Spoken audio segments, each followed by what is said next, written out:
Welcome back, guys. New week, new stream, and that is the last time I will be able to say that for like several weeks or 2 months, somewhere along those lines. We are going to dive into this trilogy. Will we finish it? It's a whole question of our abilities, but we will find out. But we get to be an attorney who's also a detective somehow in order to put all these pieces of the case together. So I am looking forward to this. I think it's going to be a wonderful, wonderful case. But I am enjoying the music. I don't know about you guys, but I'm like, it's got a vibe to it. It's kind of funny because it's a Capcom game too, so like I feel like they always have good music, but they're all Capcom style, if that makes sense. So yeah, it is going to be something. So we're gonna get into this game because there is a lot to go, and I can't wait for my first objection. So here we go.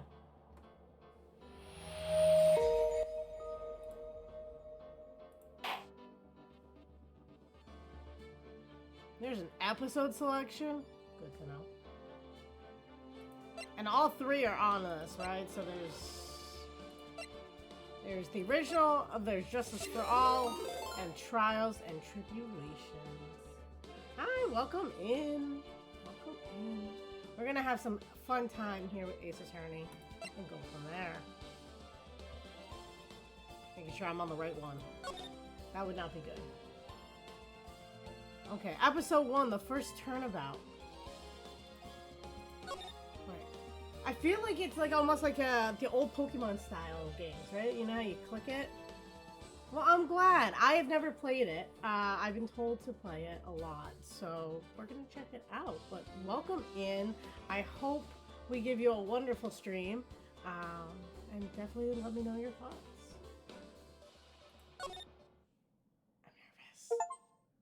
I got an achievement already? Oh, start playing the game.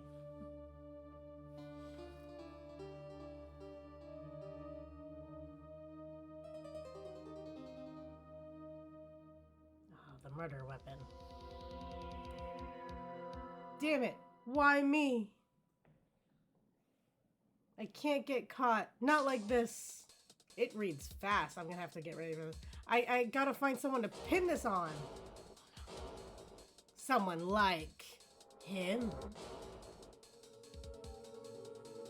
I'll make it look like he did it. Mwahaha. August 3rd, 9:47 a.m. District Court, Defendant Lobby number 2. Boy, am I nervous. Wow, this. Hold on. Is there. I need to slow it down. I feel like I'm reading fast. And of course, everything's in initials, so that makes sense. Screen shake, I'll leave that on. Full auto. Well, I have it on full auto skip, so maybe that's why.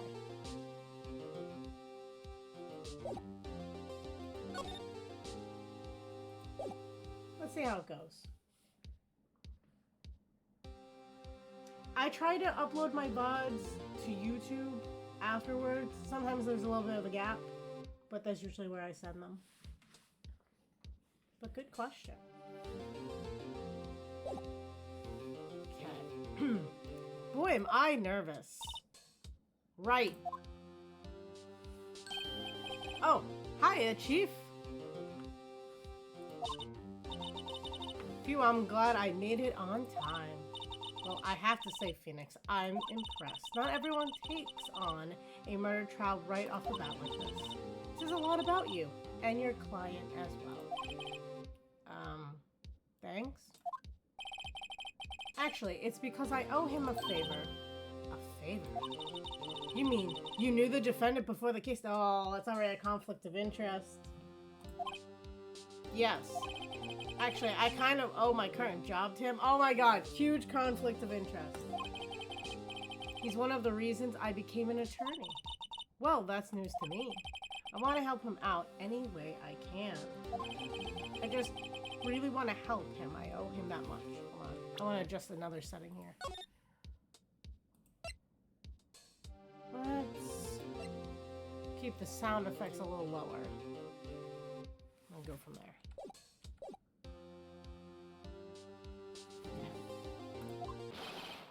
It's over. My life, everything, it's all over. Is that your client screaming over there? Yeah, it's him. Death, despair. Oh, I'm gonna do it. I'm gonna die. Sounds like he wants to die. Yeah. Oh my God. This is gonna be so cheesy. Nick! Hey there, Larry. Aw, poor Larry. Dude, I'm so guilty. Tell them I'm guilty. Give me the death sentence. I ain't afraid to die. What? What's wrong, Larry? Oh, it's all over. I'm finished. Can't live in a world without her. I can't. Who took her away from me, Nick? Who did this? Oh, Nick, you gotta tell me. Who took my baby away? The person responsible for your girlfriend's death. The newspapers say it was you. My name is Phoenix Wright. Here's the story. My first case is a fairly simple one. The art style is beautiful, I will say that. A young woman was killed in her apartment. The guy they arrested was an unlucky sap dating her. Larry Butts. Really? My best friend since grade school. Oh, crap. Our school had a saying, when something smells, it's usually the butts. In the 23 years I've known him, it's usually been true. He has a knack for getting himself in trouble. One thing I can say, though, it's usually not his fault. He just has terrible luck. But I know better than anyone that he's a good guy at heart, and I owe him one, which is why I took the case, to clear his name. I feel like it has one of those kind of motions. And that's just what I'm gonna do.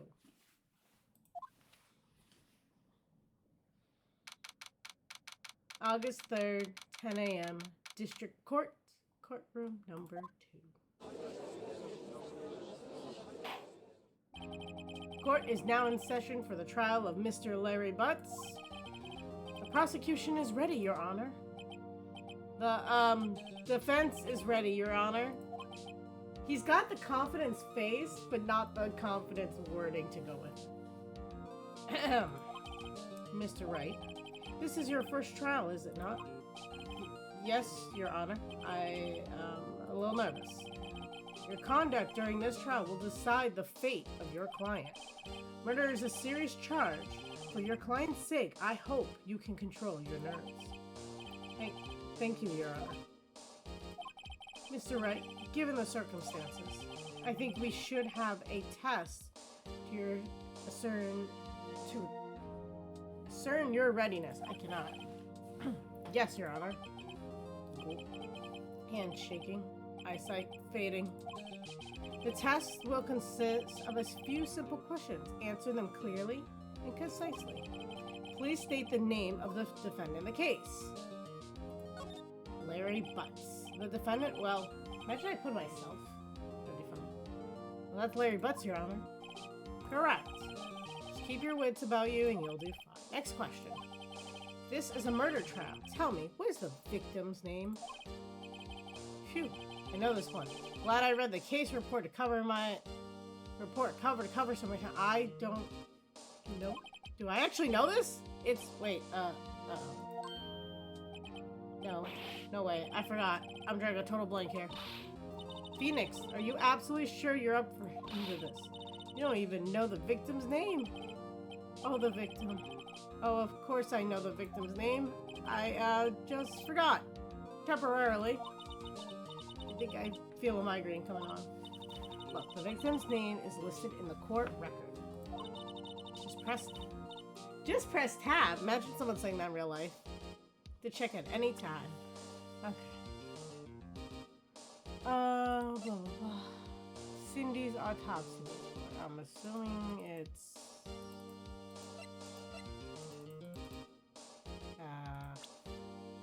there we go.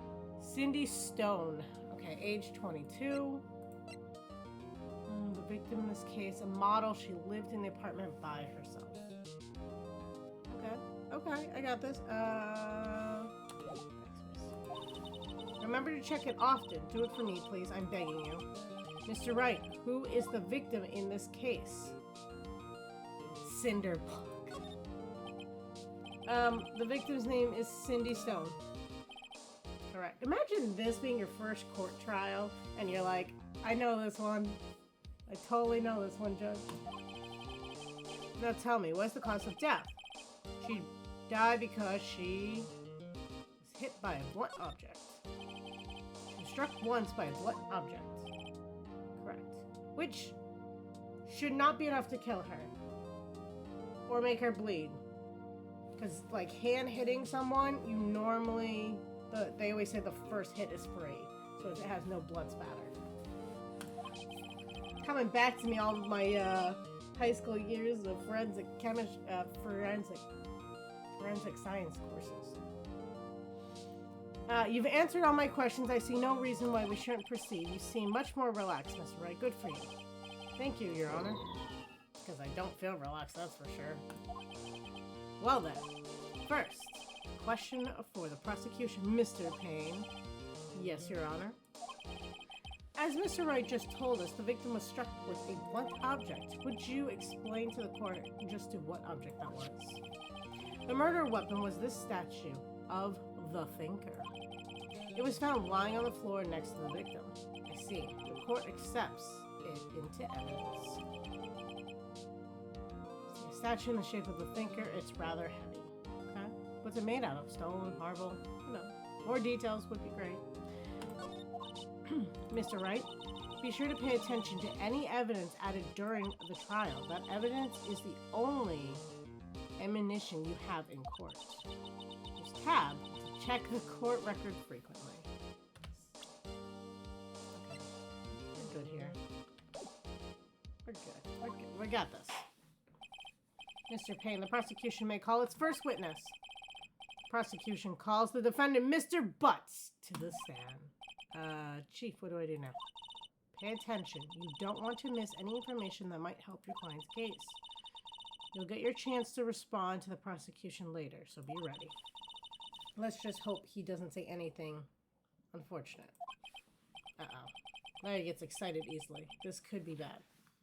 Okay, but normally you would prep your client before, you know, your court case.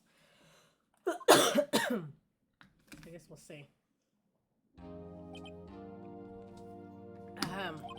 Mr. Butts, is it not true that the victim had recently dumped you? Oh boy. Hey, watch it, buddy. We were great together. We were Romeo and Juliet, Cleopatra, Mark Antony. Both those people died as a result of their relationships. I don't think that's a good analogy. Didn't they all die? Yeah. I wasn't dumped. She just wasn't taking my phone calls or seeing me, ever. What's it to you anyway? Mr. Butts, what you describe is generally what we mean by dump. In fact, she had completely abandoned you and was seeing other men. She had just returned from overseas with one of them the day before the murder. What do you mean, one of them? Lies. All of it lies. I don't believe a word of it. Imagine this with voice acting. I'm just curious what it would sound like. Your Honor, the victim's passport. Okay. So if she came back with someone, I'd question who she came back with. That would be my assumption right now. According to this, she was in Paris until the day before she died. Home from Paris on 7:30 the day before the murder. Okay. Indeed, she appears to have returned the day before the murder. Dude, no way. The victim was a model, but did not have a large income. It appears that she had several sugar daddies. Daddies? Sugar? Yes, older men who gave her money and gifts. She took their money and used it to support her lifestyle. Dude. We can clearly see what kind of woman this Miss Stone was. Tell me, Mr. Butts, what do you think of her now? Right. I don't think you want him to answer that question. Yeah, Larry has a way of running his mouth in all the wrong directions. Should I stop him from answering? Well, hold on, wait. Yeah, we can object. This is speculation of her character, right? I think we should be good there.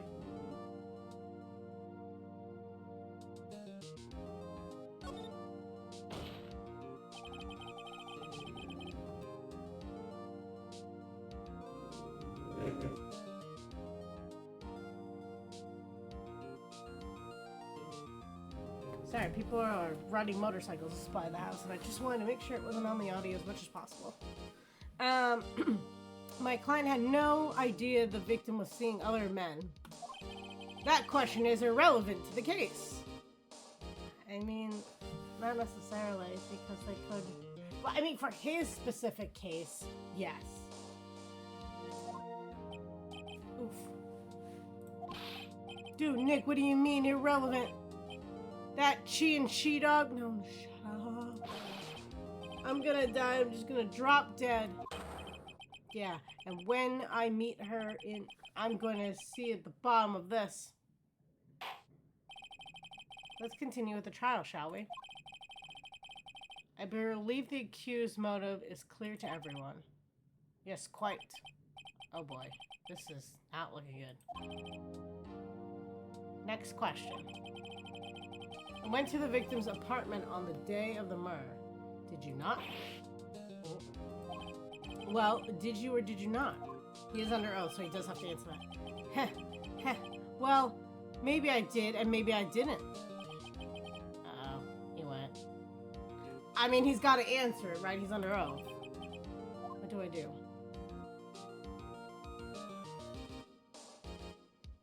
Okay. He has to answer honestly, as much as I don't want him to answer that. It does... I don't think I can stop him from answering this.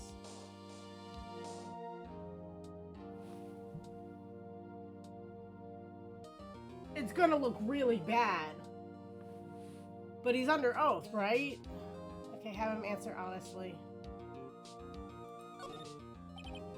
I know. I'll send him a signal. Tell the truth. Yeah, I was there. I went. I mean, he's got to answer that. There's no way around it.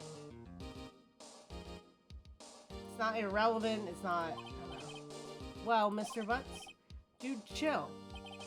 She wasn't home, man, so, like, I didn't see her. That helps our case. They voiced the objection? I don't even get to say objection? Your Honor, the defendant is lying. Oh, you better hope not. Lying? The prosecution would like to call a witness who can prove Mr. Butts is lying. Well, that simplifies matters. Who's your witness? The man who found the victim's body. Just before making the gruesome discovery, he saw the defendant fleeing the scene of the crime. Order! Order in the courts! Mr. Payne, the prosecution may call its witness. Yes, Your Honor. This is bad. On the day of the murder, my witness was selling newspaper at the victim's building. Please bring Mr. Frank Shawit to the stand.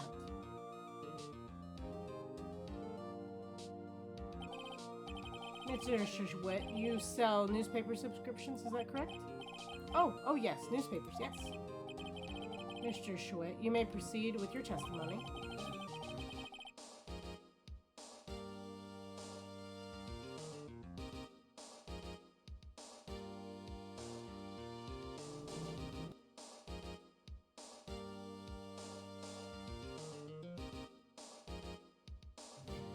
Please tell the court what you saw on the day of the murder.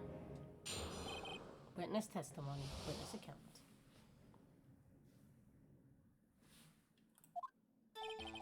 I was going door to door selling subscriptions when I saw a man fleeing an apartment. I thought he must be in a hurry because he left the door half open behind him. Thinking it strange, I looked inside the apartment. When I saw her lying there, a woman, not moving, dead. I quailed in fright and found myself unable to go inside. I thought to call the police immediately. However, the phone in her apartment wasn't working. I went to a nearby park and found a public phone. Wait, why was her phone not working? Especially if she's getting all this money. My detective brain is going. I remember the time exactly. It was 1 p.m. The man who ran was without a doubt the defendant, sitting right over there.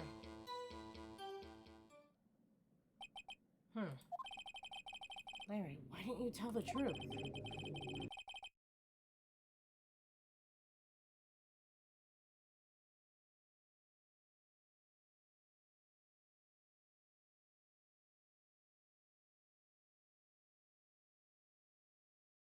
I can't defend you against a testimony like that. Incidentally, why wasn't the Yeah! But Judge, you're not supposed to ask that question. Incidentally, why wasn't the phone in the victim's apartment working? Your Honor, at the time of the murder, there was a blackout in the building. Okay. Aren't phones supposed to work during a blackout? Yes, landlines are supposed to.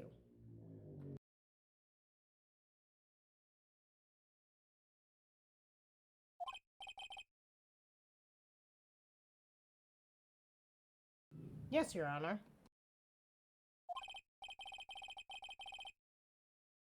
However, some cordless phones do not function normally.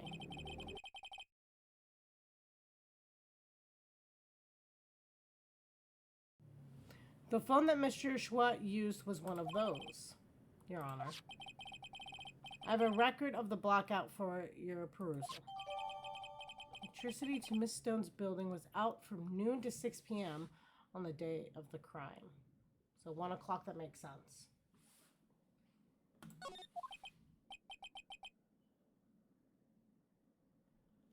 Now, Mr. Wright. Yes, yes, Your Honor? You may begin your cross-examination. Cross-examination, Your Honor? All right, right. This is it. The real deal. What exactly am I supposed to do? Why, you exposed the lies in the testimony the witness just gave. Lies? What? He was lying? Your client is innocent, right? Then that witness must have lied in his testimony. Wait, what time was she found? Is this your client really guilty? Hold on, let's see. Do we know? Time of death is between 4 and 5 p.m. He says that he called at 1.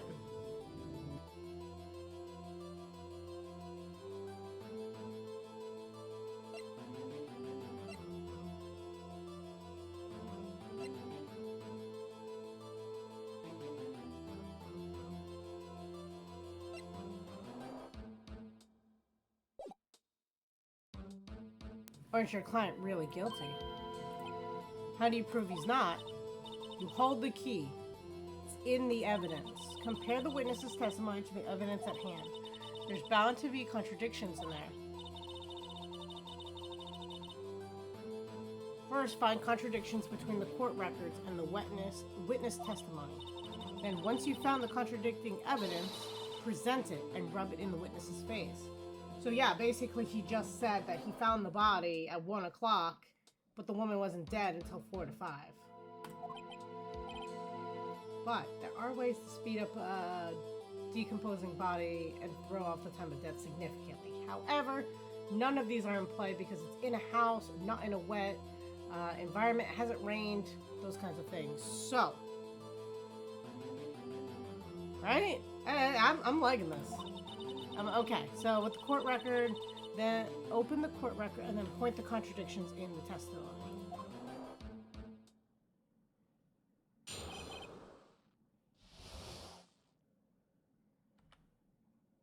Witness account. I was going door to door selling subscriptions when I saw a man fleeing the apartment. I mean, I don't know enough about this guy's background, so that could be true. Thought he must be in a hurry because he left the door half open behind him.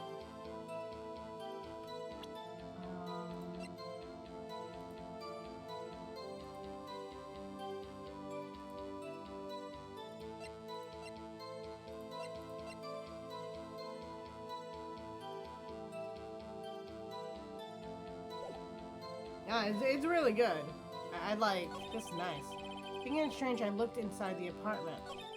And I saw her lying there, a woman not moving, dead. I felt frightened and found myself unable to go inside. I thought to call the police immediately. However, the phone in her apartment wasn't working. Went to the nearby park and found a public phone. I remember the time exactly, it was 1 p.m. This is where it doesn't add up.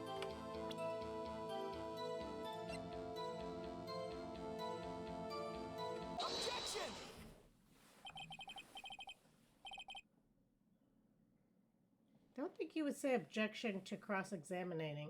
Like, you would just say, sir, how could that be? Her time of death is blah, blah, blah.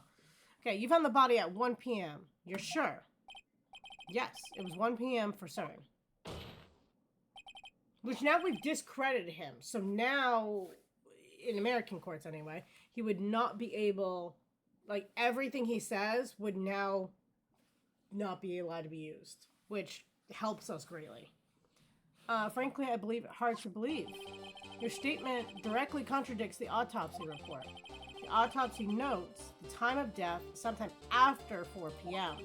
There was nobody to, no body to find at 1 p.m. How do you explain this 3-hour gap?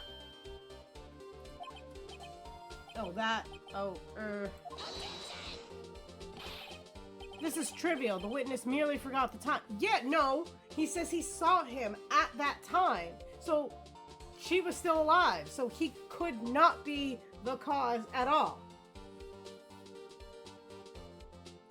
I do plan to complete the whole trilogy right now, but the more I like the game, I'll just probably put it more into the next year. We actually have schedule out like our whole year of streams ahead of time. So if they're good, then I might put some into the next season. It's kind of what we call our years. But yeah. Let's see, hold on, let me... The Discord there's actually a page that kind of says when we're going to stream what games, or what we're anticipating anyway. Sometimes there's some flexibility. But yeah, feel free to check it out.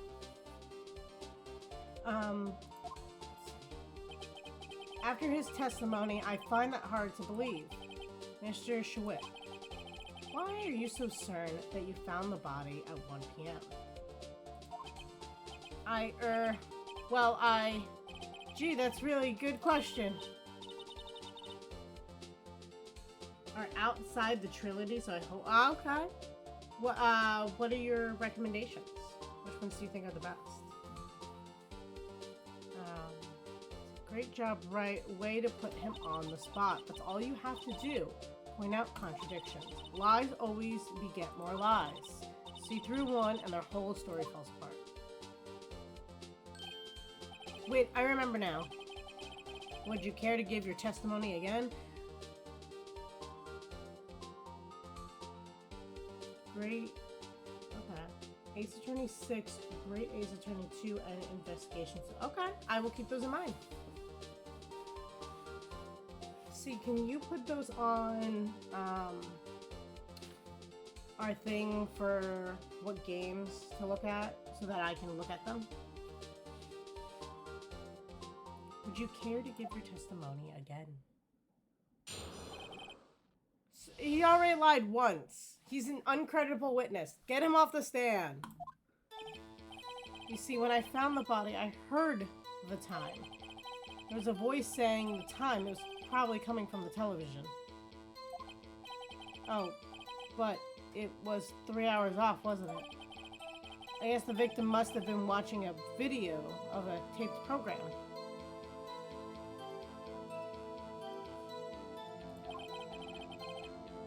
That's what I thought. It was 1 p.m.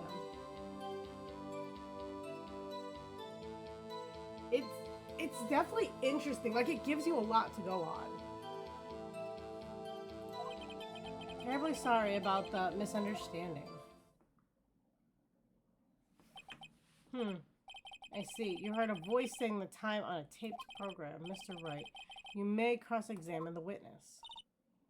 Right. You know what to do. I got this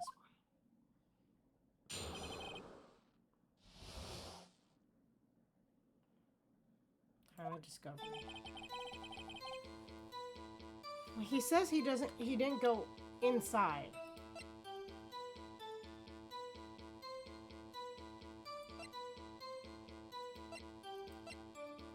Wait. But all the electricity was out. Good sir. What the frig? Get this man off the stand!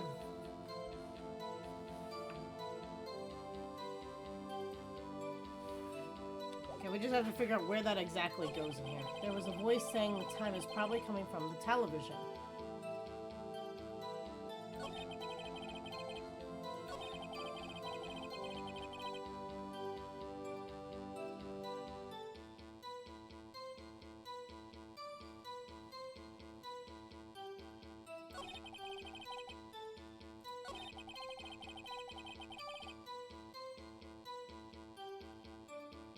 I mean, it could have been like a battered radio, but it could not have been a video.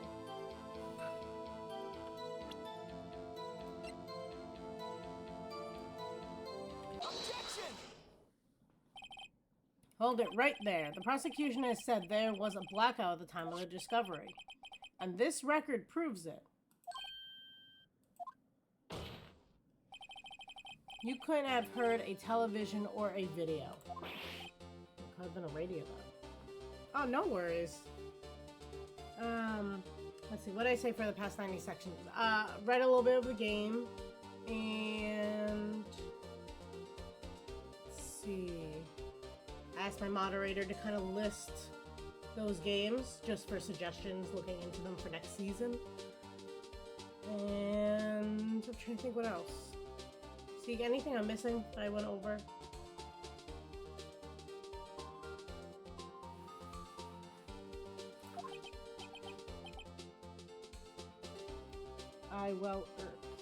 That's not it.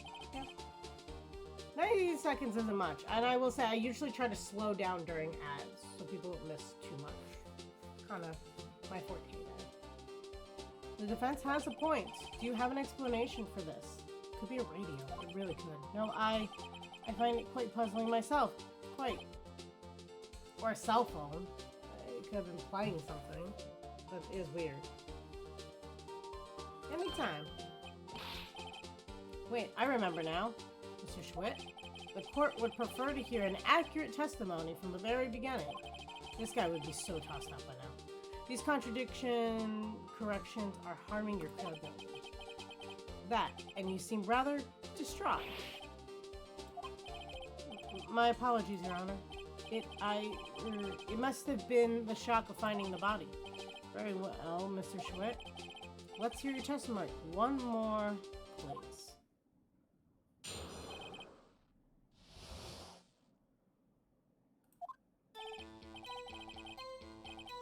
I actually didn't hear the time. I saw it.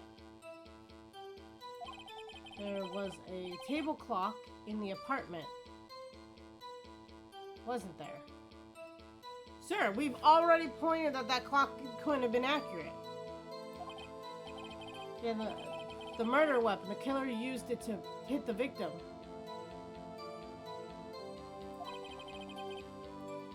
That must have been what I saw. You saw a clock? I guess that would explain it. The defense may cross-examine the witness. Gladly.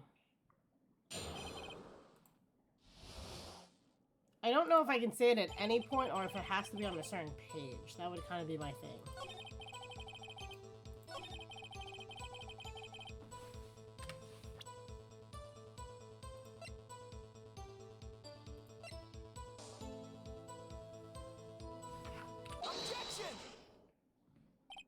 Wait, just a moment. The murder weapon wasn't a clock. It was the statue. Now, how is this supposed to be a clock? With your objections and your evidence, just who do you think you are? Just answer the question, Mr. Schmidt. Hey, I saw it there, okay? That's a clock. Your Honor, if I may. Yes, Mr. Payne? As the witness said, this statue is indeed a clock. The neck is a switch. You just tilt it and it says the time out loud. Is it really? And it doesn't look like a clock. I submit it as a statue. My apologies. I see. So the murder weapon was a table clock after all. Well, Mr. Wright, it appears that the witness testimony was correct. This is a clock. What? Do you have any problems with this testimony now? Yes. Your Honor, there is a gaping hole in the witness testimony. The only way he could have known the weapon was a clock is to hold it in his hand. Yet the witness testified that he never entered the apartment. Clearly, a contradiction. Indeed. The witness knew it was a clock because he... either he went into the apartment or someone kind of paid him. I'm not going to say he knew the victim though from that, so I'm going to go went into the apartment. You're lying. You were inside the apartment on the day of the murder. Oh yeah? Prove it. Prove I went in there. Not too better than that. I can prove you were the one who killed her. I don't know if we can prove that yet. You struck her with the clock, and the shock of the blow triggered the clock's voice. That was the sound you heard. Order in the court. Intriguing. Please continue, Mr. Wright. Yes, Your Honor. Mr. Schwitt, the sound must have left quite an impression on you. Understandable, since the murder weapon spoke just as it hit the victim. The voice was burned into your mind. That's why you were so certain about the time. What's the meaning of this? This is all baseless conjecture. Baseless? Just look at the witness's face. That is not necessarily. Okay, here we go. Would the witness care to elaborate? Did you strike the victim with the clock? That day, I never... Look, the clock... I heard... No, I mean, I saw... Gah! Ew. Shut up, shut up, shut up, I hate you. It was him, I tell you. I saw him. He killed her and he should burn, give him death. Order in the court, I say. Your Honor, a moment, please. There isn't a shred of evidence supporting the defense's claims. Mr. Wright. Your Honor, you claim the sound of the witness heard came from the clock. Do you have any evidence? The whole case is riding on this. I better think it through carefully. Your Honor, the sound Mr. Schwer heard was definitely this clock. A fact which is clear if you simply...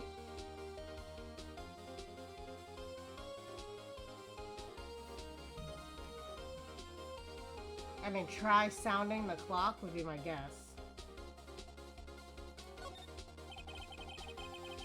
Let's sound the clock now, here in this court, Your Honor. May I have the clock? I ask the court to listen very carefully.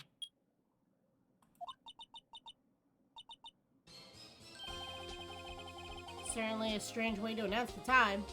I think it's 8:25. Well, he is the thinker after all. So you've heard the clock. What are the conclusions, Mr. Wright? Mr. Payne, can you tell me what time it is now? That is a very impressive clock. It's 11:25.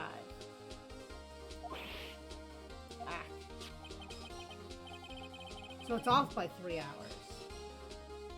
As you see, the clock is exactly 3 hours slow. Precisely, the discrepancy between what Mr. Schwitt heard and the actual time of death. So, Mr. Schwitt, try to talk your way out of this one. Ah! Ha! Ha! You forgot the one thing! Uh-oh. What's he talking about now? Well, it may seem like the clock is running 3 hours slow. Proves nothing. How do you know it was running 3 hours slow on the day of the murder? Because it would have been collected for evidence and it wouldn't have changed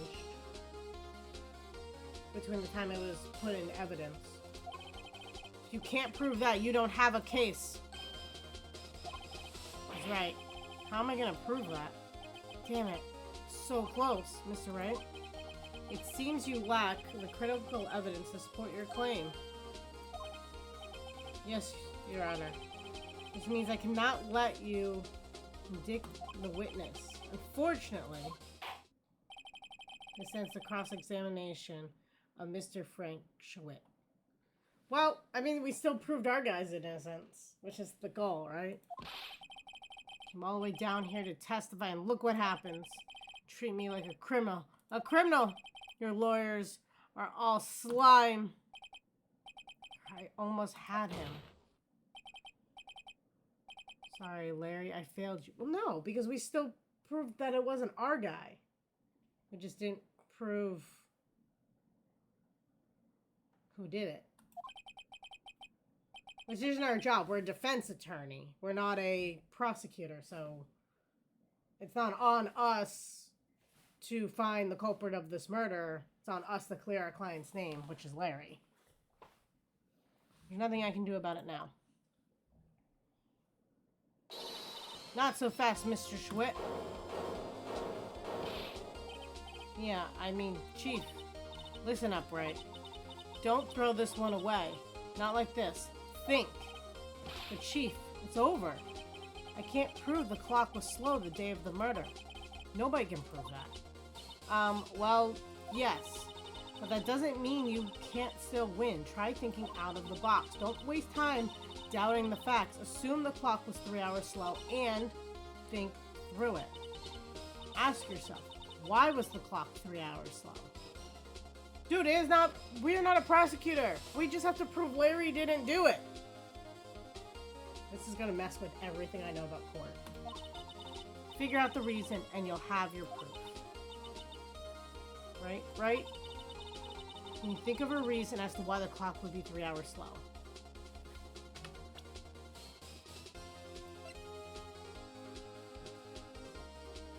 The power was out.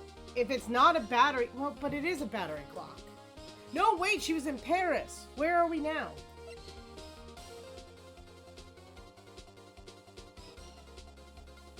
If it's battery powered, the fact that the power went out has nothing to do with the clock. Because it's not plugged in. But she might have said it differently. But I don't know where we live for it to be 3 hours.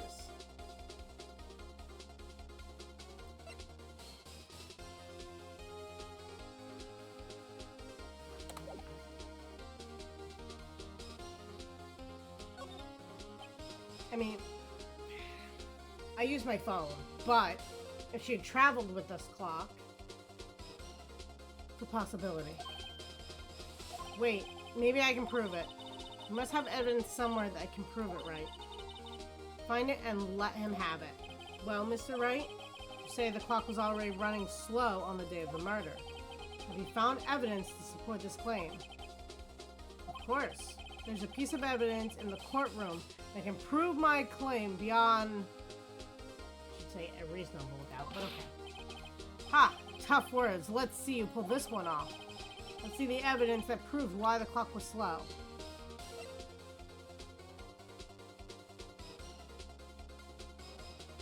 It's gotta be this one. If it is the other one, I'll be so mad because the clock just went off and we didn't plug it in. And there's no cord.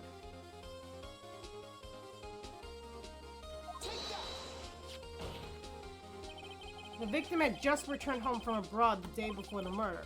As we all know, the time difference between here and Paris is 9 hours. And it's 4 p.m. here. It's 1 a.m. the next day there. The clock wasn't 3 hours slow. It was 9 hours fast. The victim hadn't reset her clock since returning home. That's why the time you heard when you struck her dead in the apartment was wrong. Who doesn't use their phone? But it is a cold clock. Proof enough for you, Mr. Schwitt? Or did I say Mr. Did It? That was awful.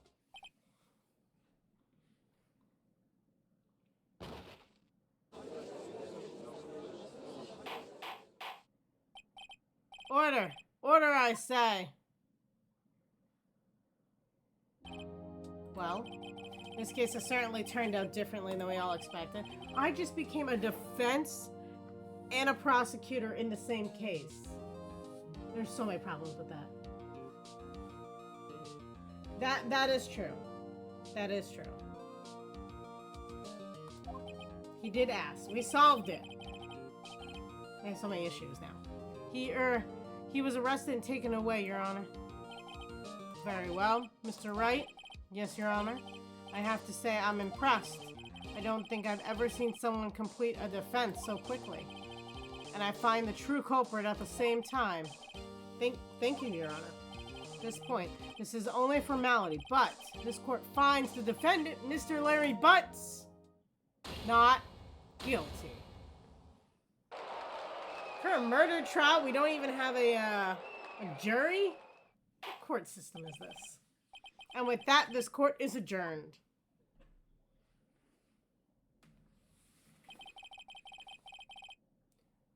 I guess that's true, right? I guess that makes sense. Thank you. Thank you. Let's see. What we got? We got... I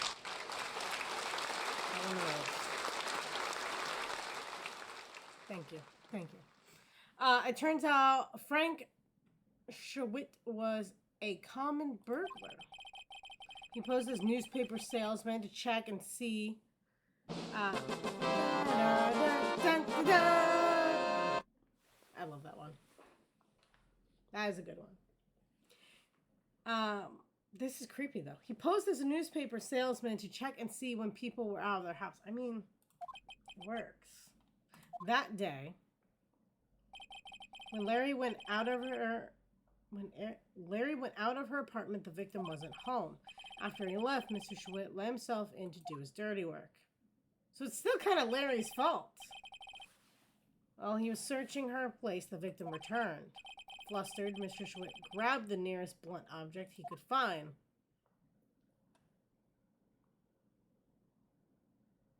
So it's still kind of Larry's fault. August 3rd, 2:32 p.m. District Court, Defendant Lobby Number 2. Whew, I still can't believe we won. Right. Good job in there. Congratulations. Thanks, Chief. I owe it all to you.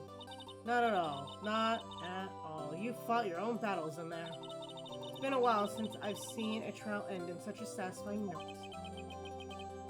Never seen the Chief looking this happy. If she's this glad, imagine how Larry must feel.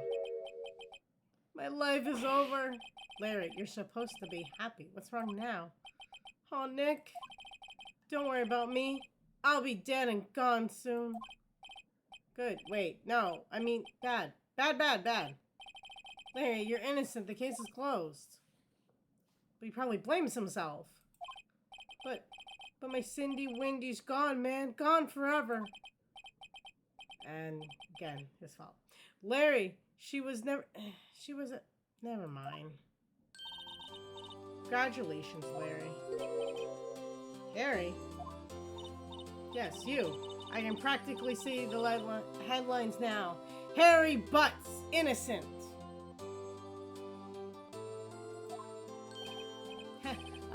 Thanks, I really owe you one. I won't forget this, ever. Let's celebrate. Dinner? Movie? My treat? Oh, no, I couldn't. Hey, I was the one who got you off the hook. Oh. Hey. Here, take this. It's a present. Great, I get the murder weapon? A present for me. They're gonna need it for the other case. Against the other guy now. Wait, wasn't this the evidence that... Actually, I made this clock for her. Oh, that's kind of sweet. I made one for her and one for me. Really? You made this? Well, thank you. I'll keep it as a memento. Yo, Nick. Can you believe it? I was so into that chick, and she was just playing me for a fool. Don't that make you want to just cry? Larry. Are you sure? Excuse me? I think she thought quite a lot of you in her own... I mean, she kept the clock, and she took it to Paris with her.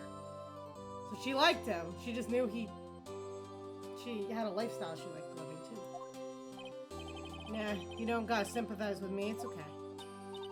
Oh, I'm not just sympathizing, really. Isn't that right, Wright? Don't you have something to show your friend? Something that proves how she felt about him? Huh? Oh, yeah, right. What the heck is she talking about? She kept it, and she took it to Paris. That would be my guess. Check this out, Larry. Proof positive you weren't just some chump to her, huh? What about the clock? This is the clock you made for her, Larry.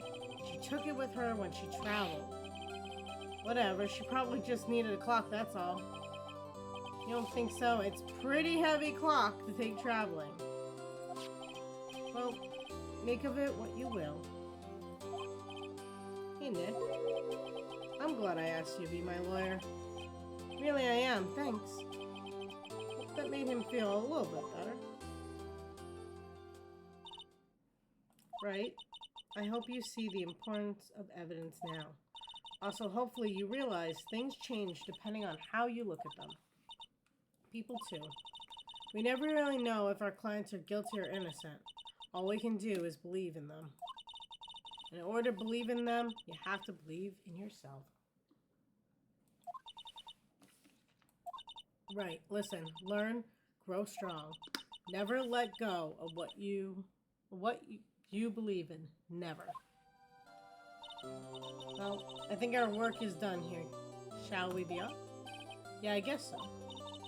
Say, how about dinner? On me. We'll drink to a toast to innocent butts. Yeah. Oh, speaking of Harry, you were saying part of why you became a lawyer was because of him? Yeah, part at least. You'll have to tell me more about it sometime. Maybe over drinks? Why not at dinner? We're going to dinner. And so my first trial came to a close. Larry slapped me in the back and said, "Gee, Nick, it's good to have friends, but I'm pretty sure he's not going to pass. Unless you count the clock he gave me." I didn't know it then, but that clock was soon going to be at the center of another incident. And my promise to tell the chief about me and Larry would be one promise that I wouldn't be able to keep. The end. Wait, is she gonna get murdered by the same clock? Brand new episode has been added. I like it. It's actually kind of perfect. It's the deductive reasoning part that I really enjoy.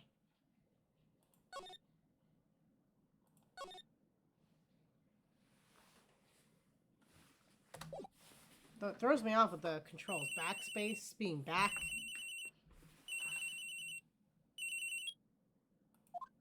Hello? This is Maya. Hey Maya, it's me. Mia, what's up? You haven't called in a while. Sorry, I've been so busy. How have you been? Well, lonely. And it's all your fault. Nah, I'm just teasing. I've been great. I'm finally getting used to having my own place. It's good to hear. Actually, I'm calling because I have a favor to ask. I know. You want me to hold evidence for you. Sharp as always. There's a lot of buzz about that upcoming trial. Just don't feel safe keeping evidence here. I gotcha. So what is it this time? It's a clock. A clock? Yeah, it's made to look like the statue, the Thinker. It tells you time. I thought you might like it. You always like toys. Hey, I'm not a little girl anymore, sis. Why is she holding evidence? This doesn't sound good. Now, you know I'm only teasing. I should probably tell you, the clock isn't talking right now. Huh? It's not working? That's lame. I had to take the clockwork out. Sorry. I put some papers inside it instead. Papers? It's that the evidence then? Well, there's a possibility that it might turn out that way, yes. Can you come by the office tonight, say 9, to pick it up? Oh no. I'll be in a pre-trial meeting until then. Okay, sis, but I expect dinner, something good. Like burgers. I could really go for a good burger. I could too. Okay. Well, let's hit the usual joint. Alright, it's a deal. Okay, sis, see you soon. Yep. I'll be waiting, Maya. Conversation recorded, September 5th, 9:27 a.m. September 5th, 8:57 p.m. Fay & Co. Law Offices. Oh, this can't be good. Oh, I appreciate you swinging by, and thank you for being here, and we hope to see you in the future, and thank you again for the follow.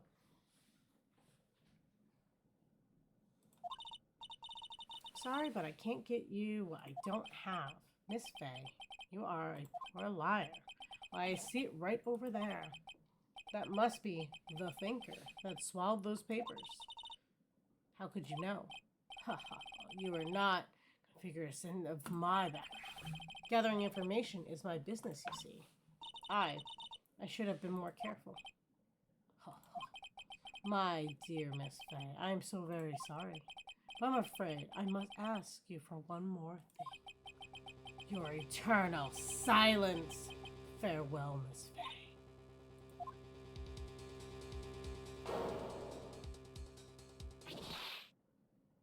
Why is everyone doing blunt objects?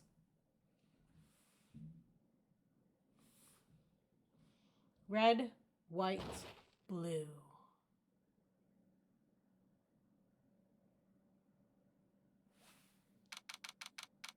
September 5th, 9:08 p.m. Huh, I'm late. That's strange. Guess the chief left without me. She said her sister was coming over, so we should all go out for dinner. What's that smell? Blood? Nia, maybe she's in her office.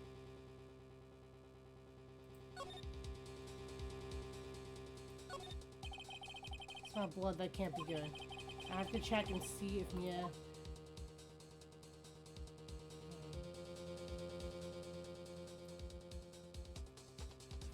How do I love how I talk. Okay, move.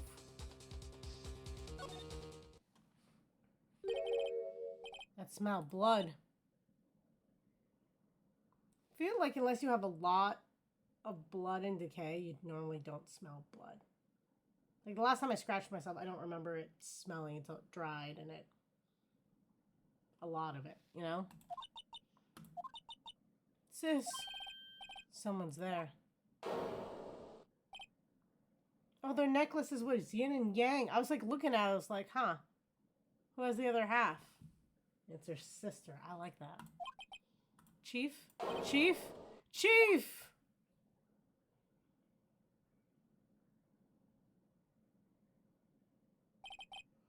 Who are you?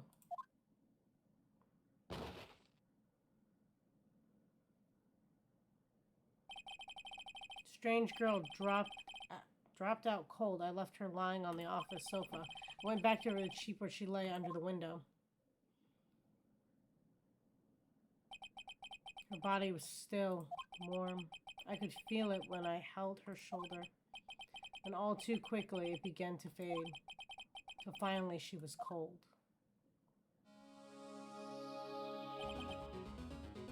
Chief?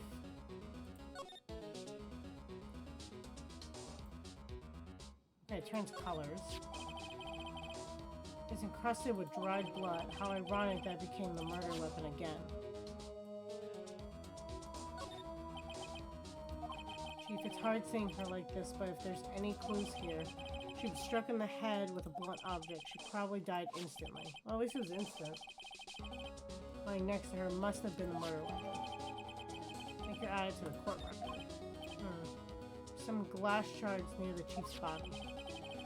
Must be pieces of the glass light stand lying broken in the back of the room. Broken beyond all recognition. Nothing else seems like a clue here. Piece of paper. It must have fallen from Mia's hand. What could it be?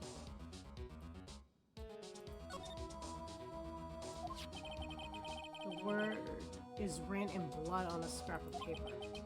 Maya. Did Maya write this? Or Mia write this? This piece of paper is a receipt from the Department of Store dated yesterday.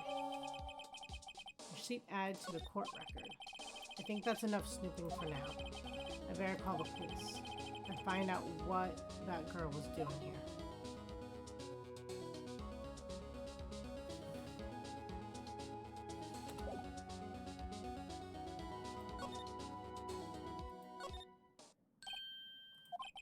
That girl just now, where'd she go? I put her right there on the sofa. Uh-oh. I hope she didn't run on me.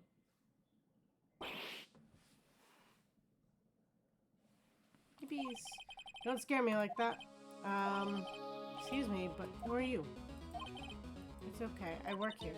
Maya. Maya Fey. Maya Fey? Maya? So, Mia was writing the girl's name. Maybe I should show her the receipt? I thought there'd be a use for evidence like this outside the courtroom. I mean, I don't think we need to show her like that her sister was carving her name in blood. I probably do have to ask her about it. What happened? She seems to be in shock. I don't want to disturb her, but I have to know. Excuse me, can you tell me what happened? Came in, the room was dark, and sis, so she was already dead. So, you're the chief's sister. I'm her younger sister. You were here visiting? This late at night? Yes, she said she wanted me to keep some evidence for her. Evidence? Yes, it was that clock. It was the thinker.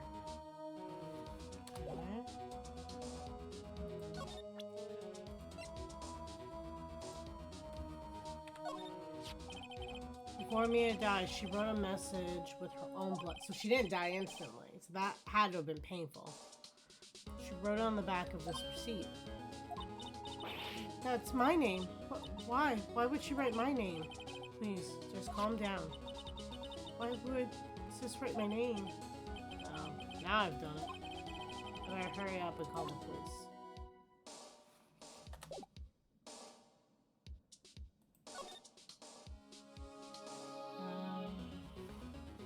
How do I call the police? Move? Oh, there's a phone in the office.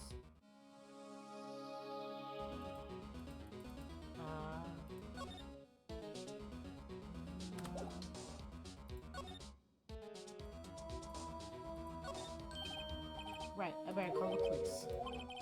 That's funny. A few of the screws on the receiver are missing. Looks like someone was halfway through taking it apart. Police? Please come quick. What was that? Someone screaming from outside the window? Oh no. This looks bad. She's staring right at me. She's holding a phone in her hand.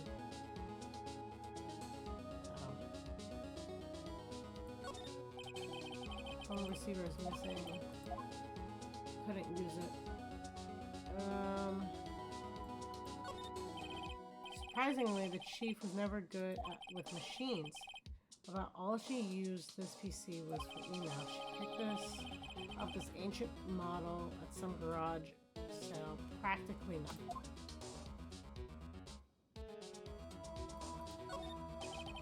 All the chief's important documents are packed in here. This is where she filed her case records and recent rulings.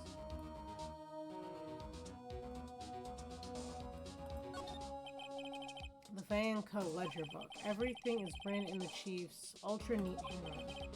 It's a small office, but makes a good bit of money. Perfectly normal office desk. The chief had a very particular policy about office decor. Spend big on stuff the clients use, but keep your own stuff simple. I like that. It's a nice way to look at things. The chief's chair. A simple functional design. Feels pretty good to sit into.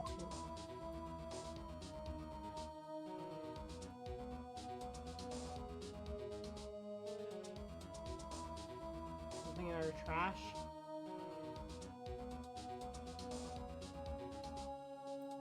Can I see this thing on the ground? No? Okay. Cue to slide, huh? Oh, okay.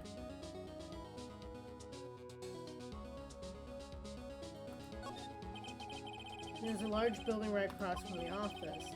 The Gatewater Hotel. A nice, luxurious place.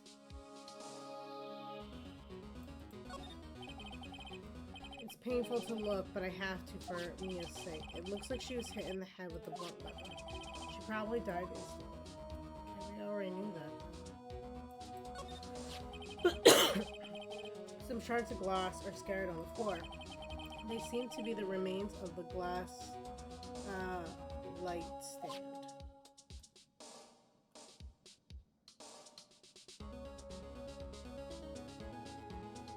Did I find everything? Would it tell me that I found everything?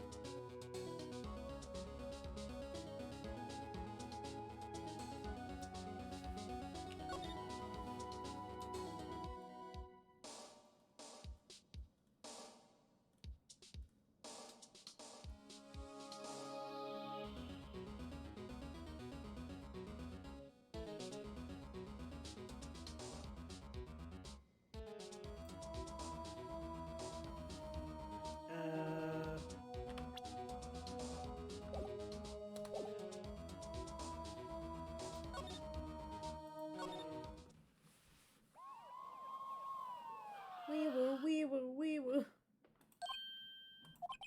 The police. Sounds like they're coming this way. Freeze! Police! Oh, I feel like I'm gonna like this guy. His name's Gumshoe. I like the little corny bits. I really do. Alright, I'm Detective Dick Gumshoe. See? Gumshoe? What an odd name. You're right. We received a report from the building across the way. See? I got a person saying they saw a murder. Must have been the woman I saw. I had to switch voices there. Anyway, I don't want either of you moving 1 inch, okay? Great. Just great. Maya, wait. She wouldn't have now. Whoa. Excuse me. The word Maya here mean anything to you? That's my name. What? The victim drew this here note in her own blood, see? With her dying breath, she wrote down the killer's name. Killer? I'm not. Case closed. You're coming down to the precinct with me, ma'am. What? Oh, imagine being framed for your own sister's murder when your sister used to be an attorney. And you being innocent. My younger sister, Maya, was arrested on the spot. I was taken in for questioning and didn't get out until the next morning. My eyes were heavy, but I couldn't sleep. I sat around waiting for visiting hours to begin at the detention center. I had to talk to Maya as soon as possible. September 6th, 9:07 a.m. Detention center, visitor's room. Well, they have poor Maya locked up like a criminal. Oh. It's you, the lawyer. Good morning. Good morning. She looks so tired. Are you going to be my attorney? Well, that's what I wanted to talk to you about. I mean, I'll definitely defend her. But I feel like giving her some type of choice because she doesn't know me is better. I better give it to her straight. It's up to you. Up to me? Yes. I don't think this is something I should decide. After all, you're the one in trouble here. They're never going to believe me, are they? Even you, when you found me in the office, you looked at me like I had done it. Did I look at her like that? No, I never thought. It's okay, I understand. You're over a body 9 out of 10 times. And I've also heard about you. Heard? Heard what about me? I was talking to my sister on the phone the other day. Today was my junior partner's first time in court. Wow, really? How'd that go? He's a partner already? Either she has a real small team or just real bad ideas, because that was not smart. It's quite the scene. Honestly, I was on the edge the whole time. It's been a while. So he crashed and burned? He's a genius. One of those strike fear into the hearts of evil type. The only thing he's lacking is experience. Huh. Sounds like it was fun. Well, I know who to go to if I'm ever get into trouble now. I don't know, Maya. I think you might want to wait. Give him 3 more years. That is, unless you want to be found guilty. Aw. That's what she said. I'm sorry. I didn't mean to insult you. No, it's okay. It's true, I guess. But at the same time, I just can't sit by and watch. When I think about the person who did this to Mia, I know.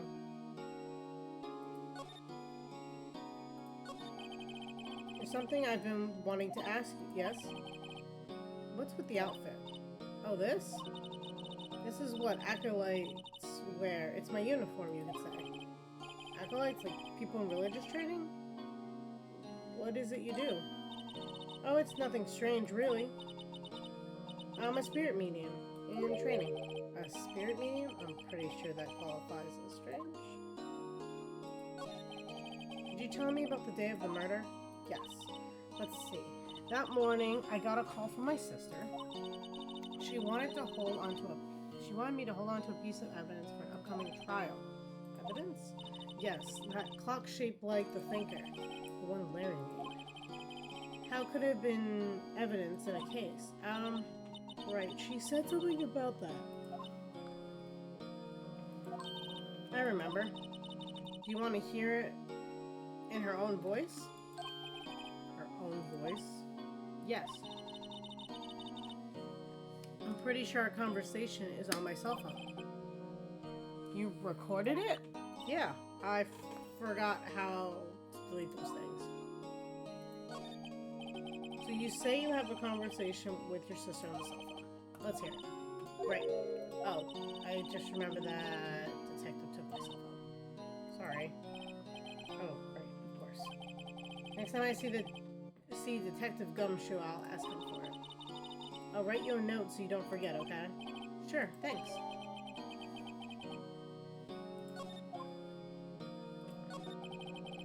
So you're an acolyte, or medium in training, that's right? The Fae family, especially the women, have always been very sensitive to the spirit world. Wait a second, you said the Fae family? So Mia was into this stuff too? Of course. She left the mountain to follow her career, she said. Her powers were first class too. I had no idea. Wait, what? So you're a real, honest-to-goodness spirit medium with ESP and all of that? Yes, in training. Oh, can't you contact me as spirit then? We can just ask who killed her. I'm sorry, I'm still in training. I I couldn't do something on that one. That would be too easy. Something the matter? I was wondering, could I ask you a favor? This is the address of a famous lawyer. My sister gave me this a long time ago. She said if I was ever in trouble, I should call him. And well, I'm in trouble. Do you think you can go and ask him to represent me? It's what she wants. I'm gonna respect her wishes. Sure, why not? I'll go ask. Thank you so much. I have no one else to turn to. Say, what about your parents? I see. Don't worry. Leave it to me. Thank you. The trial's tomorrow at 10. What? Tomorrow? Tomorrow. What if this guy refuses? They told me that if I don't find one, the state will pick a tree to defend me. When will that happen? They're giving me until 4 this afternoon. And visiting hours are almost up. I better hurry. Right, I'll be back. We didn't check this one off, though.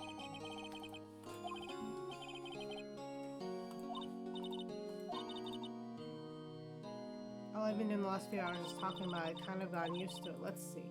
That morning...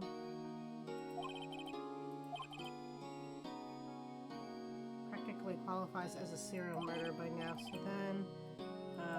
you're right. It was 9. The lights were off and I could smell blood. Then I found her, my sister. Thanks, Maya.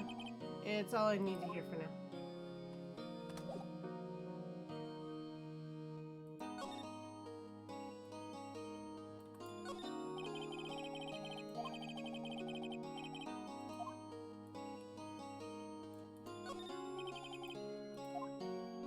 I feel like these things are not going to be pertinent, so I'm not going to read them.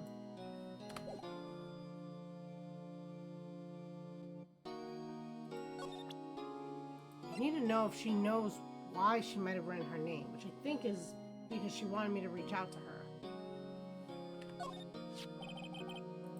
Remember in the street? Yeah, you mean the one with my name on it? Any idea why she... Absolutely none. Do you trust me? I think she probably... But she knew we were both meeting there. No. I'm gonna trust her. I trust you. Why? Don't you think I did it too? No, I don't. It's just a hunch, but... that detective thinks I did it.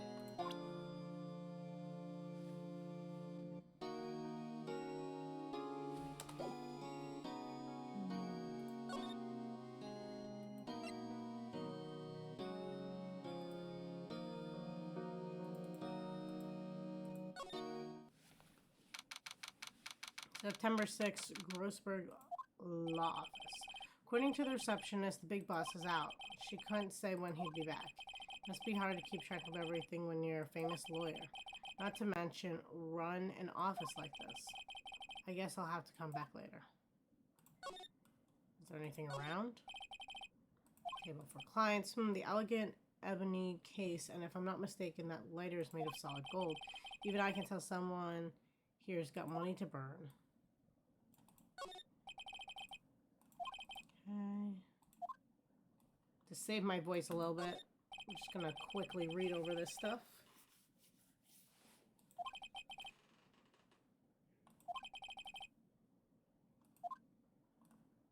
Because I feel like they're just general observations.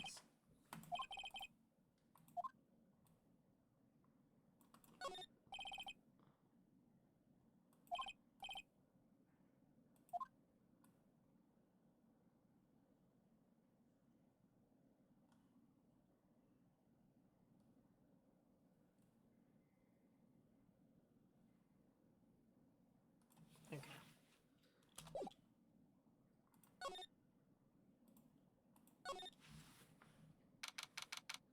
September 6th, Fay and Co. Law Office. Office filled with police officers. They're all busy searching for clues. Hey, you there. This is a crime scene, pal. No trespassing. Sorry. I know you from somewhere? Wait, you're that Butts guy, aren't you? No, Phoenix, right? How could anyone mistake me for Larry? Huh, I guess I got the name wrong, Mr. Wright. Sorry about that. That Butts guy, he was a killer, and you're no killer, right? He was proven innocent. Right. And you were Detective Suede Shoes, Detective Gumtree. Oh, Detective Gumshoe. Gumshoe, wasn't it? Dick Gumshoe? Right, at your service. Hang on. That's Detective Gumshoe to you, pal. Anyway, get the name right. Don't calling me Dick. Hey, Dick, get over here. Yes, sir. Be right there. You're her lawyer, right, pal? If you got business here, you better do it quick. Whew, he thinks I'm my lawyer.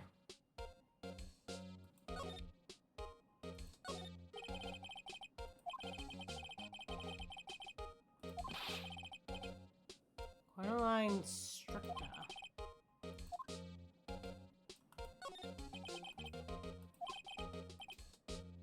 First movie that made Mia cry when she saw it.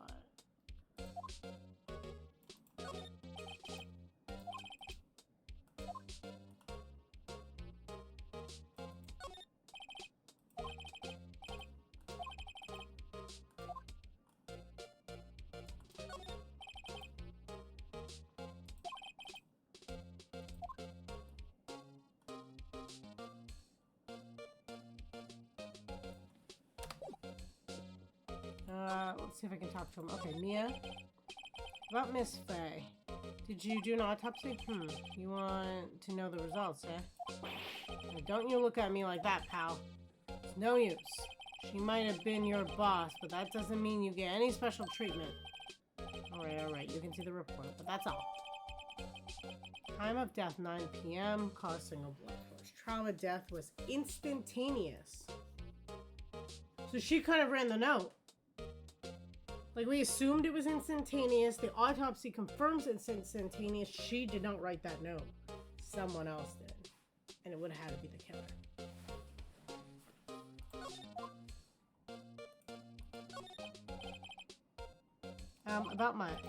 I'm looking forward to the trial. Sorry, pal, but this is one trial you aren't gonna win. How do you say that? The city's put Prosecutor Edgeworth on the prosecution. Edgeworth? I'm sure you know what that means. You're being a lawyer and all. Prosecutor Edgeworth. That's right, pal. Mr. Miles Edgeworth himself. Wait, you do know him, don't you? I mean, do I lie to this guy right now?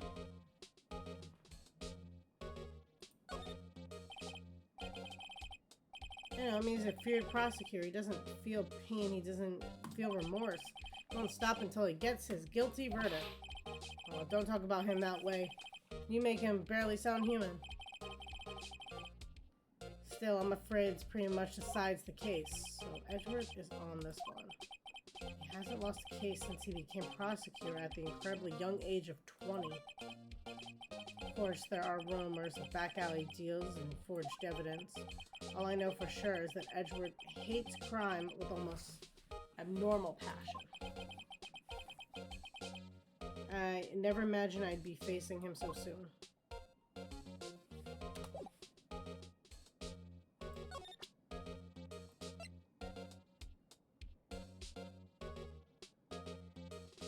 See what he says about it. There's a piece of paper next to the victim, wasn't there? Yeah, this one with the killer's name written on it. You sure that Mia wrote it herself? Given the condition of the writing, it's hard to say if it's her handwriting or not. There's no proof that Mia wrote it. Okay. Oh yeah, I gotta ask about this. I was wondering, did you see Maya Faye's cell phone? Oh, that, I have it. Didn't even put in evidence. Oh my god. Do you think that you can give it back? Sure, I mean, wait a second, pal. Tricky lawyer. Uh-oh, he's on me. Tell him straight. I tell him why I want it, there's no way he'll give it to me. Something the matter? Oh, no, it's just You know, detective. Nope. I know nothing, pal. That cell phone has a lot of numbers on it, like her boyfriend. A cell phone holds all the little girl's sweetest and spiciest secrets. Trying to confuse me. Sorry, pal. I already checked all the numbers in the memory. Impressive. You're quite the detective. Uh-huh. Oh, there. Hey, you can have the phone back. There weren't any suspicious call recordings in there. After all, seems he didn't notice the recorded conversation. My cell phone received. Check the court record to hear the recorded conversation. I guess I've asked all the questions I need to. All done, pal? Yes, thank you. I'll be hanging out now. Oh wait, one more thing I wanted to mention to you. I don't suppose you're planning on talking to that witness. Anyway, you better not. No influencing the witness with your lawyery ways, pal.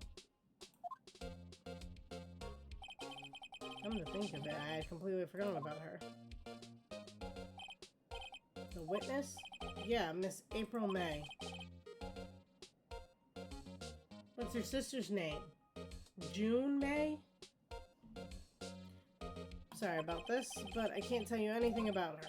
Well, you just told me her name, Miss May, huh? So you've sent her home already then? Ha! Trying your lawyery tricks on me now. She's not to go outside her room until the trial.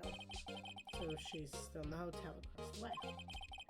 I guess I should know better than try and get a detective to leak information. Got me right, pal. Time to pay a visit to Miss May. Let's see what he thinks. I was wondering, do you know anything about this? That statue? That's the murder weapon. Huh, I think the clock is just a statue too.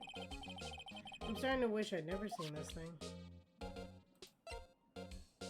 Just curious, what happens when I show my badge? What's that? Sorry, pal, goodbye. I got no info for likes of you.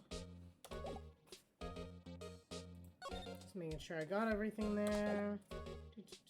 We're gonna move to the hotel. September 6th, room 303. Oh, hello there, handsome. Hi, smooth, right? Real smooth. You're the lawyer, aren't you? The detective told me. He said, don't say nothing to that lawyer, pal. Tee-hee. No, yourself. Thank Detective Gumshoe for making my job better. Gee, this is like something out of a movie. It's all exciting. I can hardly contain myself. Ooh, let me go freshen up so I can take a look at part of the beautiful eye holes. Okay. If I really was the murderer, I would just kill her. She doesn't seem very bright. I paid the lawyer that has to cross-examine this one. Oh, it's gonna be me. What's this? Screwdriver. Oh.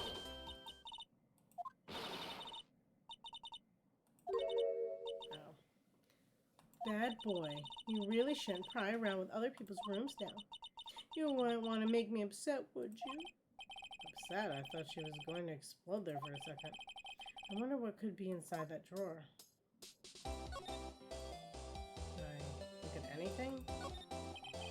Bottle 2, glasses on the table. Somebody must be staying with her.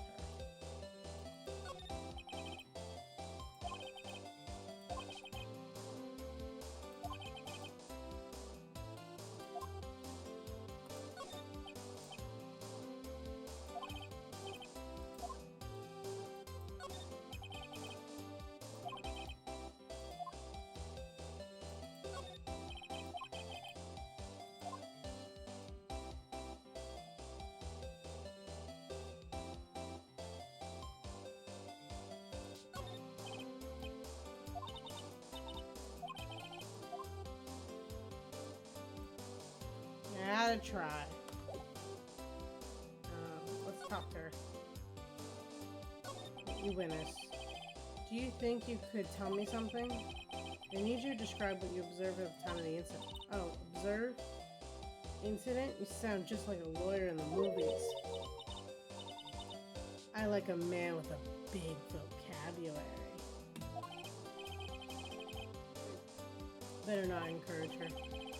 You know that thing that occurred, happened the other day, the bad thing? What did you see when it happened? I don't suppose you could tell me about it, pretty please? Let me see. Well, dream on. If you want to know, you'll have to come to court tomorrow, Mr. Lawyer. Oh boy. Could you just... Who exactly are you? Oh, Mr. Lawyer, are you hitting on me? No, hey, I'm just doing my job here. Tee-hee. You know you're cute. Blush. Believe me, this is the first time in my life I've blushed this much. Right. Can you just tell me what it is you do? Well, no. You had your little hopes up, didn't you? Oh boy. I see there are 2 glasses on the table. Is someone staying here with you? Oh, what an amazing powers of observation. You must be one of those famous detectives, like on television. Oh, no, not me. I'm, just a lawyer. Say, Mr. Big Detective.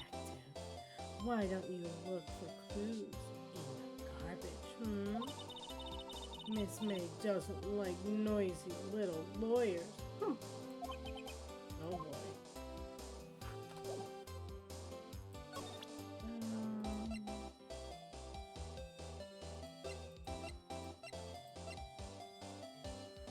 What happens if I show her this? Excuse me, but I'm a witness. Police witness, you understand? How could I possibly give you any information in good conscience?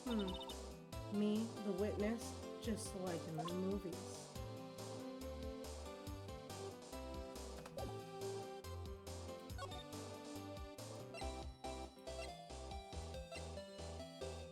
I guess we try here now. It seems like maybe I should just wait here for him to come back. If it wasn't the most over-the-top clearing of the throat I've ever heard. Aha! So you're the one that's been looking for me. Yes, that's me. He looks even grander than I imagined. That badge on your collar? Ah, so you're a lawyer, are you now? Yes, well, yes. What do you mean, what do you want? I'm not particularly busy these days. Please proceed. Not busy? Then how come no one could get in touch with you? Something the matter? You came to see the one and only Marvin Grossberg, did you not? Well, here I am, boy. What do you want? Out with it? Well, sir, actually, it's about Maya. Maya Fey? Yes, Maya Fey, go on. That was a strange reaction. I'm really quite busy here, son. I can't go taking cases on a day's notice. No, it's quite impossible. Wait a second. How did you know the trial was tomorrow? Anyway, I'm afraid it's entirely impossible for me to represent her. Sorry, end of discussion. What's going on? He refused me before I got a chance to ask him. What do I tell Maya? How can you just refuse like that? Please tell me why won't you take the case? Well, you see, it's just, I'm busy, you see. But the client is Mia Fey's sister.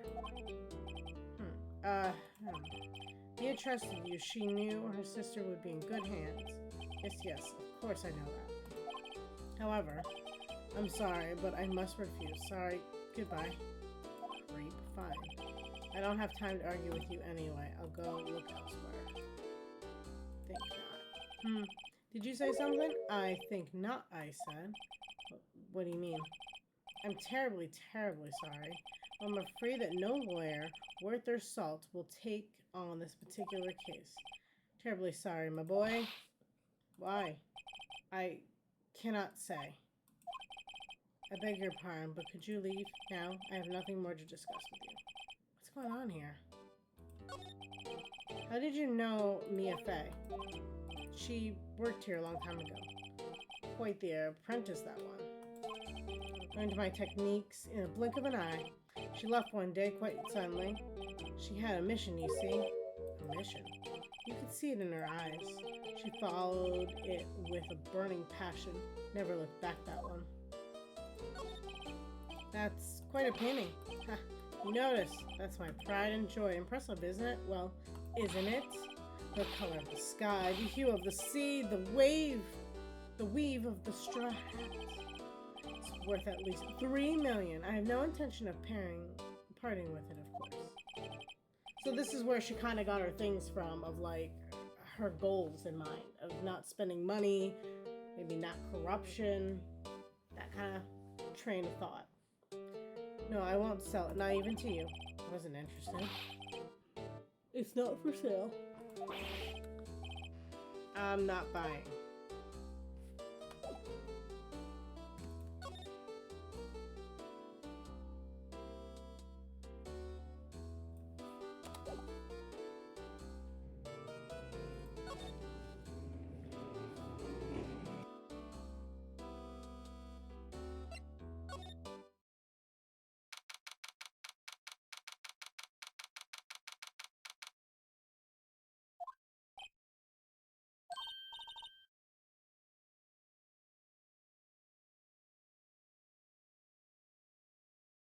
Oh, you're back. Did you find the lawyer? Well, what do I tell her? Well, see, just be honest. I really don't think you should use that guy. He didn't seem healthy. It was all skin and bones. What really happened? You don't mean he refused to help? I see. I've been abandoned then. What about your family? I only had my sister. My father died when I was very young, and I don't know where my mother is. Don't know, so she could still be alive. The women in my family have been mediums for generations. They say a lot of spiritual power runs in our blood. About 15 years ago, our family was involved in an incident. There was a man, and he ruined our mother's life. After that, she disappeared. Several years after that, my sister announced she would become a lawyer, and she left the mountain. So you live by yourself? Yes. I've gotten used to it. Oh, also, I had to become independent or I would lose my powers. Too bad for her, all by herself up on that mountain. So who was the man who ruined your mother? About 15 years ago, there was an unusual murder case. It made quite a stir. Everyone was talking about it, apparently. The police were running out of leads and were getting desperate. Wait, they didn't use a spirit medium, did they? The police convinced my mother to try and contact the victim. Wow, so what happened? The case was solved, you thought. You thought? The man my mother helped the police capture was innocent. The police's consultation with the medium had been carried out in secret, of course. But a man found out about it and leaked it to the press.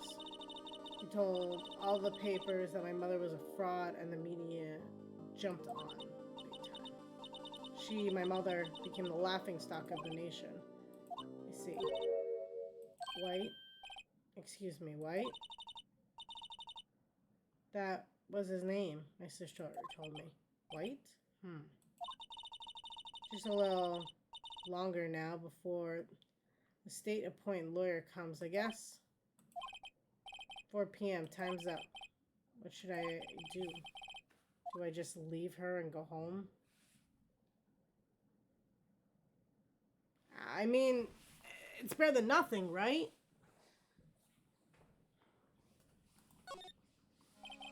I made up my mind. I'm gonna defend you.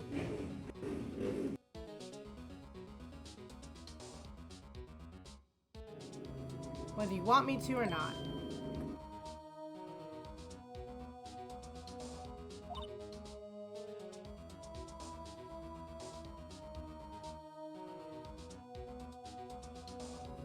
Why? Why? Well, I can't abandon you. No one is as sad as a person without any friends. I know, I've been there a long time ago. Why did I become a lawyer in the first place? Someone has to look out for people who have no one on their side. Maya. I won't abandon you. You can count on me. That's so kind of you.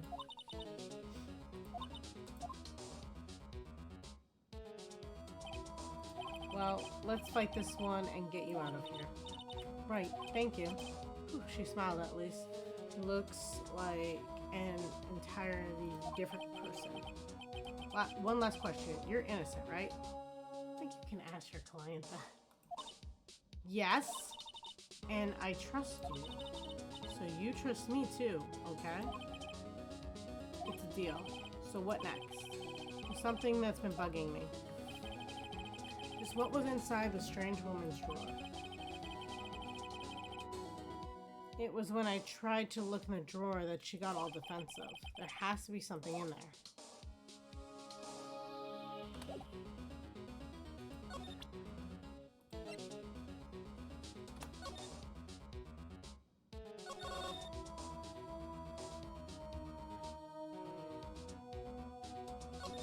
And we already know this because we already did that kind of stuff. Do I show her that I got her cell phone? Hey, I got your cell phone back. Oh, sorry. Hey, can I listen to my sister's voice? Of course. Maya's eyes closed. She listened to every word, such intensity. Before long, tears began rolling down her cheeks. Thank you.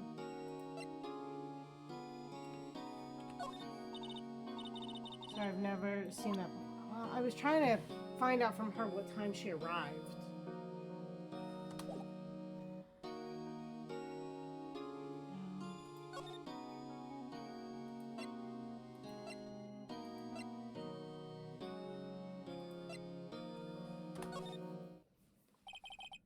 Good afternoon, sir. Excuse me, you are... Ah, I beg your pardon, sir. I am the bellboy of the establishment. Your service, sir. Oh, right. I've just come up to deliver room service, sir. Do you know where Miss Maya might be? I believe our guest, Miss Maya, is currently using their facilities. If you've no need for anything, I'll be taking my leave. Please stay as long as you like. Enjoy. Yeah. Wait, no. Hey. Why does it seem like every time I come here, I end up embarrassing myself? Now is my chance to snoop a bit. Ah, I almost forgot. Ha, you come back quick. I might ask you to inform Miss May that there is a message for her. Please tell her that Mr. White, the Blue Corp, phoned. Oh, right. Sure. Mr. White, the Blue Corp? Where have I heard that name? White? Yeah, that was his name. My sister told me. White was the name of the guy who ruined Mia and Maya's mother. Could it be a coincidence? There's a screwdriver sticking out of the half-open drawer. Now's my chance to see what's inside. Okay, so this wouldn't count as evidence because I can't use things without a search warrant. What do we have here? Wiretap? What would a woman like her be doing with something like this? Wow, just let's throw out the entire justice system as we know it. There's definitely something suspicious about Miss May. Why would she have something like this in her hotel room? There's a story behind all this, I know it. Alright, I'll be using this bit of evidence for tomorrow's trial, for sure. Maya's sake. I'll get to this woman's bottom. Wait, I mean, you know what I mean. Oh, bellboy, still there? Time to screw out. Look forward to tangoing with you tomorrow, Miss May.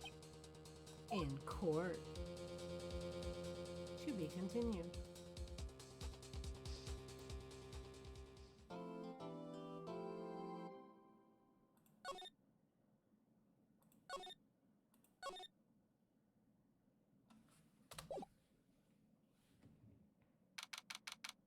September 7, 10 a.m., District Court. Room number 1. Do we only have one ever judge in this system? What happens when this man dies? Court is now in session for the trial of Miss May. The prosecution is Ray, Your Honor. The defense is Ray, Your Honor. Miles Edgewood. Well, you better not to show any signs of weakness today, or he'll be on me in an instant. Mr. Edgewood, please give the court your opening statement. Thank you, Your Honor. The defendant, Miss Wright, was at the scene of the crime. The prosecution has evidence she committed this murder, and we have a witness who saw her do it too. The prosecution sees no reason to doubt the facts of this case, Your Honor. I see. Thank you, Miss Edgeworth. Let's begin then. You may call our first witness, Your Honor. Prosecution calls Chief Officer at the scene, Detective Gumshoe. Witness, please state your name and profession to the court. Sir, my name's Dick Gumshoe, sir. I'm a detective in charge of homicides down at the precinct, sir. Detective Gumshoe. Please describe for us the details of the murder. Very well, sir. Let me use the floor map of the office to explain. The body was found by the window here. And the cause of death? Lots of blood due to being struck by a blunt object, sir. The murder weapon was a statue of the thinker found next to the body, sir. It's heavy enough to be a deadly weapon even in the girl's hands, sir. Court accepts the statue as evidence. This judge is going to say, this statue looks very common.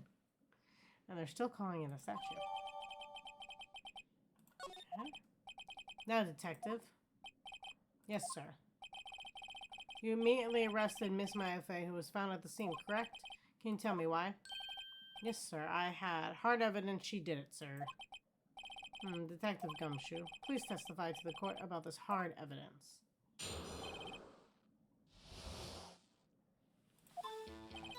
As soon as the phone call came in, I rushed to the scene. There were 2 people in there already. The defendant, Miss Maya, and the lawyer, Mr. Phoenix Wright. I immediately arrested Maya.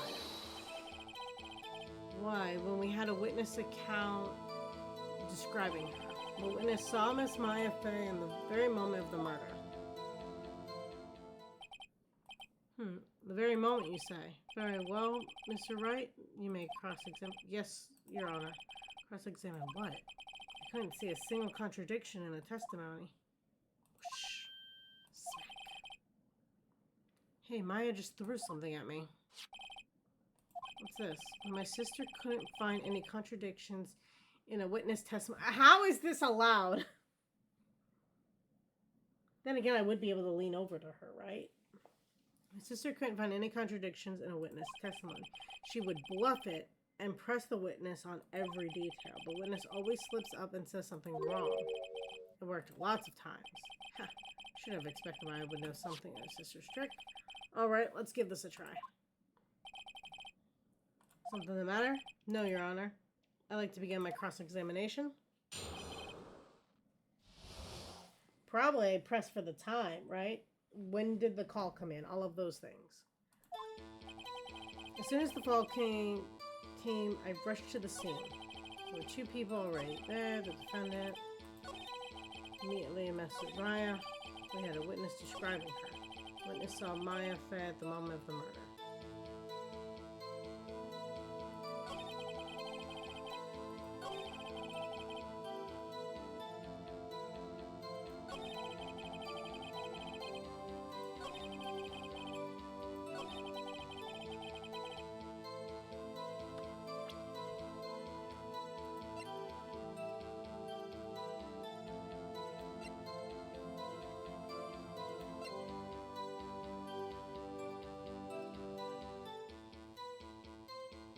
Objection!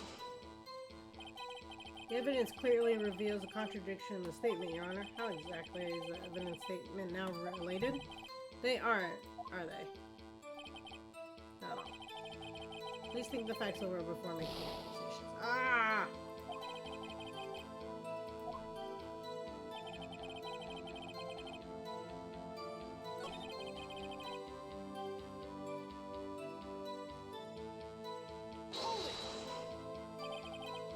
Detective Gumshoe, how long would you say it took between you receiving the call and your... Okay. So it's a different button. Got it. Right. I'd say it was about 3 minutes. That's pretty fast. Our motto this month is quick response. That's how I got there before the killer got away. Indeed. So tell us who the 2 people you found at the scene were. Yes, sir.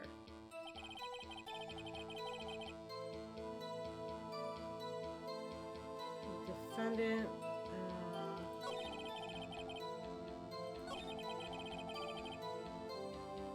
Okay, maybe press here. Hold on, just 1 second. Yeah? If I heard correctly, you said you arrested her because you had hard evidence. She did it, correct? Huh? Did I say that? Me? Heard you say it. You did say it. You said it. Exactly what about the suspicious woman in pink claim was hard evidence? What? Miss May isn't suspicious? She sure isn't pink, pal. Well, I guess she is pink. That's enough, Detective Gumshoe. Give any more solid proof other than her claims, Detective? Guess the pressing can't have its advantages. Yes. Sorry, I got the order of things mixed up in my testimony, Your Honor, sir. There was something I should have told you first, Your Honor. Very well, Detective. Let's hear your testimony again.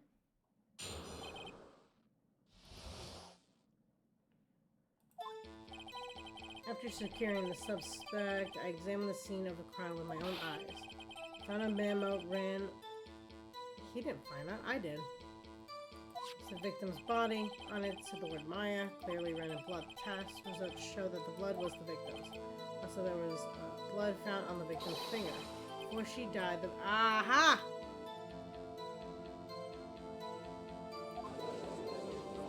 I can contradict that. I knew that was gonna come up. How do you like that? That's my hard evidence. Before we begin cross-examination, I have a question for you, Detective. Your Honor.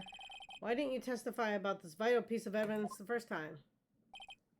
I know, I'm real embarrassed. I forgot about it. Sorry, Your Honor.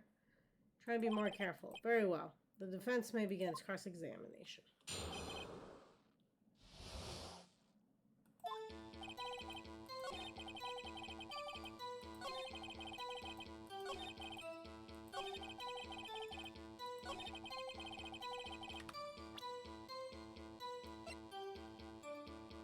Objection! Detective Gumshoe, there's one thing I want you to clarify for me here. You say the victim, Mia Fey, wrote this note. That she was accusing the defendant, Maya Fey. That's really what you're saying. But this isn't one of those lawyer tricks now, is it? Of course she wrote. Who else could have? You have it backwards, Detective.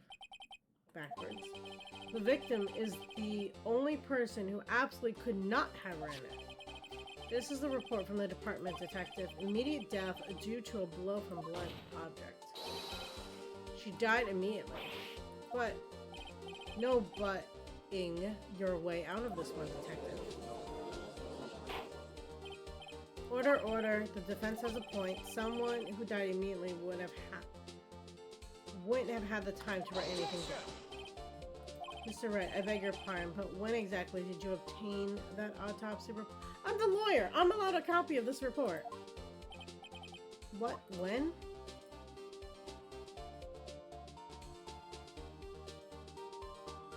The day after the murder. Because I was being questioned all night.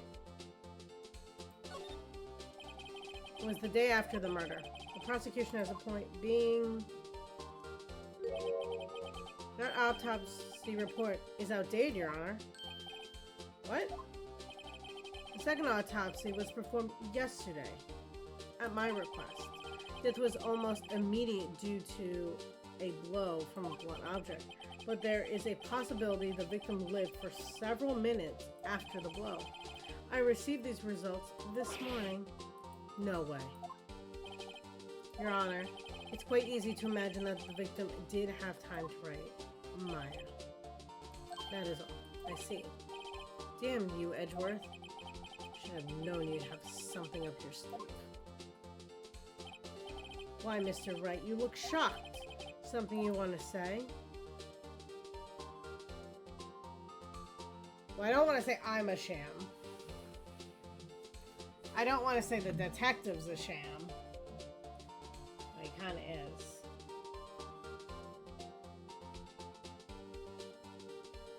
And I don't like this guy.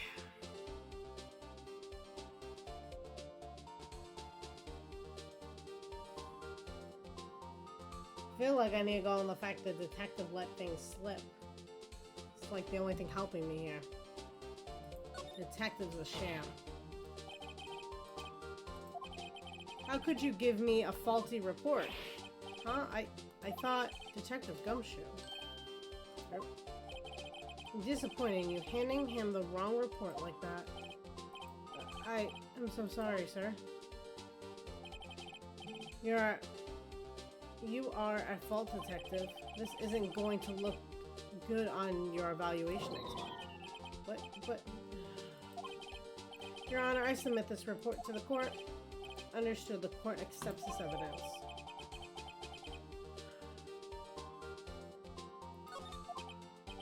Well, Your Honor, the evidence strongly suggests the victim was identifying her killer. I suppose that's the obvious conclusion, yes? Darn, this isn't good. The prosecution would like to call its next witness. This poor innocent girl saw the murder with her own eyes. That the witness, Miss April, may take the stand. Exactly. What part of her is innocent?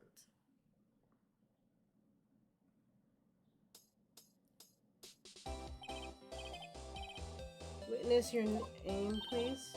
April May, at your service. Name. Holy crap, that is a short skirt. Order, an introduction should not require any reaction from the crowd. The witness will refrain from wanton winking.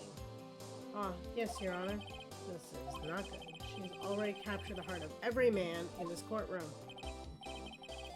Tell us, where were you the night of September 5th when the murder occurred? Gee, I was, like, in my hotel room. Hee.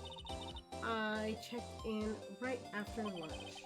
And this hotel is directly across from the Fay law offices. That's right, big boy. Please testify to the court what you saw.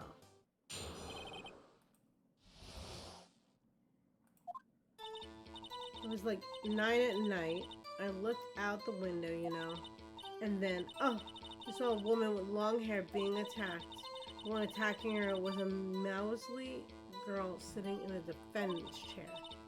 Then the woman's like, dodged to one side and ran away, but that girl caught up to her and hit her.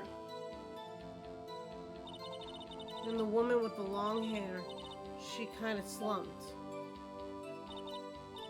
And that's all I saw. Every little bitsy witsy wink. Well, Your Honor, I see. It's a remarkably solid testimony. I don't see a need to trouble the witness any... Wait, Your Honor. Yes, Mr. Wright? What about my cross-examination? I thought the witness's testimony just now was quite firm, didn't you? Mr. Wright, I understand you were Miss Mia Fay. You were Miss Mia Fay's understudy, were you not? You must know her techniques well. Her cowardly way of finding tiny faults in perfectly good testimonies. Hey, how dare you? Well, Mr. Wright, will you cross-examine the witness? Yes. Gladly proceeding with the cross-examination, if only because I have a feeling Edgeworth doesn't want me to. She has to have some weakness. Very well, you may begin your cross-examination.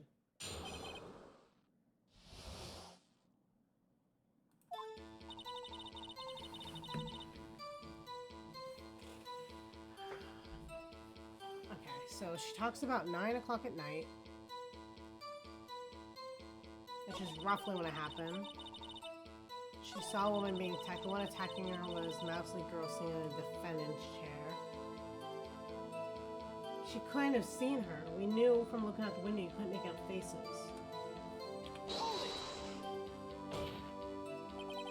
How do you know she was the defendant? Huh? Well, you know, she had a girlish physique. Women know these things. Look, I just know, okay? There's only one person at the scene of the crime with a short, girlish figure. Testimony is bulletproof, Your Honor. He's right.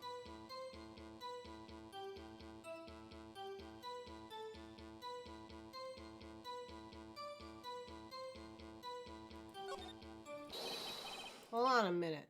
That testimony stinks. Wait, what? Miss May, I'm willing to bet that...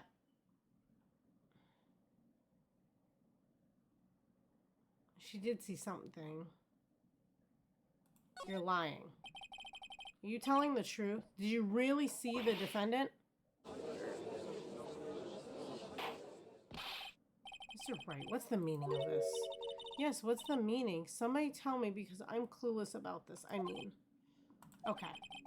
If you had really witnessed my client, Maya Fey, you would have noticed her clothes before noticing her physique.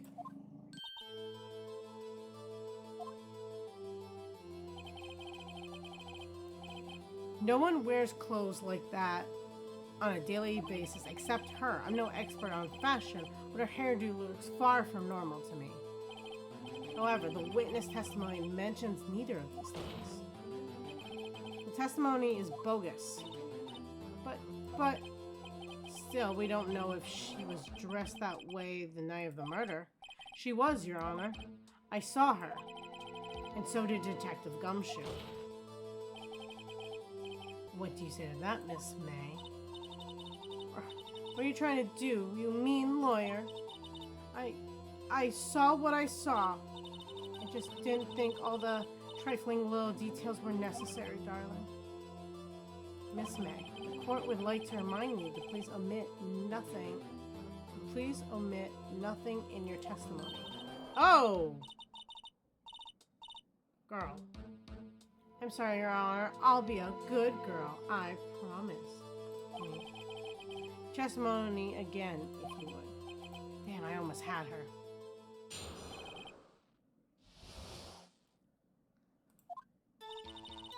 I did see everything. I did. The victim, the woman dodged the first attack and ran off to the right. The lamp was on the left, though. Then the girl in the hippie clothes ran after her. Hit her with that weapon. I saw it, I did. That clock, kind of statuary clock, the thinker, I think. Well, does the accuracy of my report not startle you? I see. I only wish you had been so detailed from the beginning. Please begin the cross-examination.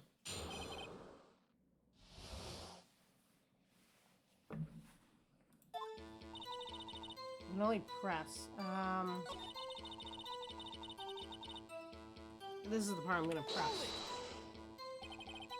Is that right? As in your right? You looked from the window, the hotel?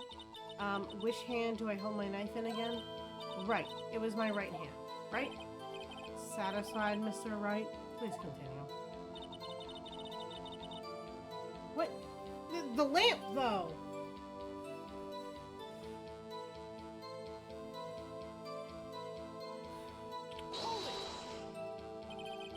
How convenient for you to remember her hippie clothes. That's what you, I mean, that's what she was wearing. Oh, and her hair was all done up like a bun. What happened then? She hit her with that weapon. I saw it, I did. Clock, that statuary thing. A clock? Didn't this come up in another testimony recently? Oh, don't look so sour, Mr. Lawyer. You can't win them all. No, but I have a feeling I'm onto something now.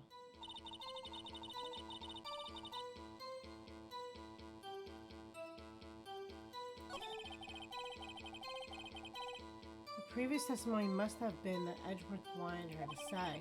So this was the testimony in her own words? Time to press and squeeze the truth out of her, figuratively, of course.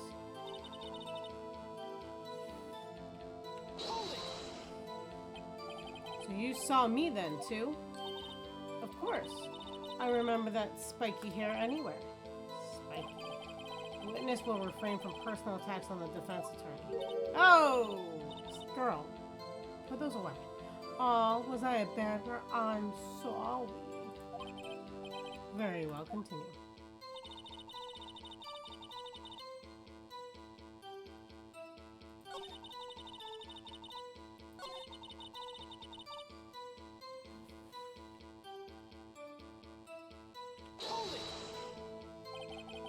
Where did this weapon come from? She picked it up from the desk. Let's see, what sort of weapon was it?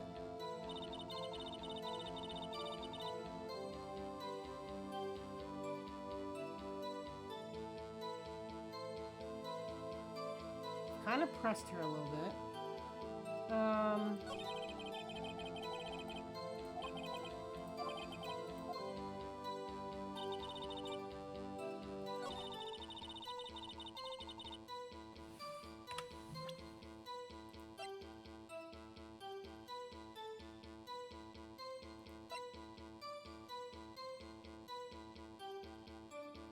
I feel like it's gonna be this or this one. Objection! Your Honor, that statement contradicts this evidence. It does? I don't see anything contradictory. Oh, really? The objection overruled. Trying to think before. Ah! She couldn't have been on that side and dodged that way because of the lamp. How does it want me to say that, though? Or at least that's what I'm kind of...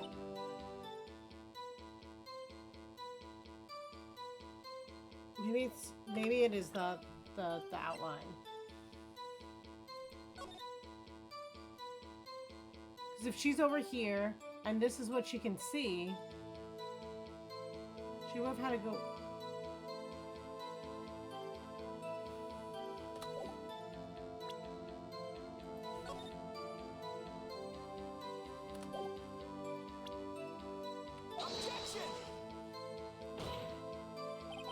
Your Honor, that statement contradicts this evidence.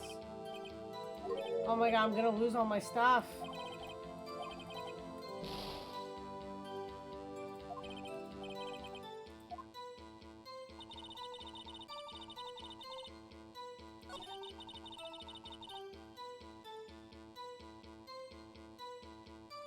If she ran after her, she wouldn't have died then right in front of the window.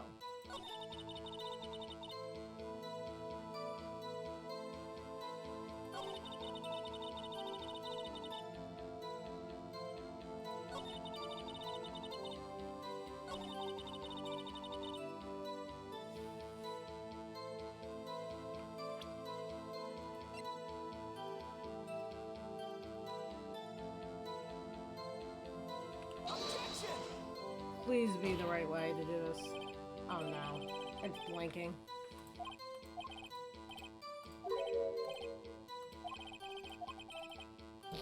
Oh my god. Okay.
I feel like I'm going to present this and lose my case right here.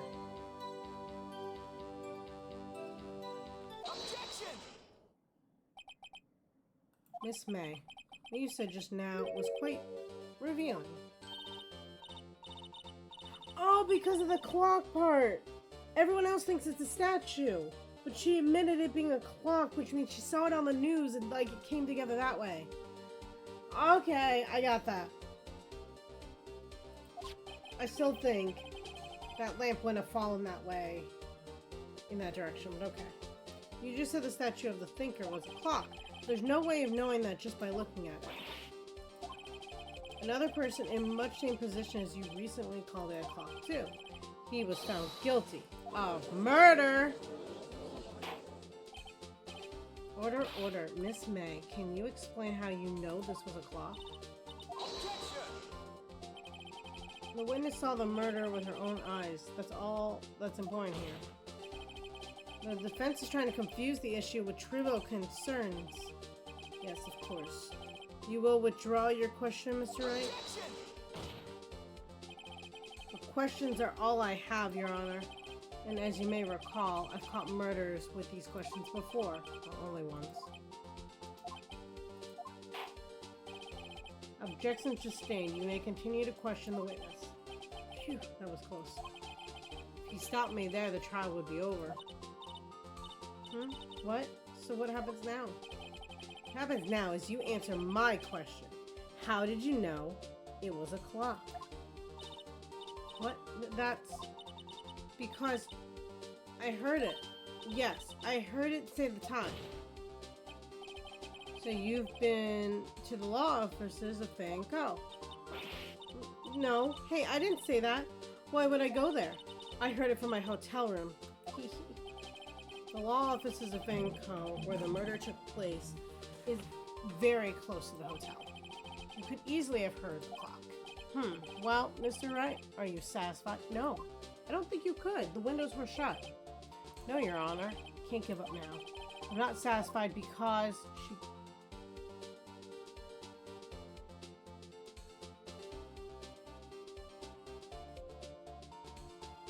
I mean, we know she couldn't have heard it. You were at the hotel. There's no way you could have heard the clock go off in the building next door. You have proof that she could not? Amateurs. Listen to me, Mr. Wright. In the courtroom, proof is everything. Without it, you have nothing. You are nothing. Then I would like to propose a test to see if she really could have heard.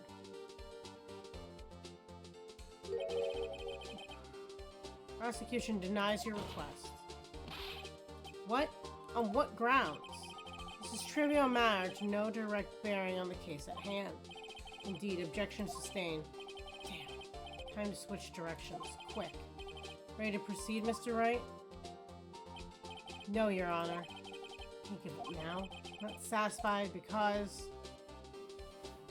I still say she couldn't have heard it because of the window, but... we know it... I know it has to be this. Now, based on process of elimination, but... we know that the one person's alarm clock rang when it killed the other person, so of course it could have. Which is why this doesn't add up to me. Your Honor, members of the court, it is inconceivable that the clock in question rang. Oh yeah! I completely spaced on that part. Okay. Yeah, she said it doesn't work anymore. Why didn't it work?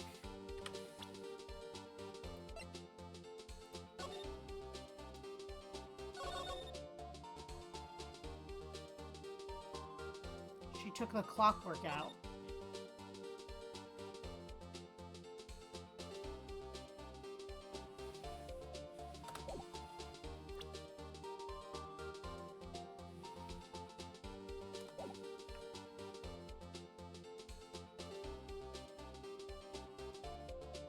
It's empty.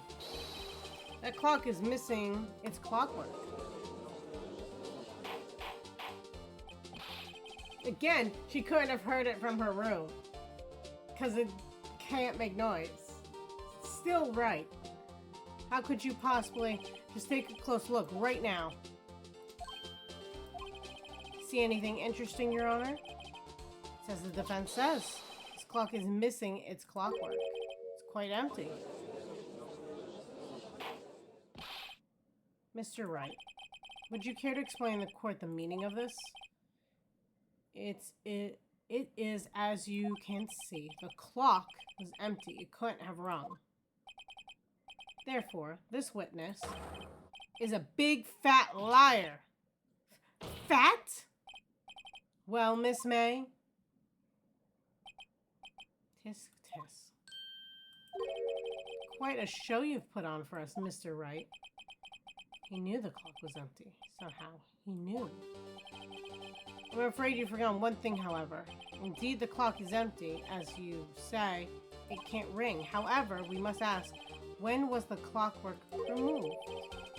If it was after the witness heard the clock, then there is no contradiction. Oh, this guy's good. That is true. That is a possibility. The clock might have been emptied after she heard it. And that is exactly what happened, Your Honor. I mean, why would anyone do that or think of that? Well, Mr. Wright, can you prove when the clockwork was removed? I can, actually. I have a recording. Huh. Possible, of course. I have proof. What? Wasn't it you who told me proof is everything? Well, I was listening. And now I show you the proof you like so much. Evidence that proves when the clockwork was removed is... Take a look at this. It's a very cute cell phone. Oh, you have a girly phone. Wait, this isn't my phone. Listen, this is the defendant's cell phone, and it contains a recording. A recording of a conversation she had with the victim on the day of the murder. Order! The defendant's cell phone? That wasn't brought to my attention. Perhaps Detective Gumshoe overlooked it. Grumble. The good detective better remember he's up for evaluation soon. I gotta say, I'm starting to feel bad about the big fella. Let's hear the conversation. So, I'm not gonna read this because we already know what it all says.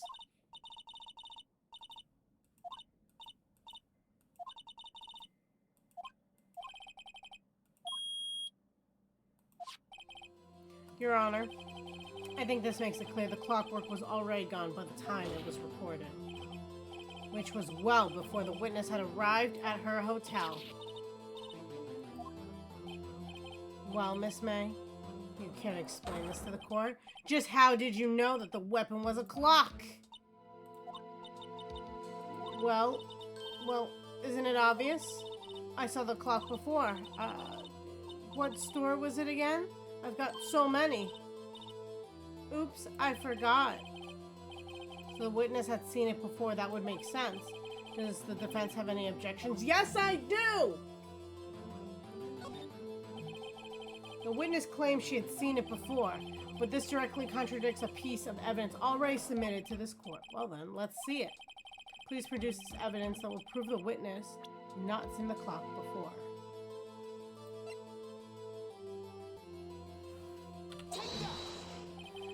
It's simple. This clock was never in any store, ever. What? A friend of mine made that clock. Only 2 exist in the world, and the one that isn't here is in police custody. Impossible. Everything is sold in stores. Miss May, I think it's high time you went shopping for a better excuse. These are kind of corny, even for me. Oh, excuses not on sale today?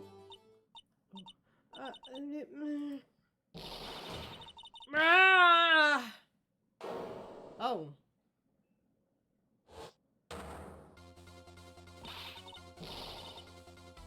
What's it to you, porcupine head? Sounds like I'm in a Pokemon battle.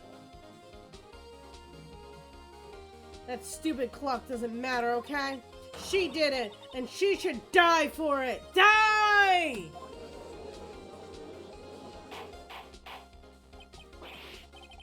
Whoa, let's not get ahead of ourselves. This is the court of law and the witness will remain calm.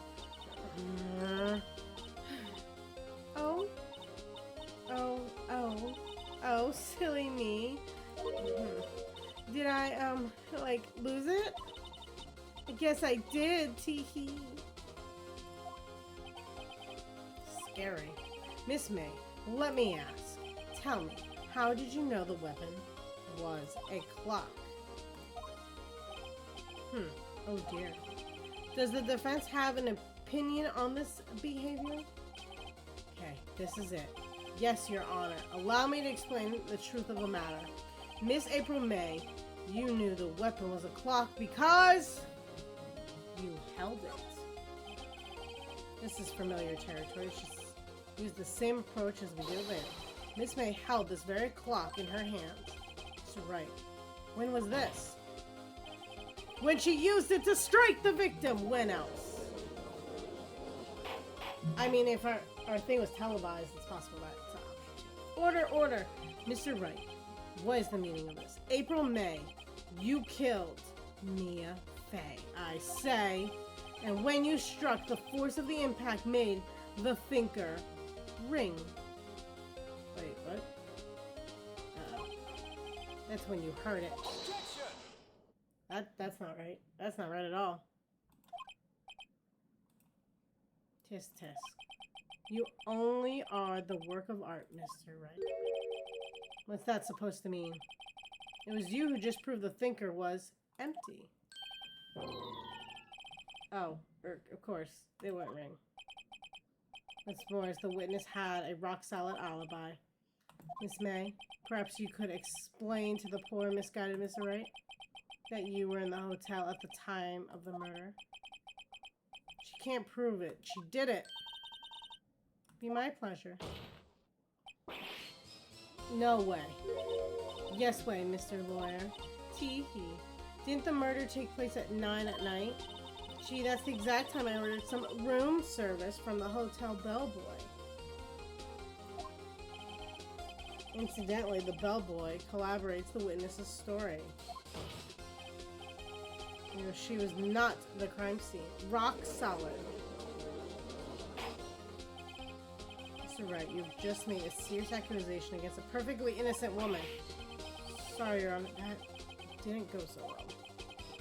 If that's the case, then how did she know the thinker was a clock? Wait. Your Honor, I figured it out. There is one other way Miss April could have known that was a clock. One way alone, and I have proof. Well, proof, you say? And the court will examine your proof, Mr. Wright. How did the witness know the thinker was a clock?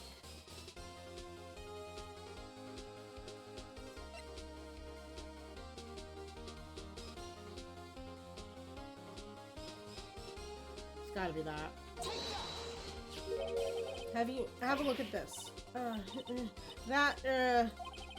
Found this in Miss May's room. Mr. Wright, please explain the court what this is. Miss April May, you were tapping the victim Mia Fey's phone, were you not? Your Honor, this is irrelevant. I'm not entirely sure that is. Objection overruled. Troubles me that our witness was in possession of a wiretap. This is outrageous. Does the defense truly claim the witness was tapping her phone? Absolutely. Even if it was the case, which it is not, you still have to prove one thing.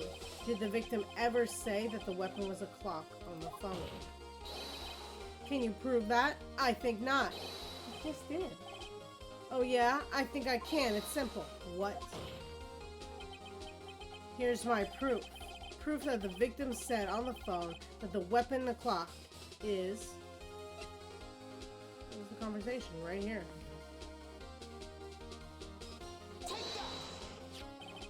Present the defendant's cell phone. Yes, we've seen that.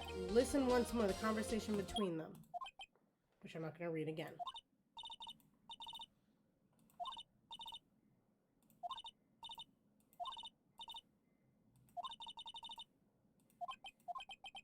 Miss April May, you used a wiretap to listen to this conversation. That's how you knew the thinker was a clock. Am I wrong? Objection! Your Honor, this is ridiculous. Your Honor, look at that witness's face. Did she seem amused to you? The defense demands an answer. Witness, answer the question. Did you tap her phone? Miss May, shut up, all of you. What gives you the right to talk to me like that? You lawyer?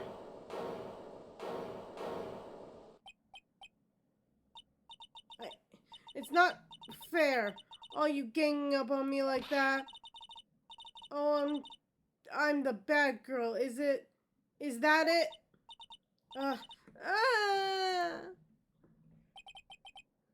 That did it. The court's seen the real Miss April May now. How to deal with the final blow.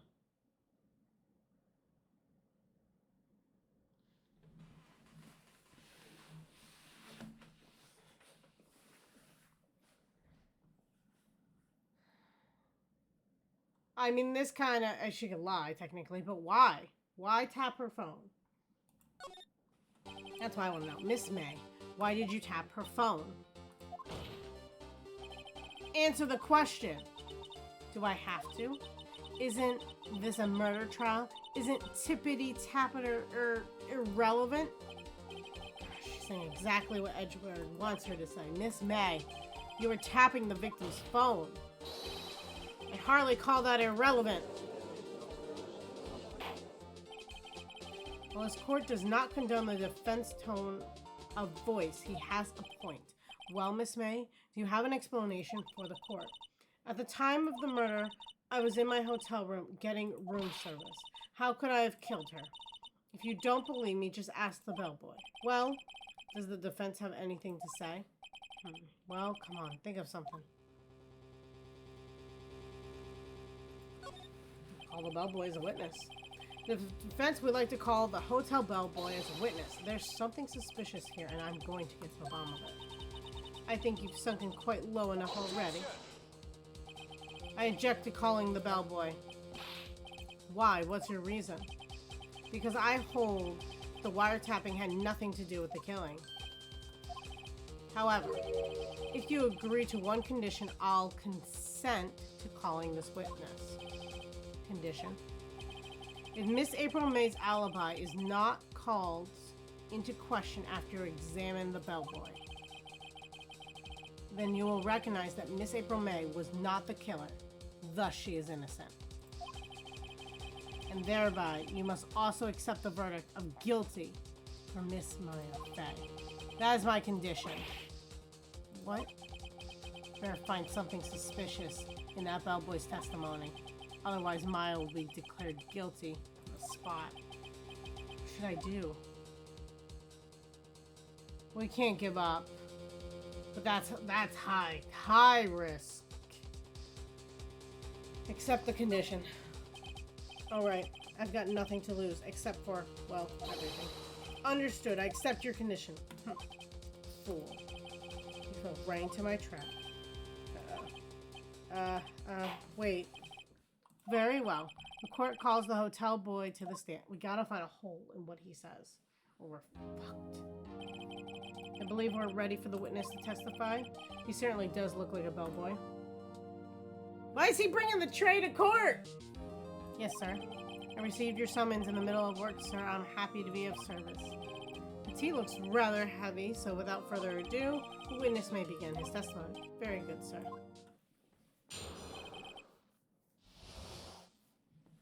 Miss May's room service.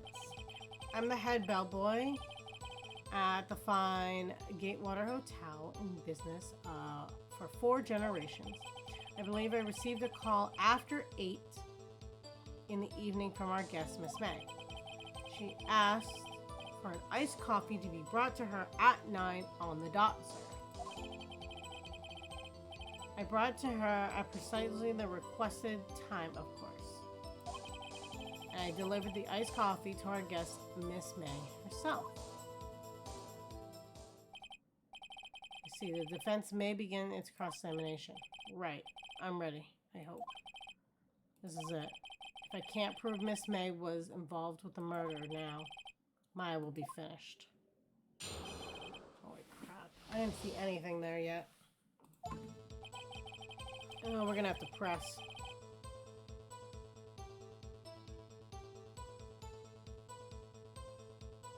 Can I press on everything?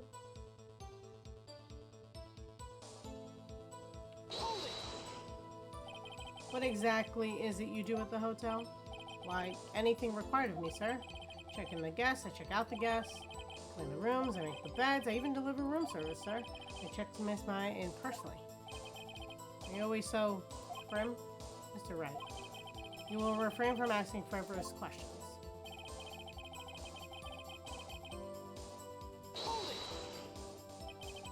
Are you sure it was Miss May on the phone? Absolutely, sir. How can you be so certain? I checked Miss May in personally, sir. Not only did I see her in all her stunning radiance, but I also heard her voice. And then I saw them.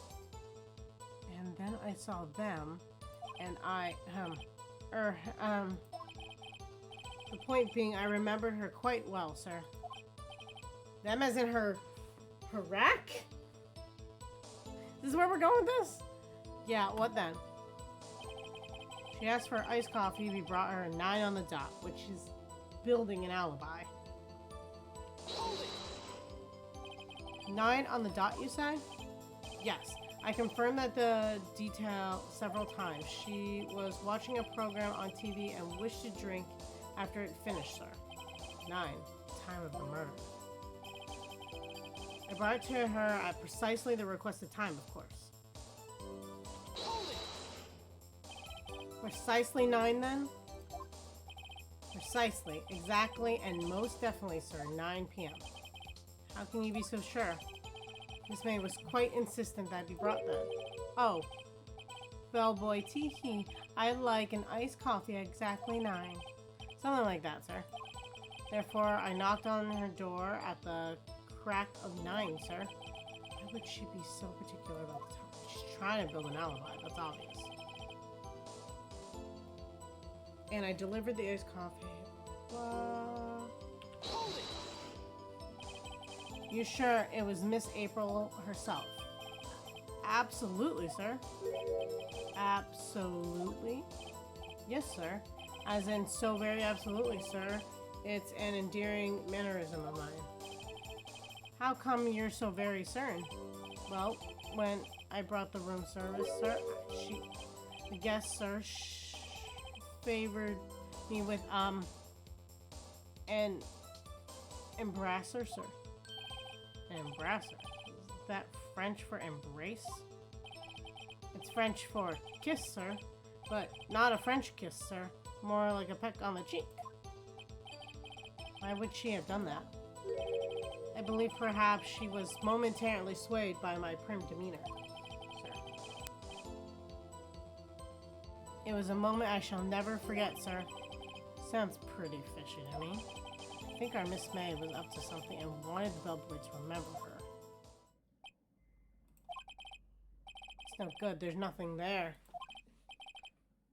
Is that it? Tisk tisk. Finally, you understand. This bellboy has absolutely no reason to lie. I mean, he might be, having a crush, so that's a reason. Now, if you have any decency, you will end this rather tedious cross-examination here. It was a bit tedious. Witness may leave the stand. Can't let this happen, can I? Wait, please wait. Yes, does the defense have something to add? One last question. Let me ask one last question. Your Honor, I must object. This charade of justice has gone on long enough. Now, Mr. Edward. All right, Mr. Wright. I give you one more question. That's all. Okay. This is really it now. This is my last chance. What do I ask him about?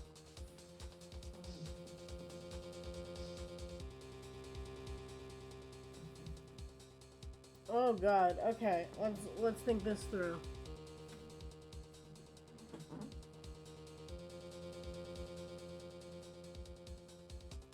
He checked her in, so he remembers her. Could ask about the room service. Did she ever leave at any point? But why is bed making there? Is that a red herring?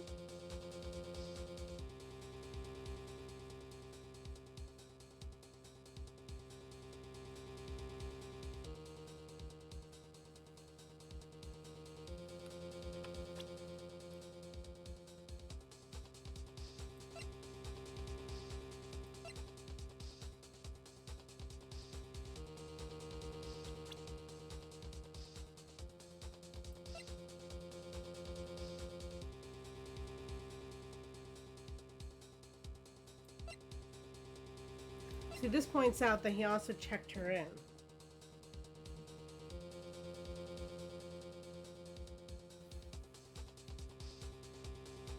She got checked in at noon.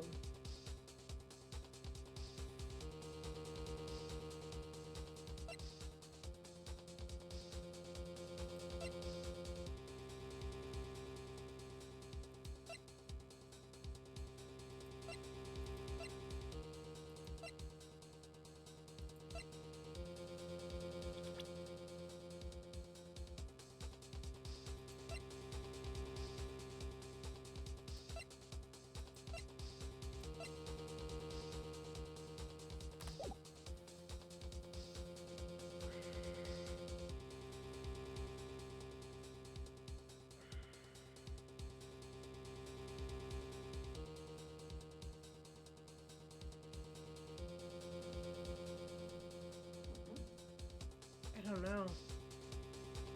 I'm like so torn.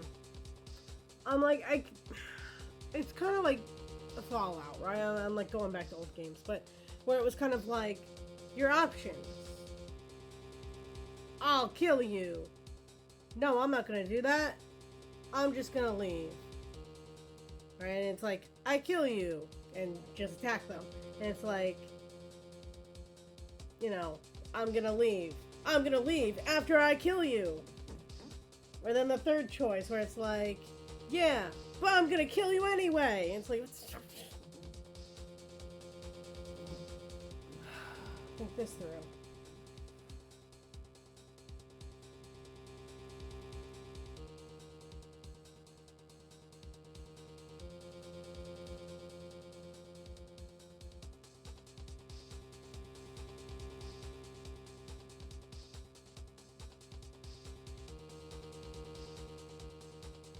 We did notice that the bed was already made.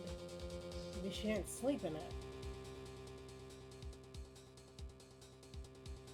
I don't know why, but it's sticking so out that I want to click it.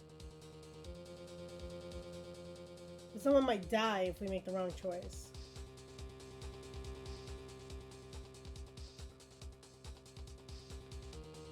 What we've talked about. I mean, he's the head person. It doesn't mean someone else didn't do it. Ugh.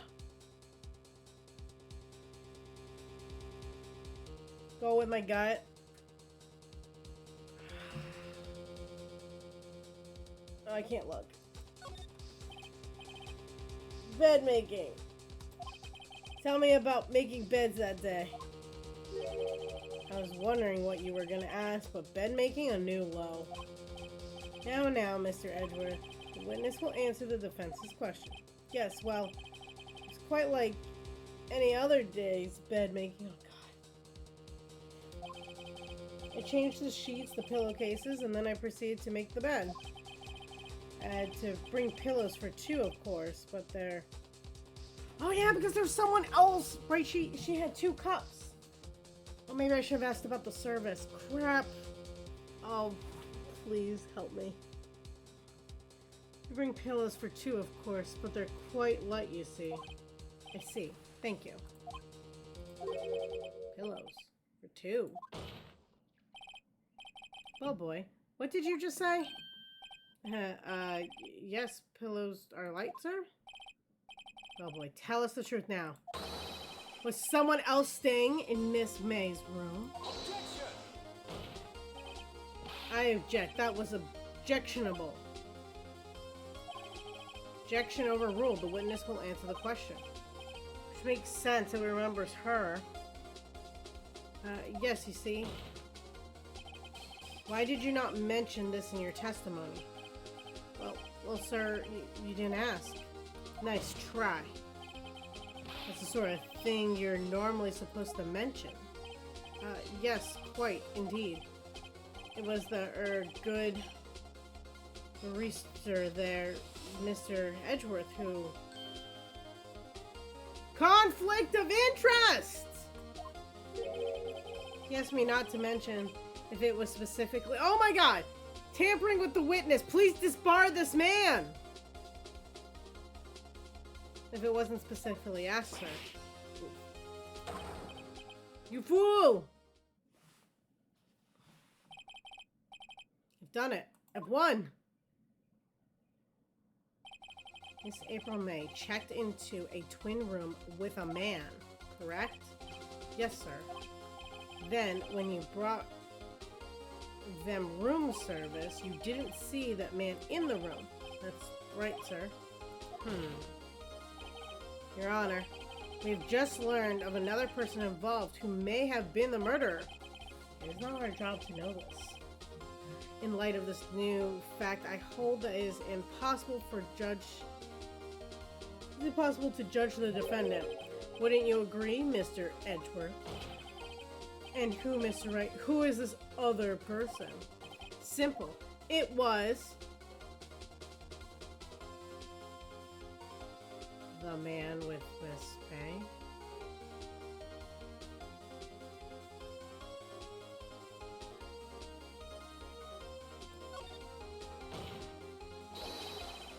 The man who checked in with Miss May.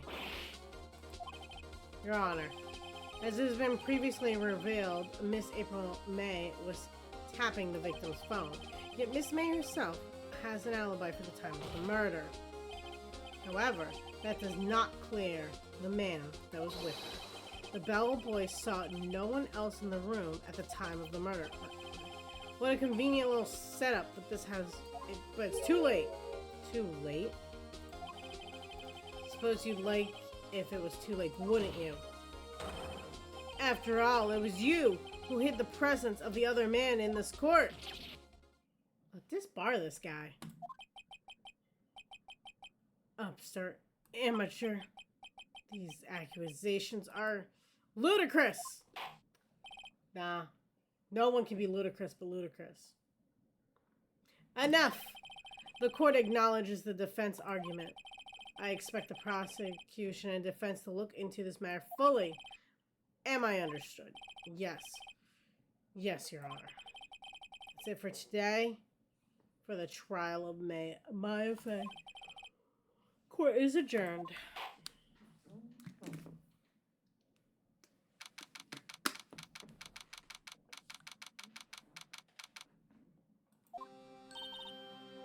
Mr. Wright, you were amazing in there. Really? I think I might be your newest fan. Oh, I was just doing my job, you know? Then again, the other attorney was pretty cool, too. That face of his, eyes wide and trembling lips, sent shivers down my spine. Yeah! The guy wanted you to get... if you say so. So what happens with me? Do I get to go home now? Well... No, I don't think so. Not yet. Oh, I see. But I got a great lead in today's trial. A lead? That man with Miss May? He's the key. Oh, I get it. What happens to Miss May after that anyway? I heard they arrested her. I guess she's learning her charms don't work everywhere. She's probably at the detention center now. I may have to go down there later. Anyway, this case is far from closed. Yes, sir. I'm going to find out more about this man. Do you think he was the one who... Maybe so. Sis, don't worry. I'll find him by tomorrow, I promise. Counting on you. As for a full record of April May's testimony, I thought it might come in handy during the trial tomorrow. But now I have it, I'm not so sure. Most of her testimony was all lies. In fact, there's only one part that hasn't been stricken from the record. The Victim dodged an attack but ran to the right. Why is it I see these things before other people do? I don't know how much good this will do for me at all. But anyway, time to hit the pavement and do some investigating. Maya doesn't belong in that detention center. And it's up to me to set her free.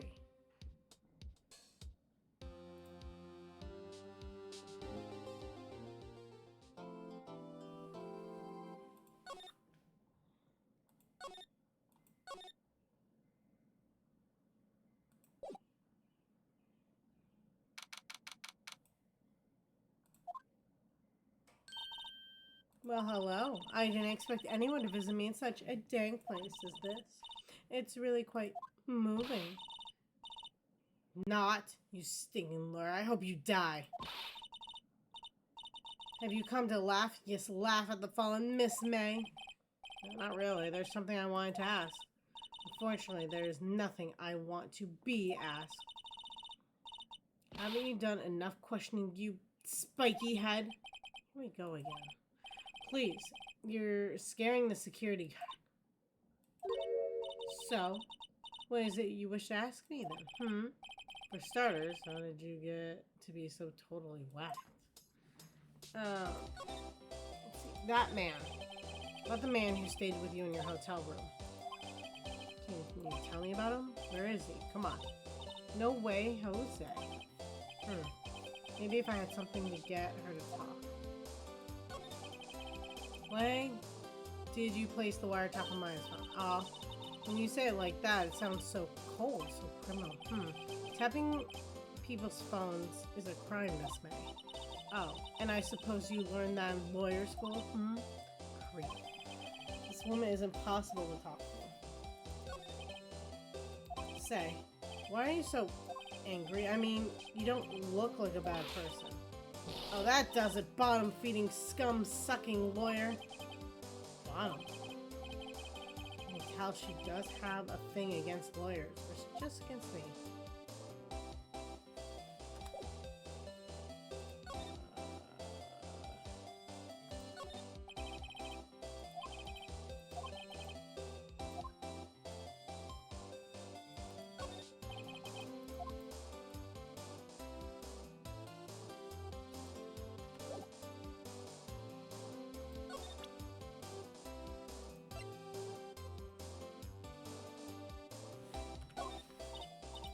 Hey, guess what? Actually, I really hate your guts, so get lost. Because, well, I'm done not cooperating. Thanks, I noticed.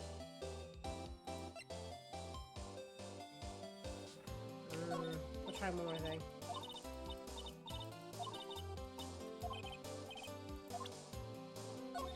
Oops. I pressed the same button.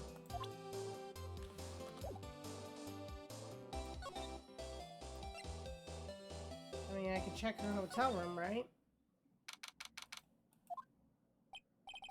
Ah, welcome, sir. Quite a performance today, if I say so myself. Thanks. Sorry for putting you on the spot like that. No, not at all, sir. Your efforts today can only help the Gatewaters rep, as they say. Huh, rep? Yes, our reputation will swell as the hotel where the murderer used a wiretap. We can charge a premium for a room, of course. It will be great business, sir. Wow, scummy. Whoa, Miss May hasn't been charged with murder. I, too, will become famous. The bellboy who brought the murderer iced coffee. I don't feel like we're both stuck in the same bad dream. So, you're our honored guest. Please let me know if there's anything I can bring you. Oh, her? Sir, not to boast, but I knew the moment I saw her, she'd do it, I said.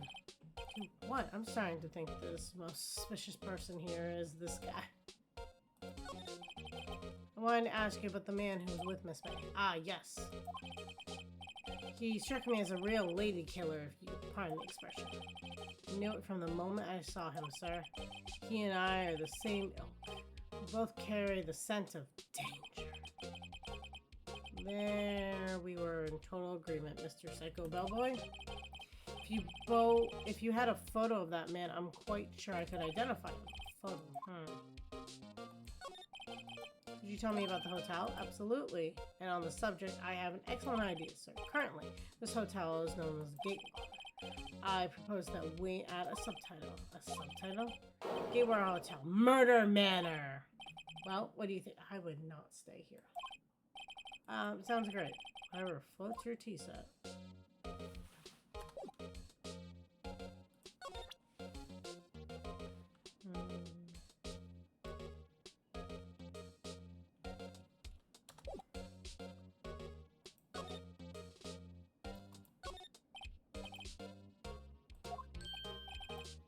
Please leave it as is, sir. There's the drawer of terror hiding place from the murderer's wiretap.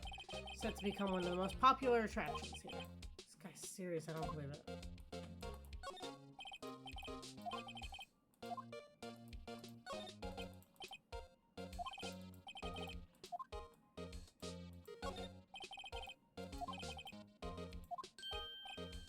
Yes, we plan to install a telescope in the window, of course. Just $5 will earn you 3 minutes of a view to kill. Just kidding, sir. Oh. For that look in his eye, I say he was more than serious.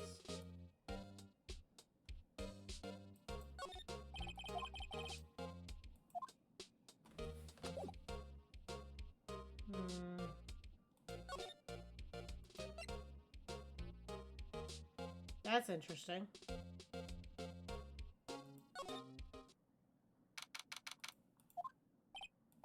It looks like Rosemary is out today again. Maybe he's just avoiding me for some reason. Oh, a photo. What's this? Old photos?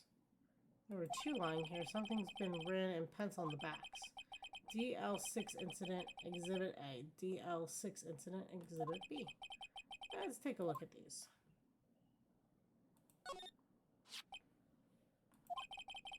Sure, I've seen this person somewhere. Perhaps I'll borrow this photo. I'm sure no one will miss just one photo. It might be a valuable clue. I'll take it for now. I bet that's their mom.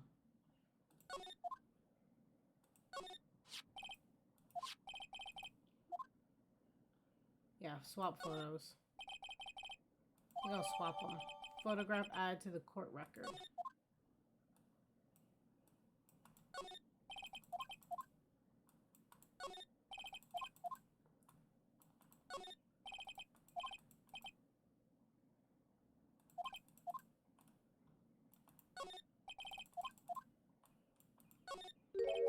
Wait a second, wasn't there a giant painting hanging on this wall? Yeah, it was a painting of... It was a guy in a straw hat. I don't think it looked like Marvin, though.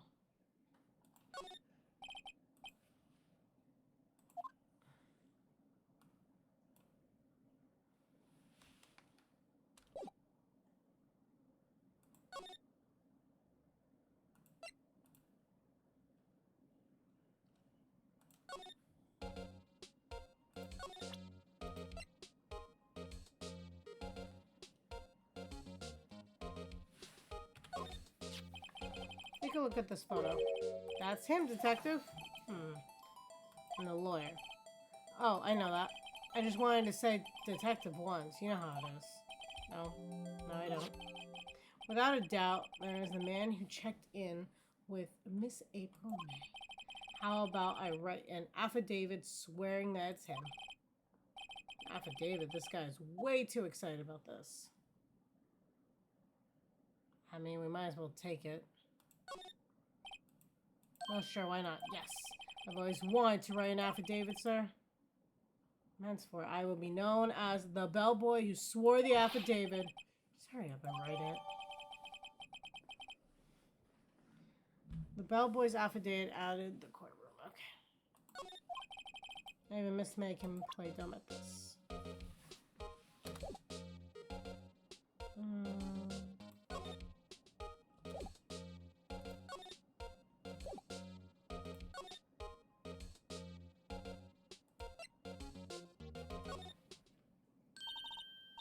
You again. You take a hint, stay gone. The only reason I'm back here is because you won't Okay, it's my fault now? No, spiky hair, you have a spiky heart. That does it. When this case is done, I'm shaving my head.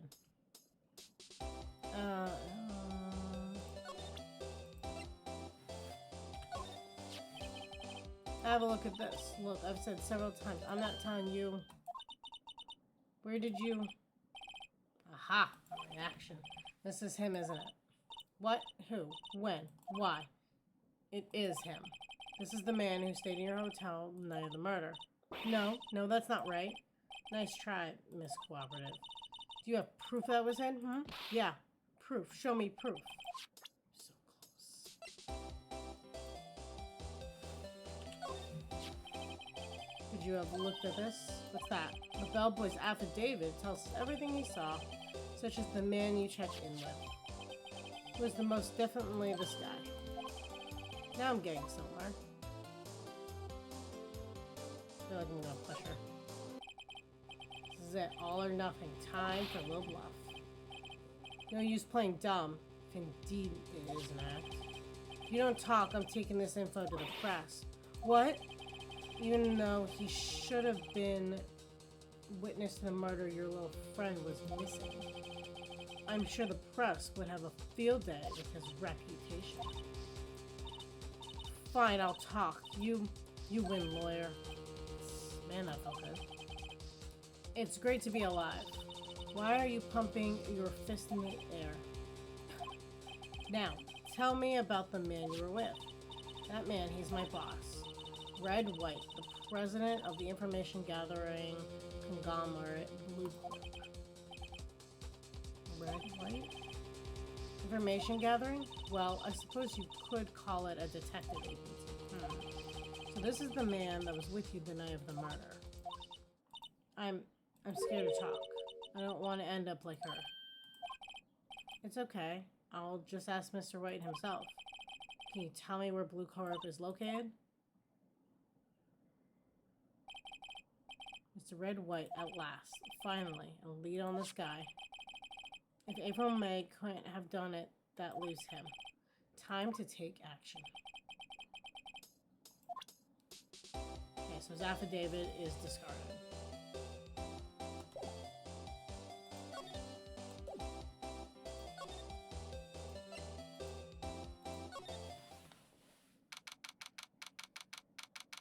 September, blah, blah, CEOs. Why is it in his thing now?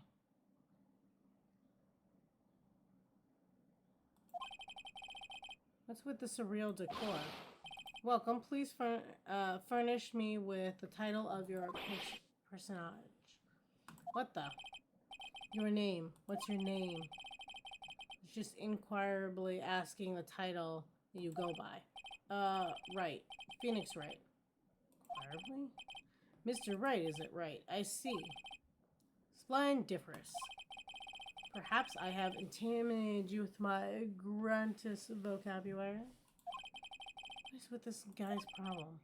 I'm Red White, CEO of Blue Corp. You know, corporation expansion official.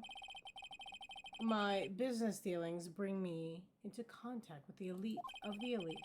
So I'm afraid I'm not used to conversations with the worldly challenge. What a fruitcake. Let me guess. You are an attorney, fresh out of law school, are you not? That's the only explanation for why you would come to meet me like this. What does he mean by that? No matter. So, what business does a mighty lawyer have with a man such as myself? This guy's arrogance me is off the scale.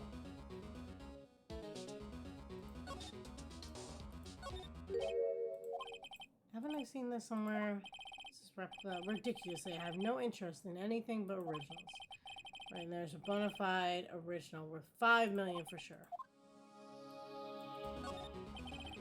That's the lineup of trophies, judges' cooperation, special good try prize, world judges, and special kind of standout.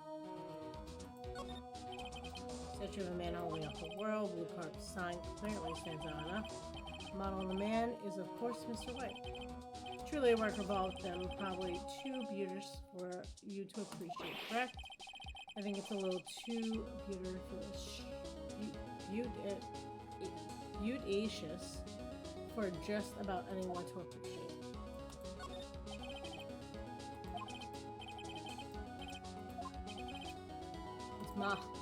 His desk is modeled after his body. We got problems.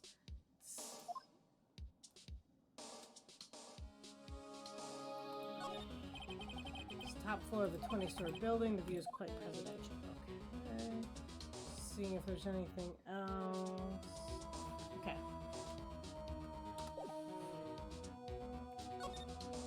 Miss May. Miss May is an employee of Blue Carpet. She's not correct. She was my secretary. What I was shocked at was to hear what she has done. What she has done? You mean the wiretap? Indeed, she is paid to answer phones, not tapping. This is not her job description. She does gather information for us as part of her duties. And I assure you, we do not condone illegal methods. It is inevitable that she would do this. Sounds like she's trying to turn Miss May into a scapegoat.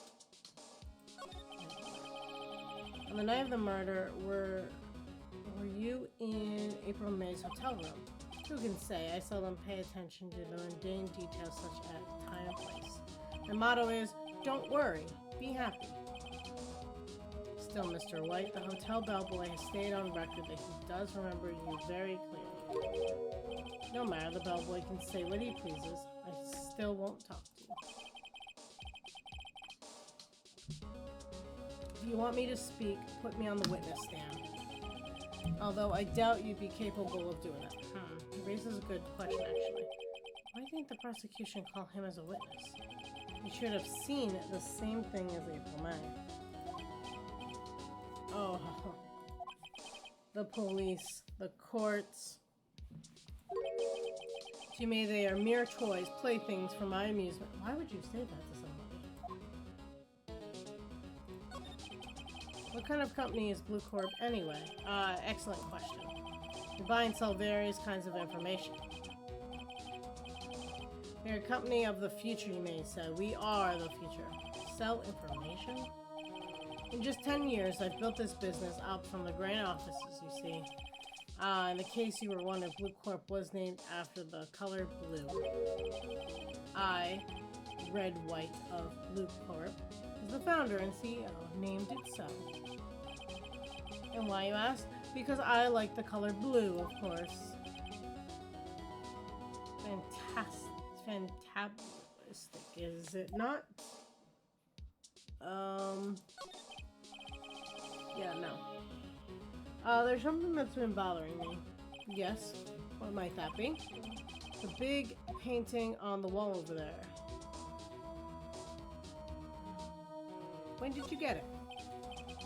Say, when did you get that painting? No idea, I forgot. I've seen the painting before, yesterday in fact. Why do I find that painting here today? Mr. Wrong, was it? Right.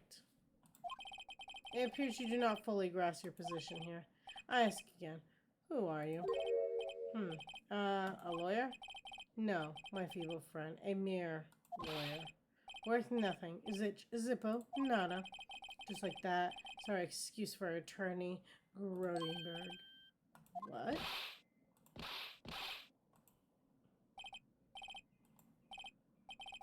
He punched me. Well, Mr. Lawyer, what will you do? Charge me with assault? Charge away. I welcome it. For it is you who will be found guilty. What? Heed my exposition. The police, the courts, they all do my bidding. So you say, but I wonder, is that kind of control really possible? I don't expect you to understand. It is a world beyond your comprehension. We came here from Brody Burgers, I assume. Mr. Grossberg's, yes. And you must ask him, why is it that the painting of his hangs here? Perhaps he will tell you. Perhaps he will explain how a man can live life purely for personal profit. Go now. Skedaddle. There is nothing more to discuss.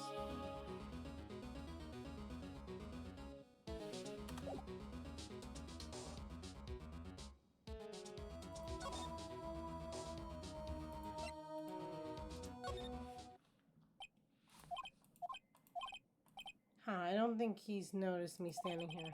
Maybe I should clear my throat. Jumping Jehoshaphat's. Oh, you. What's wrong? You look so pensive, like an old man at the end of his days. I'm not senile yet. I was just thinking about the whole mess. Something's really bothering him, that much is clear.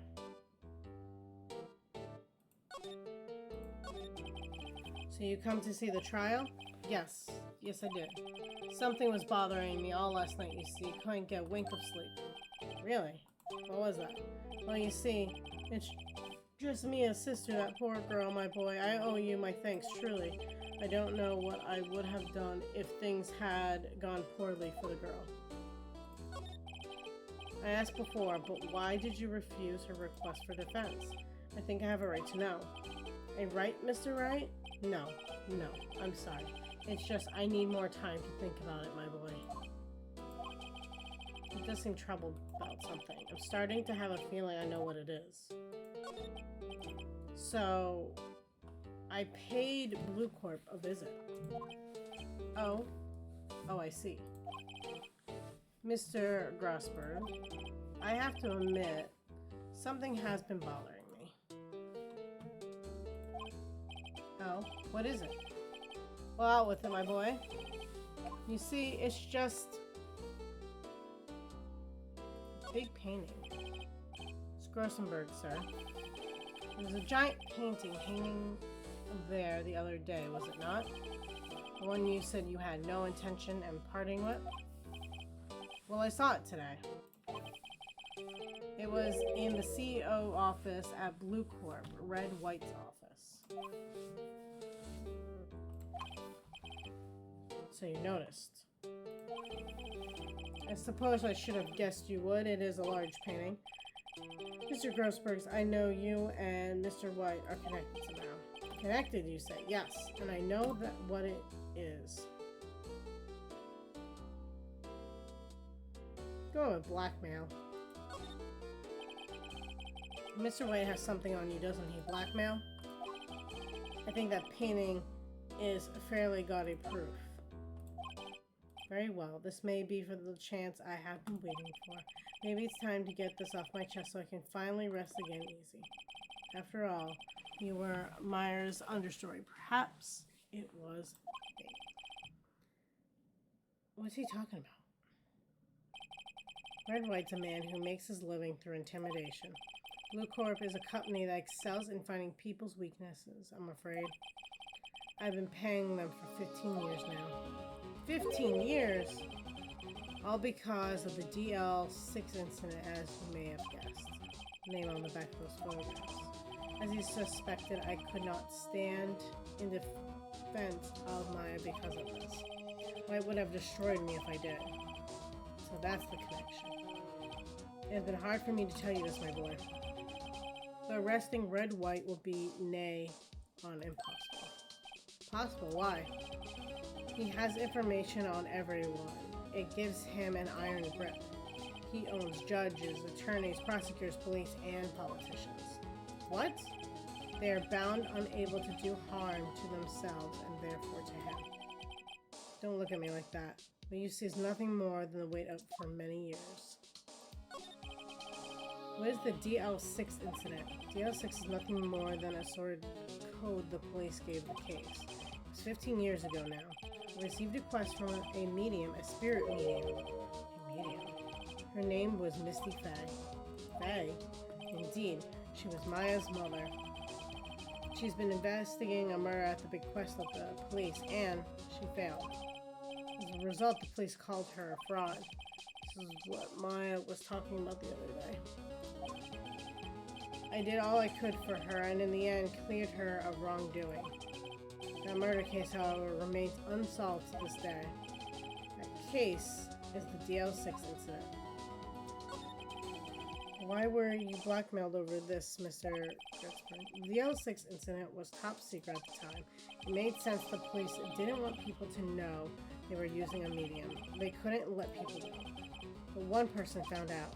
I told them. You told White? He offered me riches. It is an embarrassment to me now. because I talked, the police were mocked far and wide. In secret, they began looking for the one who sold them out. Of course, White heard about it, and he came to me. Only this time, the offer was blackmail. I see. White controls the law of the country as he sees fit. Yet, if you would still challenge him, have a close look at Mia's office. Mia's office? She followed his every move for years. She may have recorded something of what she found.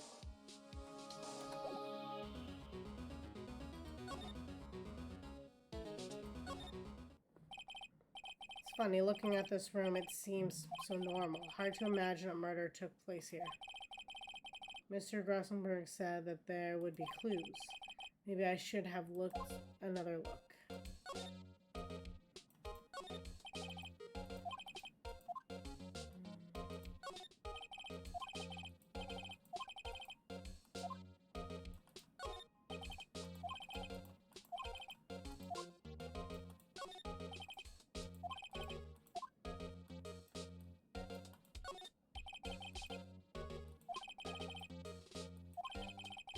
Which file should I take a look at?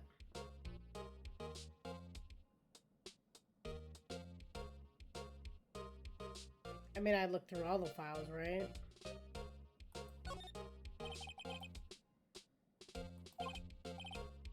A, B, C, D, F, Missy, Faye. It's Maya's mother. I should take a closer look. I tarnished the Faye name, leaving only these words, my mother vanished. I was determined to find the ones who had made my mother blame herself in this way. Using the power that runs in my family, I held an audience with the dead. Finally, the names of two men surfaced. One was Marvin Grossberg, a lawyer who sold my mother's information for riches. The other, the man who sold the information to the press. This parasite who makes his fortune on threats and coercion. His name is... the record stops here. So Maya knew Grossberg.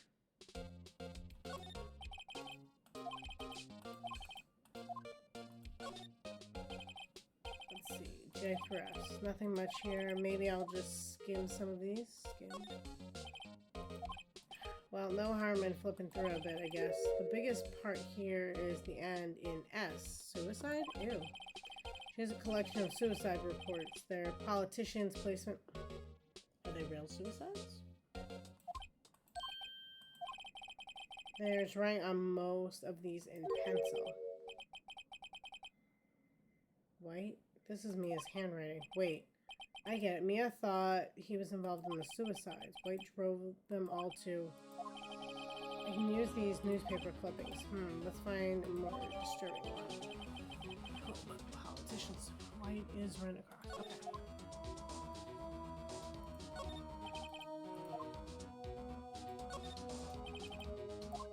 I want to see just what T through Z was.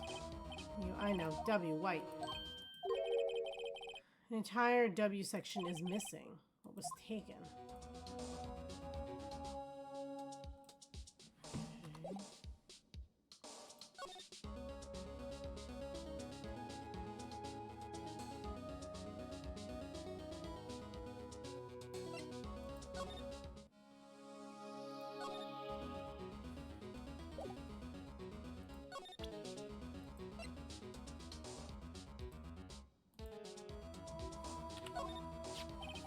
Found this in Maya's files, so she was investigating Red White as I expected.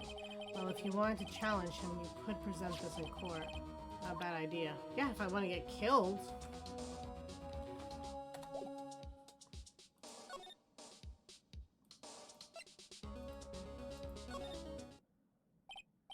Well, aren't you persistent? Sorry, but there's something I have to ask you, Mr. Lawyer. I really hate having to repeat myself, but it seems the message has yet... Stop bothering me. If you try my patience further, I fear a nasty accident might occur. I'm gonna make myself clear. Transparent. I think we're past needing to talk about April May. I forgot to put this guy on the spot and quick.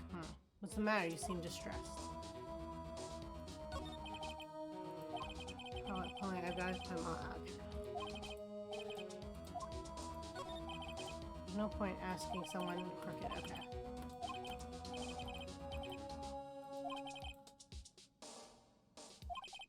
It's okay to indulge in my cosmopolitan sense of humor. I think not less of you.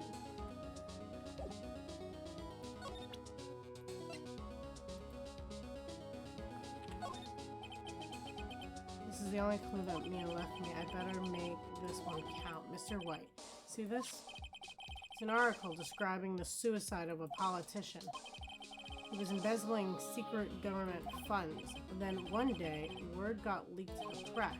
The very next day, he took his own life. And this concerns me how? I found this article in Mia's office. Sorry. Miss Mia, she had a file filled with articles like this. Every one of them was labeled with a single word, White. Mr. White, I know that you did this to the politician. You blackmailed him. You were blackmailing him. Blackmail? Not just him either. You were threatening and coercing hundreds of others. You were involved in all the suicide cases that Mia investigated. This company is built on blackmail. I'm right, aren't I? What a bizarre accusation, Mr. Wrong. What is it that you should be doing now? Investigating me? No. I think not. You should be searching for the one who killed Miss Mia. Secretary's office. Hello? Mr. Wrong will be leaving now. Yes, sir. I'll send someone right away. Wait a second, Mr. White.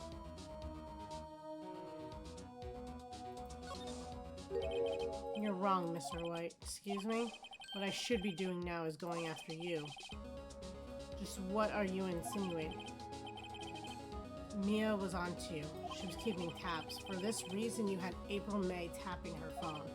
Then, Mia was murdered, and all the documents point to a mysteriously disappeared. So the culprit would be... Even a child could work it out, Mr. White. You did it. Secretary's office. We won't be needing an escort from Mr. Wrong. Instead, please connect me to the public prosecutor's office. Of course, sir. Hey, welcome back. One moment, please. Wait, that you? What are you doing calling me at a time like this? Hello, Chief Prosecutor. I've changed my mind. I want to testify tomorrow. What's this about? The Mia Fey case. I witnessed the murder, you see? And thus, as a very important witness, I would like to testify. What? Why now? I thought you said you didn't want to go to court.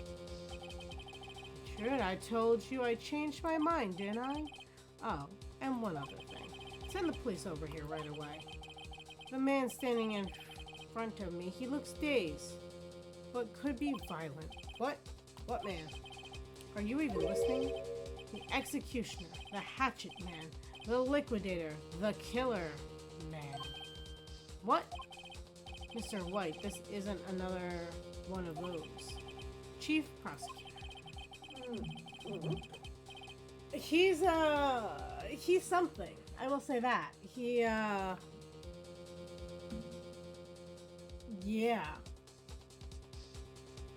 I mean, he's a perfect villain for the story, right? Because it's justice. So it makes sense. I do not believe you are in a position to freely offer your opinions to me, correct? I'm telling you to send the police now. Did I not tell you, Mr. Wrong? You are a mere lawyer. As was Miss Mia. How dare you? I'll point the finger at you, and you will be tried as Miss Mia's killer. The case is as good as settled. No lawyer of any worth will defend you. I have friends in the local lawyers association, you see? You'll be given a lawyer so stupidly inept that they make even you look competent. I feel faint. Detective Gumshoe reporting, sir. Ah, Butts. Harry Butts. Right, actually. Phoenix Wright. And my friend's name is Larry. Oh, right. Sorry, pal. Butts was that murderer, right? Detective Gumshoe. I present you the man who killed Miss Mia Fey. What? Take this despicable human being into custody. I hope Gumshoe kind of becomes like my buddy and that we are like kind of friends solving it and he's kind of like my Watson. I swear. This would be great. Farewell, Mr. Wrong. September 8th, 3:37 p.m. Detention Center, Visitors Room.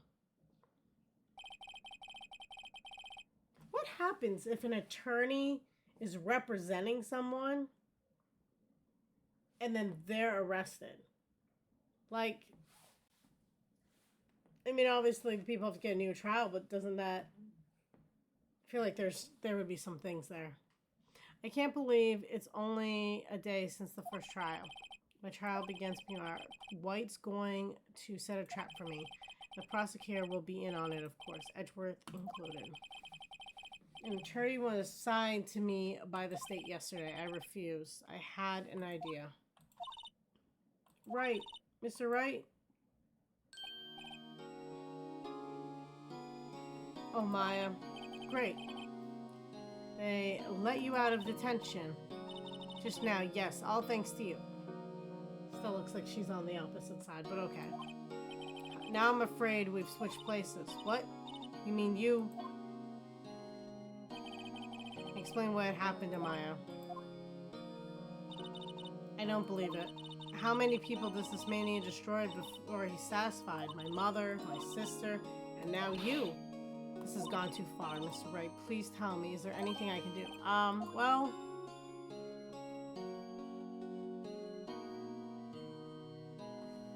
I mean, she's not a lawyer, so she can't really defend me. Breaking me out of here would create more problems, so I guess cheer me on at court? Well, you could cheer for me in court. Cheer for you? You mean like a cheerleader? Yeah, like that. Alright, leave it to me, huh? I better go get a uniform and some pom-poms. Oh, no, not what I meant. Wait! What? What? I'm kidding, it was a joke. No way. No, really, I was kidding, but thanks. It's good to know that you're on my side. There really isn't anything you can do for me anyway. But I can't just sit here and do nothing. I've got to give that man a piece of my mind. Just a piece? I mean, he'll murder you in an instant and make it look like a suicide. And then come to the trial tomorrow. Okay, I'll be there. I'll show them a thing or two. Let's see how this goes. Times may change, yet with crime, it's the same old story. In fact, it's gotten worse. Lengthy court proceedings are no longer realistic. Beginning a few years ago, a limit of 3 days was put on initial court trials. Oh my god, this makes me think of Mercy. That was still really good in its own way. Almost all finish in a day, most with a guilty verdict. I never thought I would end up in the defendant's chair myself for this case. With the true culprit appearing as the star witness. This is it. Tomorrow, it's me or him. To be continued. That was a good one.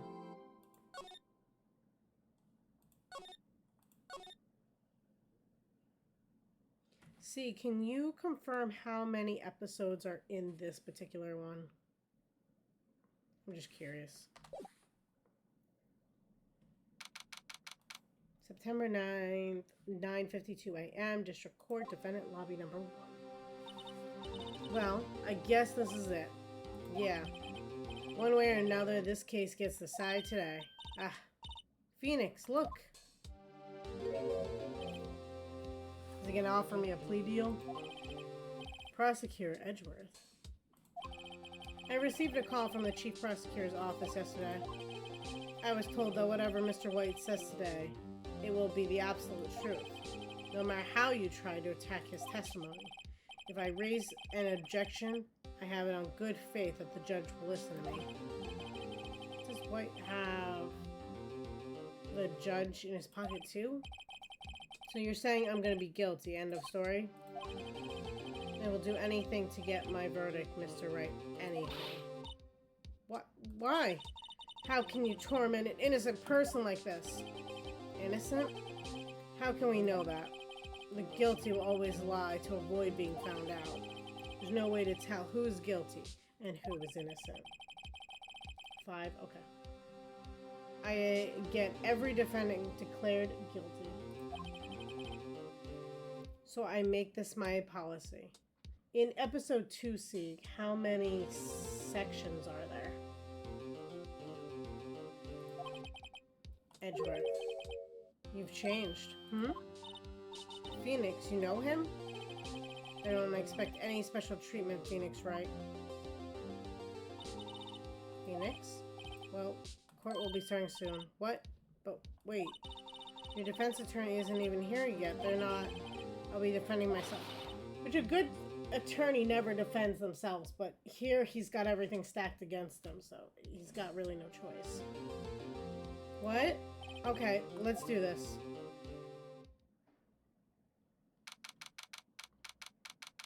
$10 a.m. 4 sections, okay.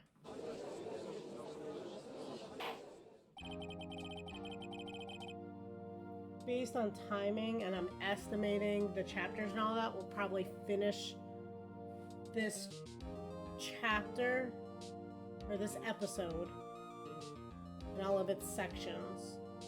So that's my thought.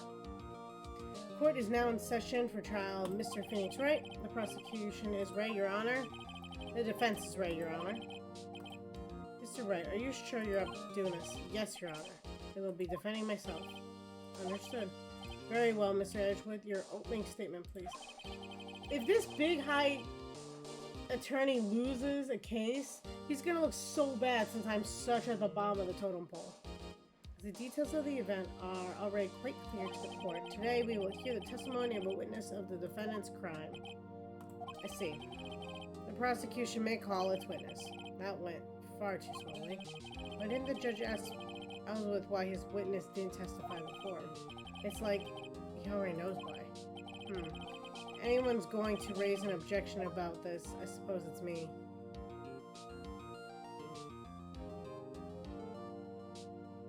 I mean, I can try, but I just don't see it. Mr. Edgeworth, you owe an explanation to the court. Why didn't the witness testify in the trial against Miss Maya Fey? I'm ever so sorry, Mr. White is a busy man, and besides, at the time, I thought that Miss May's opinion was all that would be needed. Again, my serious apologies to the court. Excellent, Mr. Edgeworth. I appreciate your demeanor. Great. He gets to show off, and I get nowhere. I would like to call Mr. Red White to the stand.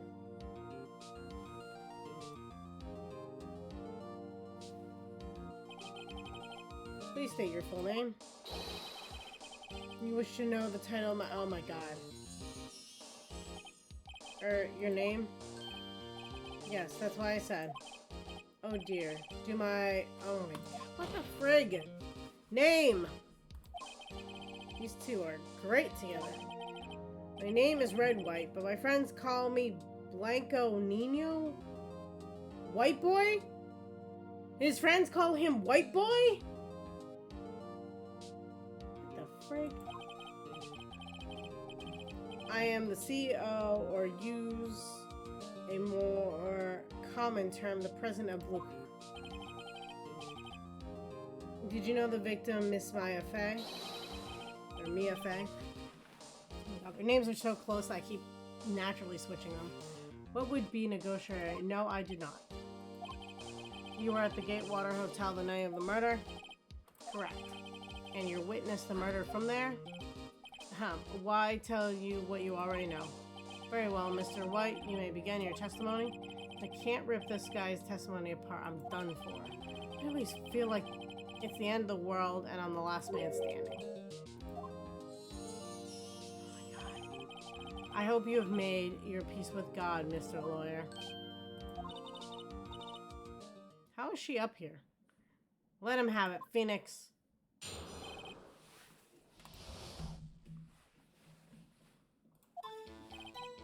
Let's see, it was about 9 o'clock, I believe. It's quite perusifying or reading to you some papers by the window when I heard a bedlam coming from outside. I was surprised. I turned to look at the building across the... My thing would be, why does he have this particular room with his secretary, right? When he is this wealthy, he could have a penthouse suite. Are we serious? It was then I saw him, a spiky-haired man attacking a woman with long hair. Are we serious? This contradicts everything. Needless to say, that man was none other than you, Mr. Lawyer. I called Miss May over at once. She too was flabbergasted, of course.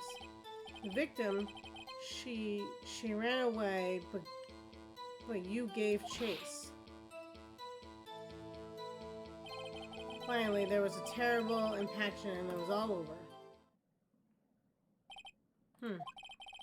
If things occurred as you testify, then I'm afraid the defendant is guilty.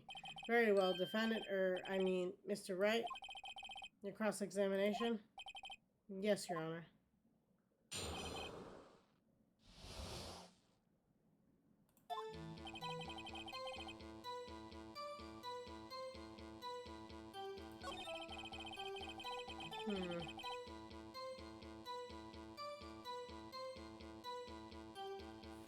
But we know the bellboy admitted that he was not in the room. That was like said in court already. What do I have to present?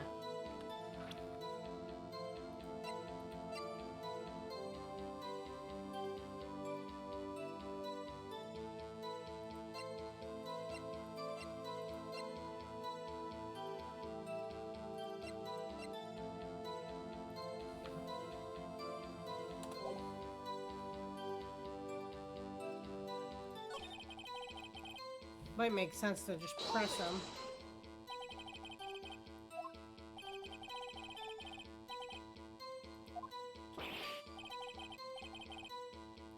Really? He's gonna say I'm perfect and that's why? So, what was the proper term for secrecy again? Anyway, Miss May ordered room service for 9. Happened soon after the room service arrived. That's what Miss May said too. Rest further. True, the bellboy who brought the coffee saw Miss May. Yeah, but he didn't see you. But he testified that he did not see you at the time. This is your concern? Silly Laura, Miss May received the coffee outside the room. Of course he could not see me. He would need x-ray vision to pull off something like that. Tell us, what were you doing at that time?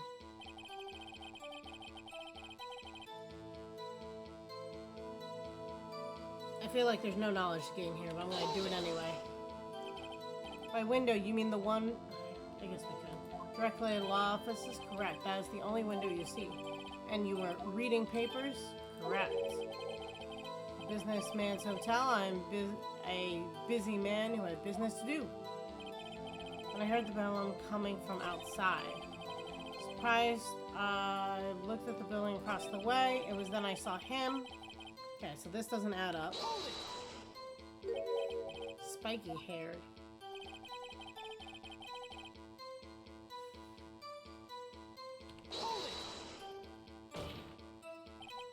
What you just said directly conflicts with Miss May's testimony. Miss May clearly stated that the assailant looked like a girl.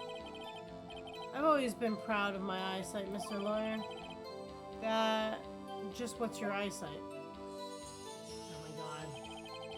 Counting both eyes, 40. 40, don't add them together. I think the witness is trying to say his eyesight is good.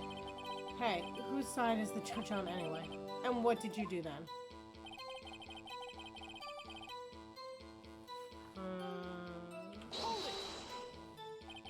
What was Miss May doing at the time? She had just finished watching a soap opera on the TV. That contradicts what you just said. And weeping openly. Do you know that she had been taping Faye's office phone? Irrelevant, that has nothing to do with the case at hand. I care not. I will answer the lawyer's bold inquiry.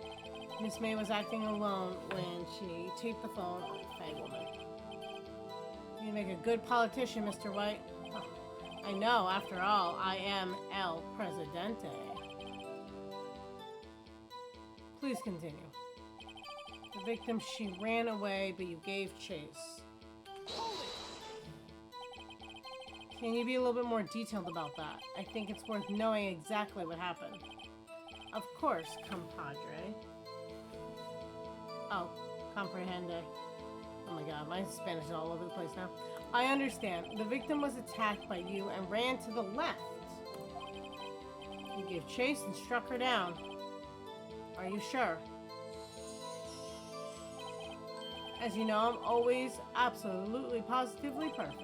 Perhaps you could change your testimony to reflect this new detail?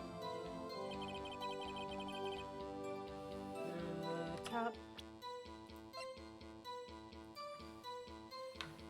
Objection! Wait right there. Mr. White, you've dug your own grave. What's this? You said the victim ran to the left, but that directly contradicts Miss May's testimony. She clearly stated that the victim ran to the right. Oh, it's simple. I have misheard her. You've misheard. I think not. Look at the floor plans. Killer was here. The victim here. If the victim ran to the left as you claim she did, she would have been running directly away from the door, which is true. She would have been running into a dead end.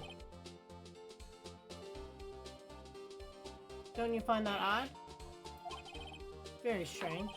I did see her run to the left, I did. It's interesting, if you called someone over because you watched a murder happen, you guys would have jumped in on different parts of that. Phoenix, look at the look on his face. I don't think he's lying about this one.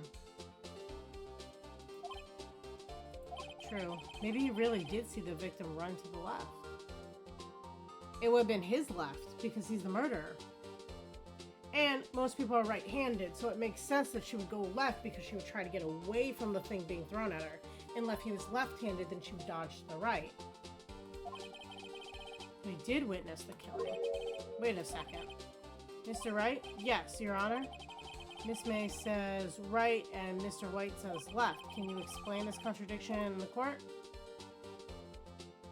Both are right. Both witnesses are telling the truth, for once. Ha! I doubt it. Or rather, that does not clear up the contradiction. There is one scenario that would explain their conflicting accounts. What?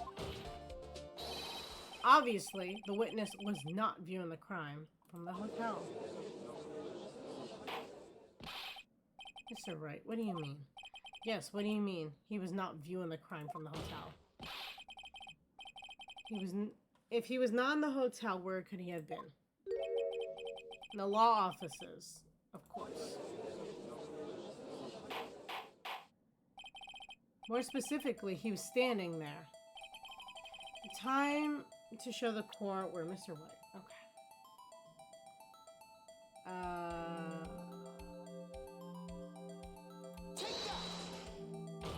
I didn't know if I had a dragon.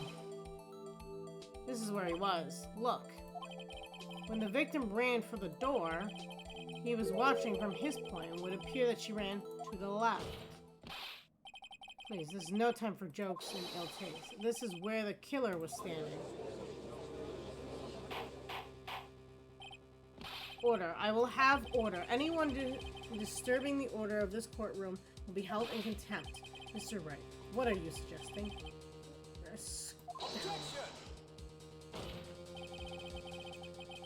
The postures of this defense are in disorient of the truth, Your Honor. Indeed, they do seem a bit far-fetched.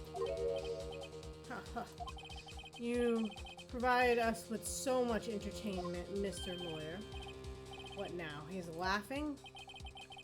The hilarity of the moment made me remember something. It appears I have been unclear for this. I apologize. Mr. Your Honor. That sounds insulting, but okay. Might I be allowed to testify once more? Very well, let's hear your revised testimony. Good luck. You can't fix a broken testimony, buddy.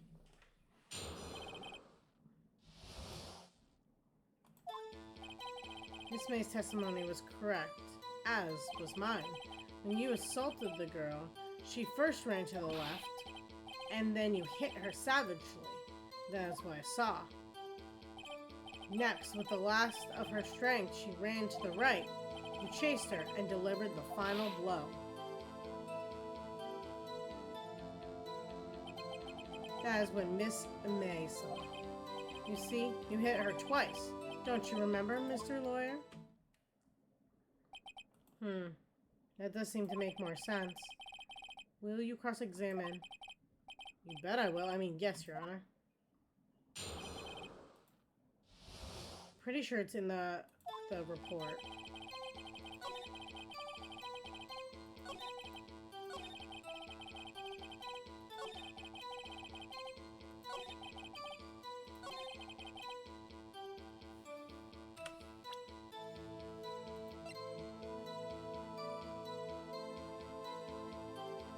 See, it says a blow.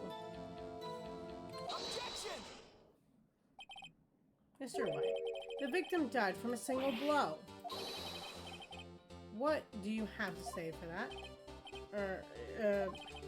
Here's my chance to hit him where it counts.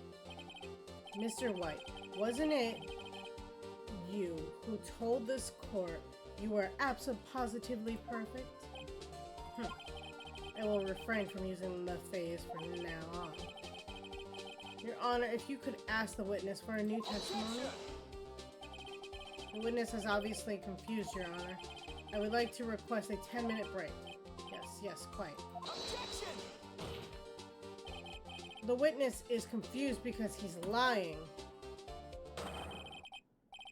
I emphatically request that there be no break, Your Honor. Yeah, we want justice. Don't let him get away. Very well. If the witness would care to revise his testimony. Crowd is on my side now. Slipping out of this. No slipping out of this now. White? Mr. White? Okay.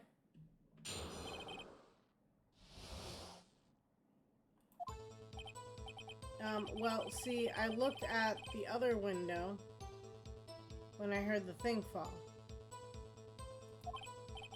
Then the next moment, I saw Miss Maya running to the left. The killer, you attacked her, but she dodged, and then she turned and ran for the door.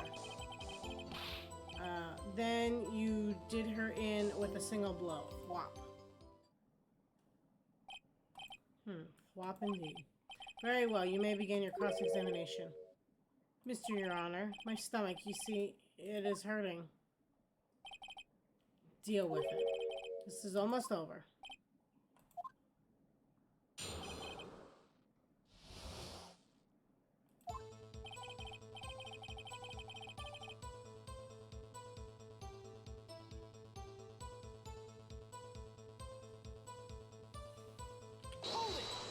Trying to understand this one more. You heard that thing fall? What exactly was the thing? Huh? Oh, the glass light stand. Right, the one that had fallen over at the scene. Phoenix, doesn't something about that strike you as odd? Yeah, that's very odd. I'll press further. Mr. White. Huh? What? You're saying you saw the glass light stand? Yes. And change your testimony to reflect that. Sorry, my bad. The witness will revise his testimony. Okay. Of course. The light stand was lying on the floor when I looked. And the next moment I saw Mary run to the left. So she ran towards the thing. Did you know that the victim personally? No. Triple no. How could I? See, nothing odd about the witness knowing the name of the victim. It's not where I was going with that, but okay. Mr. Wright, I will not have you. A flustered Edgeworth.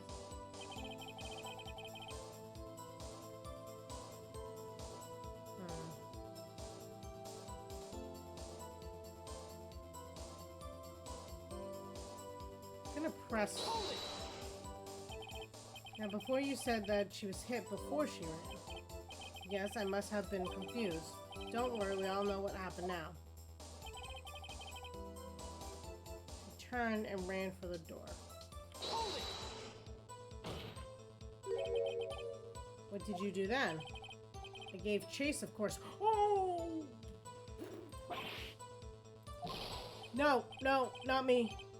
The killer, I mean, he gave chase. Mr. White, please try to remain calm. The only thing trying to fluster you was baseless accusations. Oh, alright. Thank you, Miles.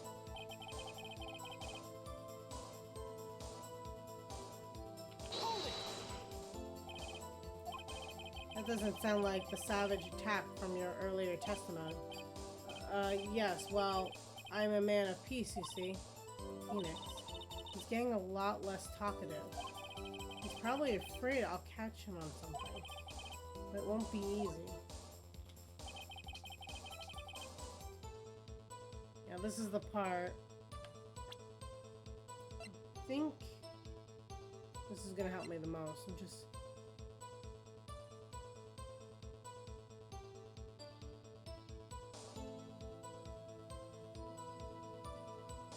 The victim dodged an attack but ran to the right, but she was caught and struck. Is it Maya's testimony or is it the room layout? I'm gonna try this one. If it's not, it's the other one. Objection! The witness statement is clearly faulty, Your Honor. Yeah. It was the room layout.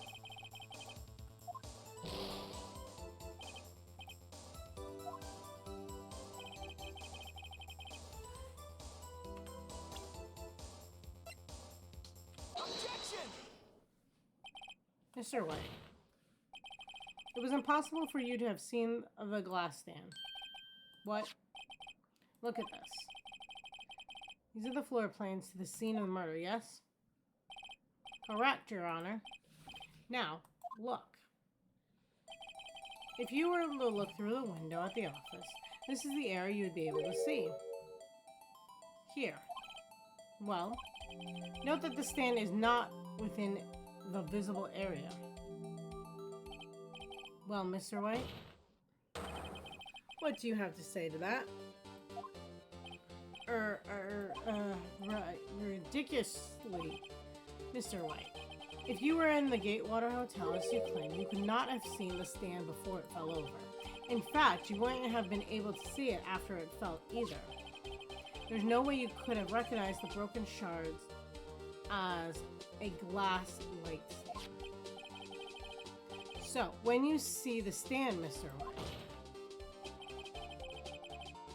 it must have been the moment that it fell, and the only place you could have seen that from is inside the office. In other words, you were at the scene of the crime when the murder took place. Gah!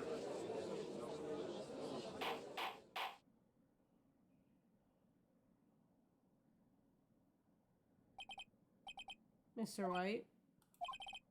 Mr. White? You did it, didn't you? Mr. Your Honor, Miss Mia... Huh, looks like we're about to get our verdict. That's far enough, Phoenix, right? What? I forgot about Edgeworth. Mr. White, I think the time has come. Shouldn't you confess your crime now? What? I said you should confess your crime, ergo. Confess that you placed the wiretap. A wiretap?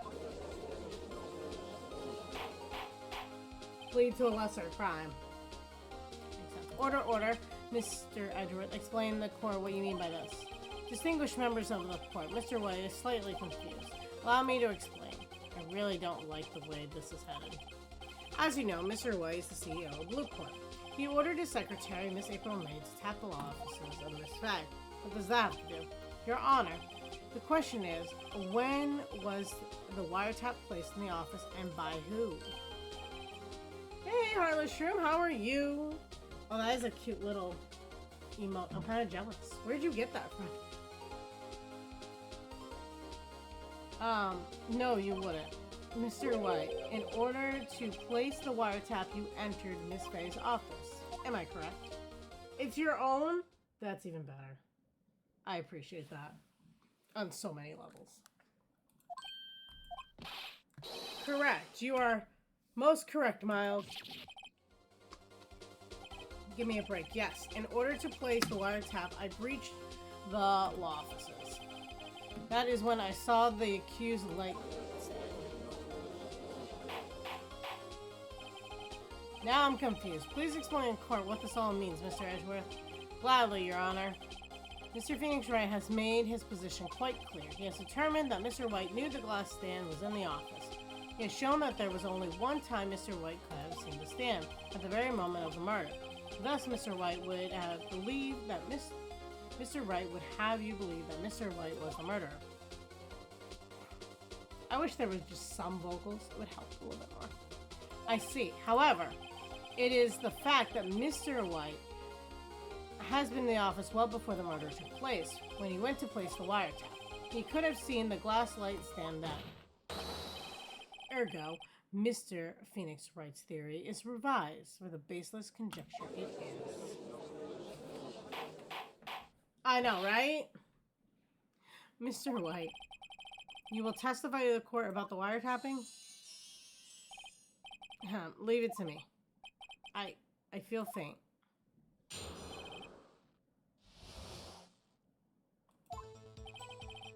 It was the beginning of September, the week before the murder. I had entered the Fayco law offices. Of course, I had done so to place a wiretap. That is when I saw this glass light stand. So you saw the stand before the night of the incident, and it is how you were able to identify what had fallen over by the sound. Correct. That is right. I see. Very well, Mr. Wright. You may cross-examine. God, what am I supposed to do now? Good luck, Phoenix. Okay, we're going to try pressing all the way through and see what we can get. At the beginning of September, the week before the murder. You have proof? Miss April May knew the details of Miss Faye's phone conversation. This proves that the wiretap was in place before the murder. Right.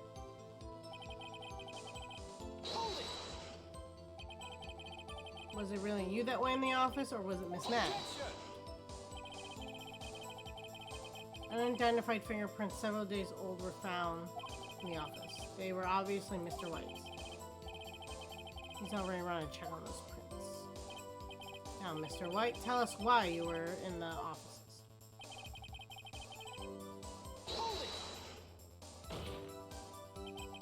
Why did you tap me his phone? Oh my god. No bearing on the current case, Your Honor. The Pope is a detective agency of sorts. We have a responsibility to protect client confidentiality. Did you notice something as inconsistent as a light? Yep. The light stand was made entirely out of glass. It's quite stylish, so I guess it made a lasting impression on me. Such a beauteous thing deserves attention, does it not? That is all. There's nothing there for me to press him on. Oh well, maybe he's riled enough that I can bluff something out of him.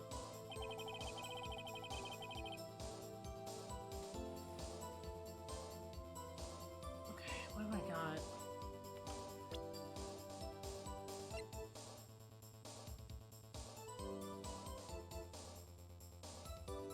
Maybe I can try showing it to him, and if he doesn't recognize it?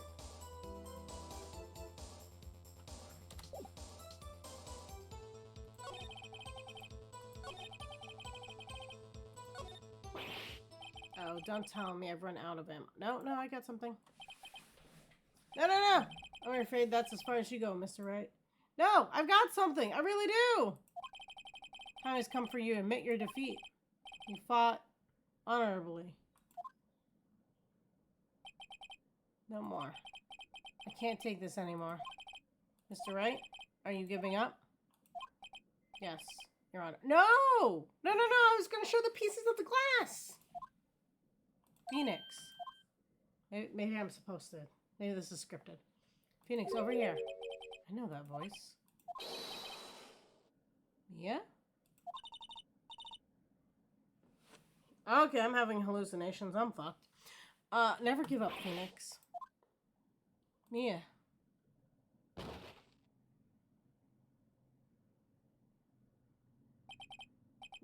Where am I? The waiting lobby? What happened? Oh, right. I lost the trial. I was hallucinating. You're finally awake.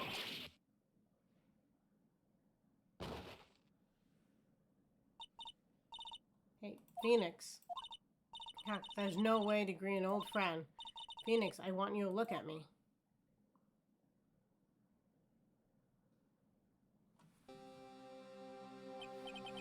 You're Maya. You know that the Fey women have strong psychic powers. When you accepted your defeat in court, it appears it was enough of a shock to awaken Maya's true powers. So Maya is channeling you, Mia? That's right. I am Maya, but I am also Mia. Oh my god, let's just make this confusing. Hold on, wait a minute. Hold on. Yeah, that's how I feel right now. Now I want you to listen to me, Phoenix. Maya never gave up. You can't either. That's what I came here to tell you. But we don't have much time, Phoenix.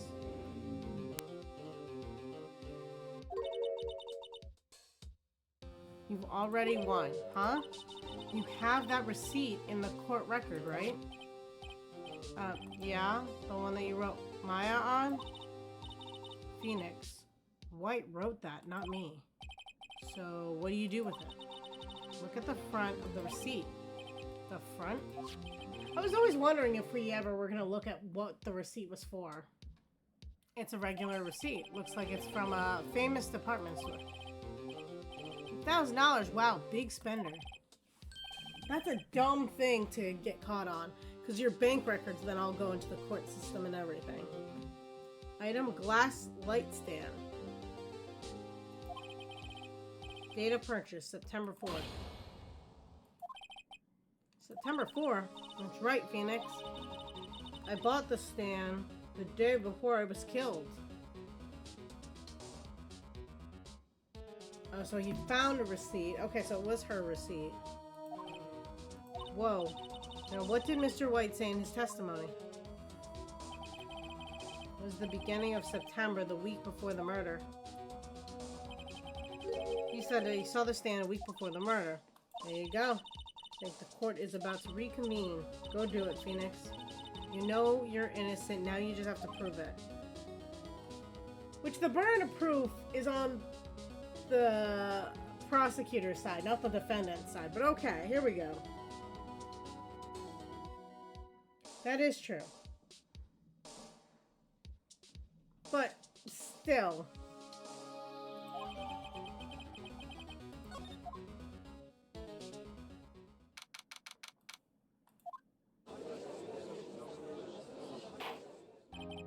Court will now reconvene the trial of Mr. Phoenix, right?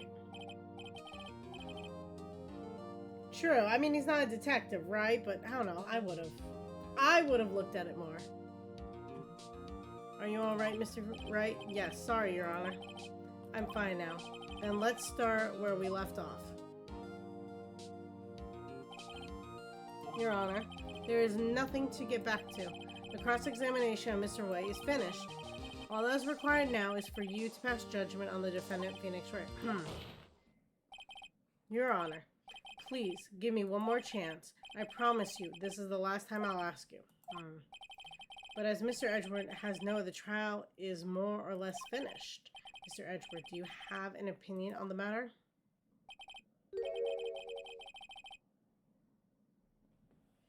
I say let's give us Mr. Phoenix Wright his last chance. Very well. You may begin your cross-examination.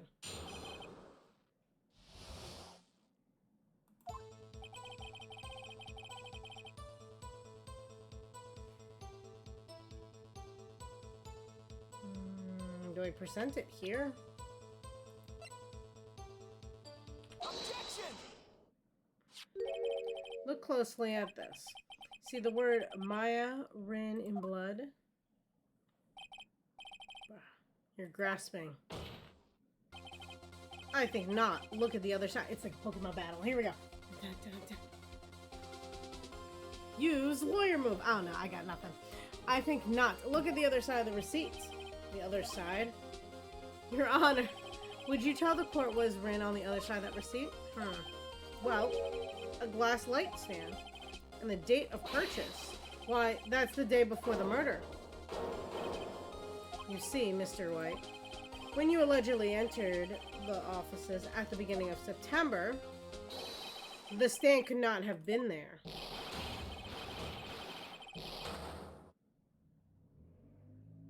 That's a lot.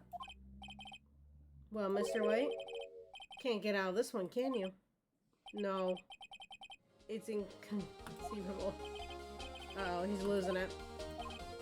Well, Your Honor, I understand there must be quite a bit of pressure on you. But I think you'll agree you can't judge me guilty under these circumstances. Very well. And this is all for the trial of... Objection! Not so fast, Phoenix, right? Eh? What? No way he can worm his way out of this one. Oh wait, I forgot. It's Edgeworth. There's a certain thread of logic in the defendant's claims. However, there is no concrete proof that Phoenix Wright is innocent. Ergo, I would like to request one more day before Phoenix Wright is granted his freedom. I need time to make more inquiry into this matter. Another inquiry? This isn't going to be another one of those updated autopsy reports. This guy just makes up evidence as he pleases. This is bad. Object! They said that I'm guaranteed a trial after 3 days. It's been 3 days, right? Mr. White's guilt is obvious. There's no need to prolong this trial any further. Well, Mr. Edgeworth, if anyone is going to call Mr. White to trial, it would be me, the prosecution. I need a day to ascertain whether these new claims have any basis in factual evidence. I see. Objection denied. What? The completion of the trial of Mr. Phoenix will be postponed until tomorrow. No, there's no telling what will happen if I can't end this now. Edgeworth is sure to come up with or make up something. And after Mia showed up to help me and all. Mr. Your Honor, may I go home? Of course, thank you for your time. Got it. The witness will stay. Mia? Phoenix. Read this note out loud. Mia, what is this?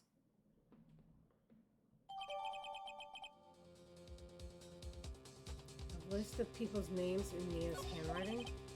Oh, it's gonna be like all the people, and we're gonna get a new judge, and it's gonna throw it all out of court. Your Honor, if I may? Quite persistent today, Mr. Wright. You bet I am. My life is riding on this one. I have something I would like to read to the court.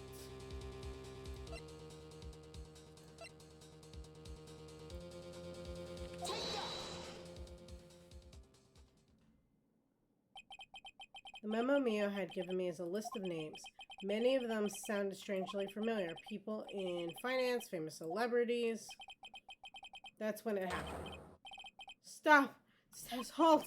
Please! Stop! Make him stop! How? How did you get this list, Mr. White? Admit your guilt right here, right now. Or else this list will be released to the press. I feel like that's coercion, but okay. I confess. I confess. I did it. I hit her. Case closed, Your Honor.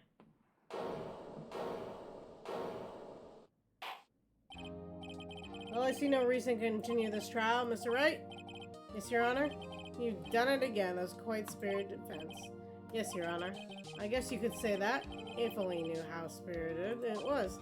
Well, this court finds the defense, rather the defendant, Mr. Wright, not guilty. Who throws confetti? This is a murder trial! As all, the court is adjourned.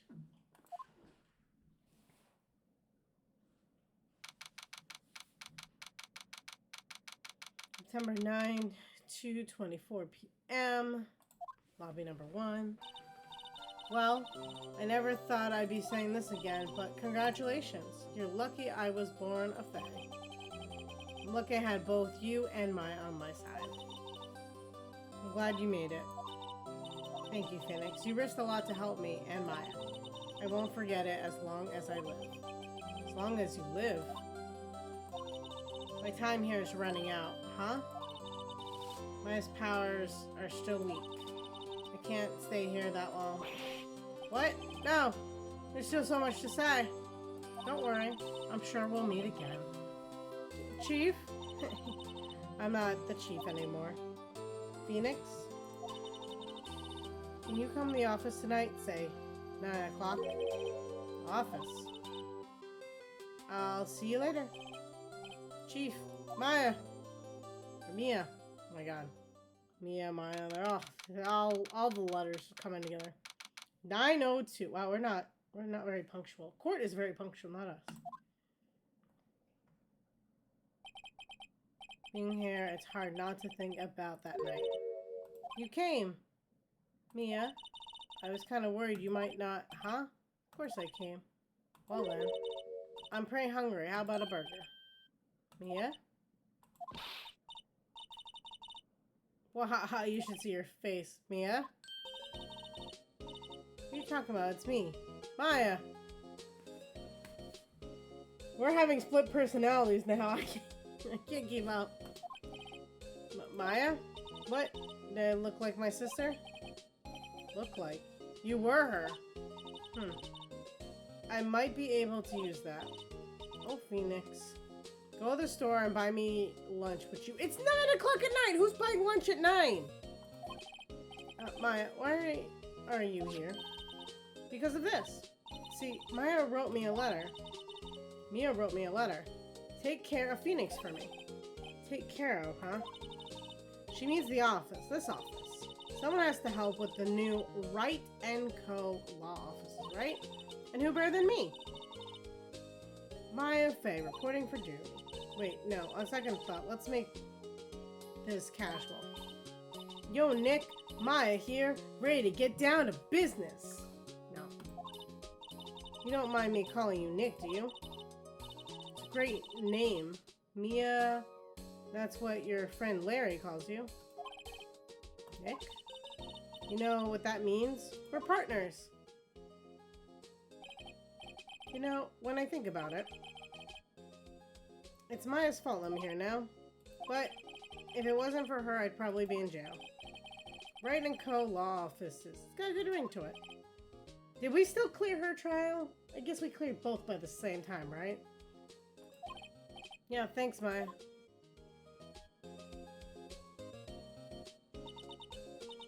Is this gonna end up a romance kind of thing? Because that's what I'm feeling right now. Good luck, Phoenix. I'll always be here, watching.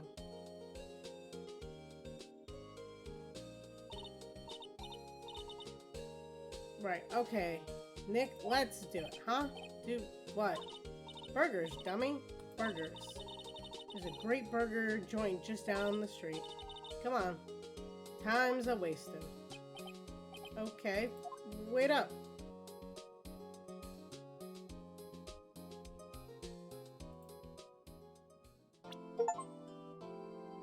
Okay, let's see, what time are we at? We're at 4 hours in the stream.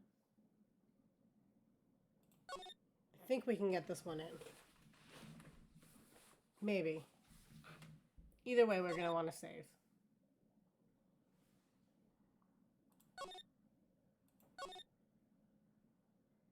See, can you check how long episode 3 is? Just curious. siblingship thing or close friends. I'll take that. I'll take that because it would have been weird. Pale moon in the sky cries your blood.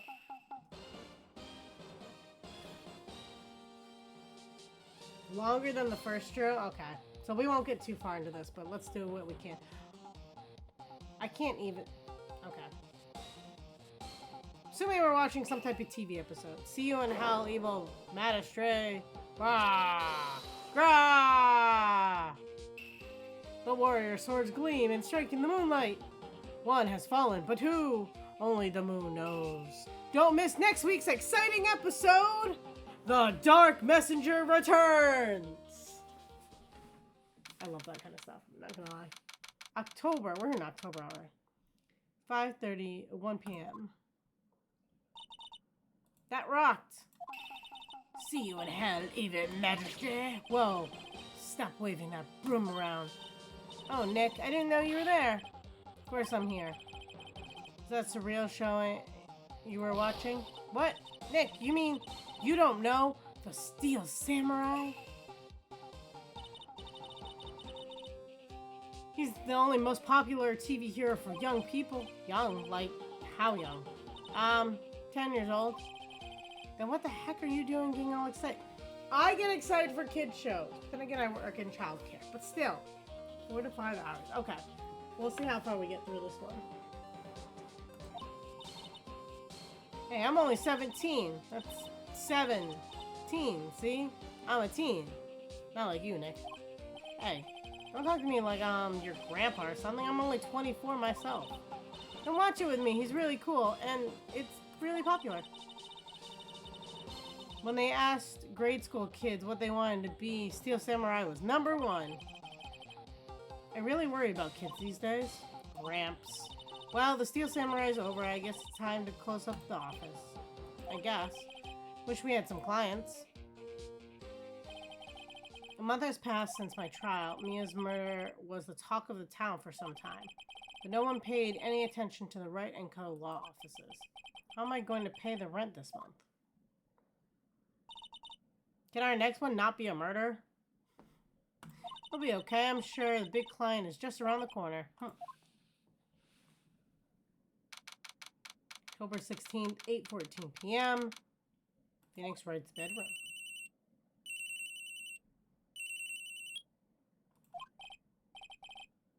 Oh no, you hate to tell me this. What do you hate to tell me? Don't ruin anything. No spoilers. Hello, this is Phoenix.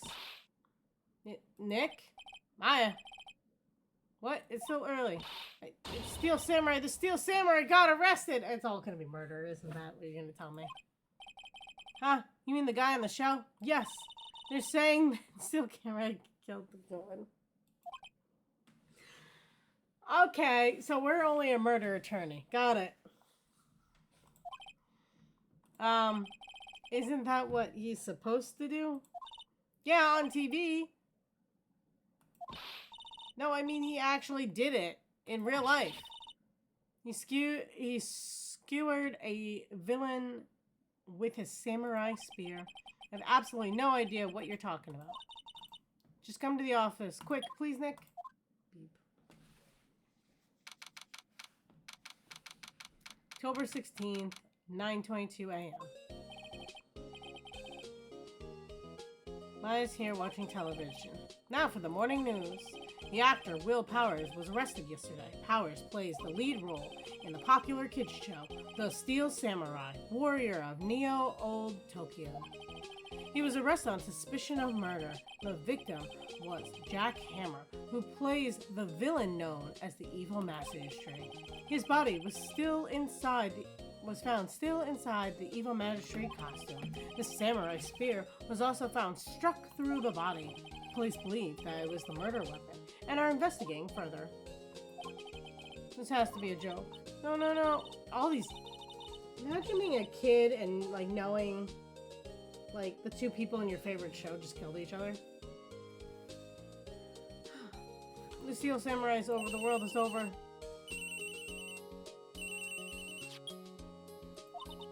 Yes. Wright & Co. law officers. What? Nick? It's the Steel Samurai. What? Yes, of course. We'll be right there. Let's go, Nick. Go. Go where? They have the Steel Samurai down in detention. So what? So I've decided this will be our first case. I'm not gonna argue with her. I'm just gonna go.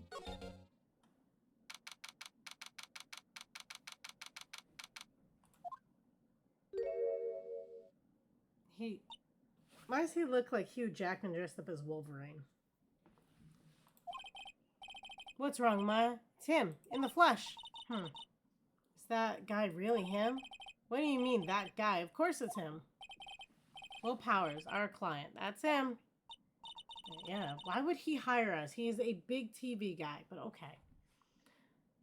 Maybe I shouldn't be saying this, but he definitely did it. Murder! At least once, maybe twice.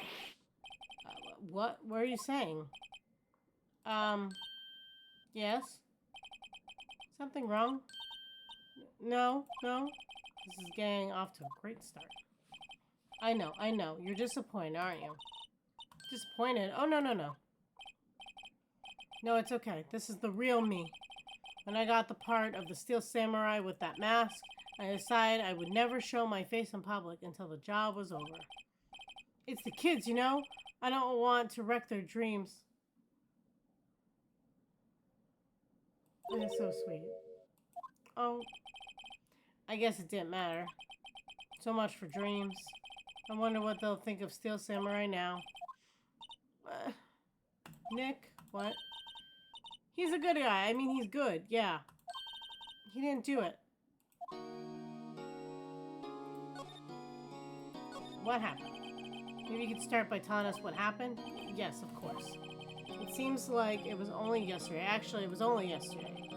Cass had come down to Global Studios for a run-through. We went through a few action sequences at 10 that morning. The rehearsal scheduled for 5 in the afternoon, but when 5 came around, the staff gathered at the studio. The evil magistrate was found lying in a crumpled heap near the set. They took off his mask and discovered that it was Jack Hammer, dead. He'd been expertly skewered with the samurai spear. Samurai spear? Yes, it's a long spear that I and the Steel Samurais use as a weapon. Maybe you could explain to me what the Steel Samurai is? Nick, how could you say such a thing? I'm sorry, sir. I apologize for my partner. He's new to this and a bit out of touch with the world. Hey, who's new to this? No, it's alright, really. Steel Samurai is the lead character on a popular kids show. He walks the streets of Old Tokyo, fighting battle after battle against the evil magistrate and his minions. Of course, he's never really defeated the evil magistrate, although I guess he did defeat him this time. Sniff. I wanted to see. Old Tokyo, who comes up with these names? Now, where were you on the day of the murder? Well, that morning I came to the studios at 9. We worked through some action scenes until noon. Rehearsal began at 5, but I was a little tired. So after lunch, I took a nap in my dressing room. When I woke up, it was after 5. I was late for rehearsal. I hurried to the studio and found everyone looking shocked. They arrested me on the spot and brought me here. So after he was sleeping the entire afternoon of the murder? Some action hero. What will the kids think? I think I should probably check out the scene of the murder. Wright, Global Studios. I'll draw you a map.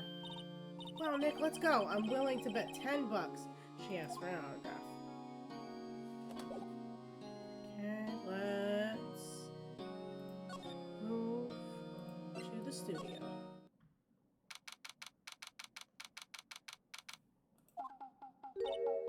Wow, this is so where they make the Steel Samurai show. Awesome, aren't you excited? Hey, you there. You want in, you gotta get through me. Sorry. We were, lawyers. Oh my god, you cannot say you're a lawyer and not. That's like a federal offense. Oh yeah? Well, that's great. I'm security. And it's my job to make sure gawkers like you stay out. Gawkers? Gawkers. Sightseers. Tourists. I know the type. You heard about the incident and came to snoop around. You today, something horrible. Whoa, she's talking faster than I can stop. And I'm not even... Whoa, why is that on autoplay?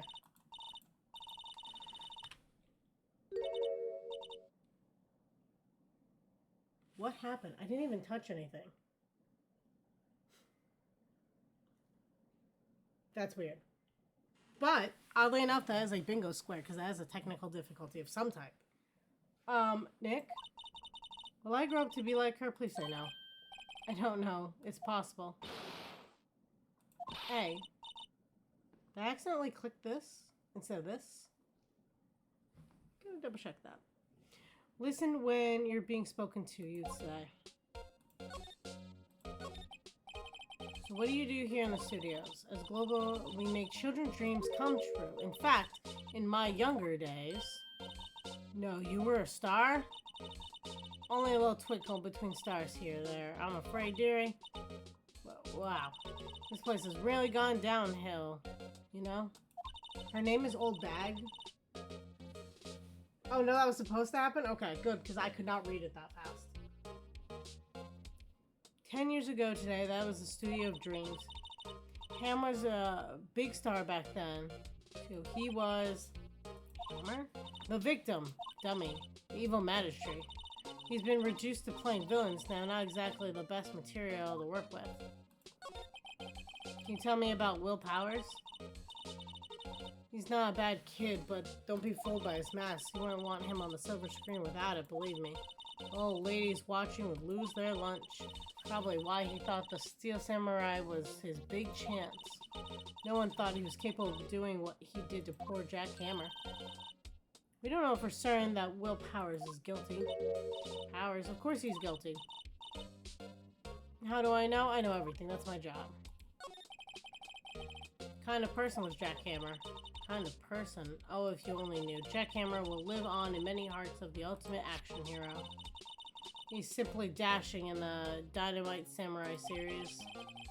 Should I have heard of that? There was an accident during filming 5 years ago.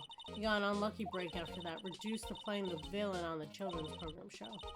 What's more, I heard they were paying him peanuts. It's enough to make you cry. Why are you so certain Mr. Powers is the killer? I was standing right there yesterday. I was there from 1 in the afternoon to 5 when we found the body. The studio where the murder took place is to the left here. If you want to go to the studio, you have to pass by me. The only person went in there between 1 and 2:30 when the murder took place. And that person was Mr. Powers. Wait, do we know the... We don't have an autopsy yet, so I don't know. Yes, I saw him. He says he was napping, though. Mr. Powers says he was sleeping in his dressing room. Oh, I'm sure he would say that. He's no fool. But he was the only one to walk by. He's the killer. You can bet your biscuits on it. Isn't it about time for you to be heading home?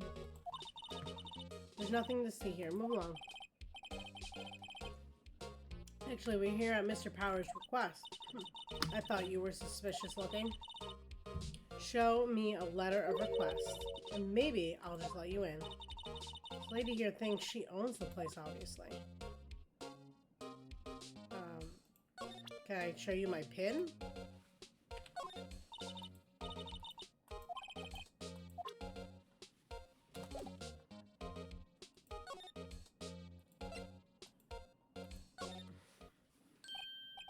Well, how was the studio? They all think I did, don't they? No, not at all. Isn't that right, Nick? Right? Not at all. Worse, you're a suspect.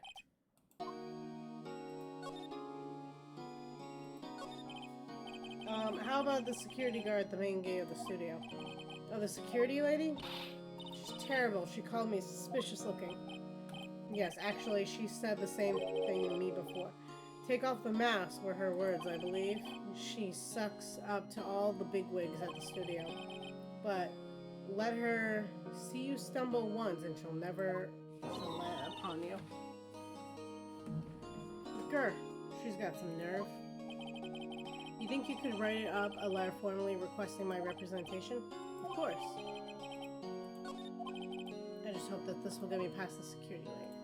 We should talk about his alibi, though. Mr. Powers, you aren't hiding anything from me, right? What? No, I'd never do that. Earlier you said you were sleeping in your dressing room after lunch. Yes, like a baby. But the security lady says she saw you that day. She says she saw you heading towards the scene of the crime. What? That's not possible. I really don't know what to say. I was sleeping, I promise. Maybe someone was in his outfit? Mr. Powers, if you want me to help, you have to tell me the truth. I'm new to this lawyer business and I need every advantage I can get. I know, I'm sorry. But I swear to you that on my mama's grave, I was sleeping. Maybe the security lady only thought she saw me? What did she see? She doesn't seem to be lying.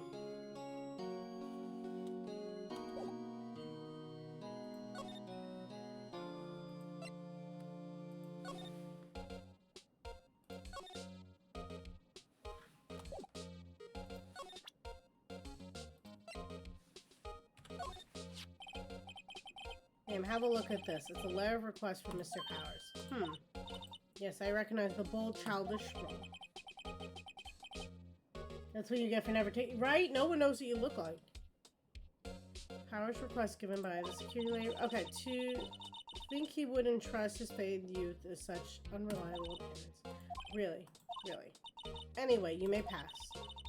But only left from here toward the studios. Not going to the right. That's the employee area.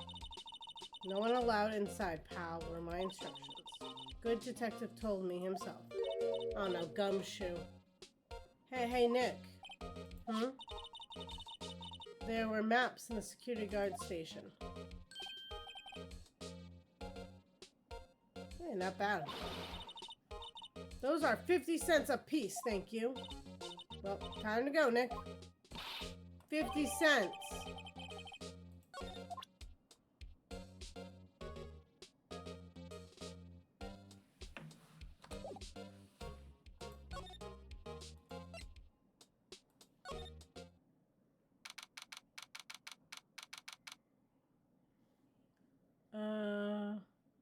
Why is that broken? Ah, gumshoe. Aren't you the murderer from the other day? Ah. That's the confused detective.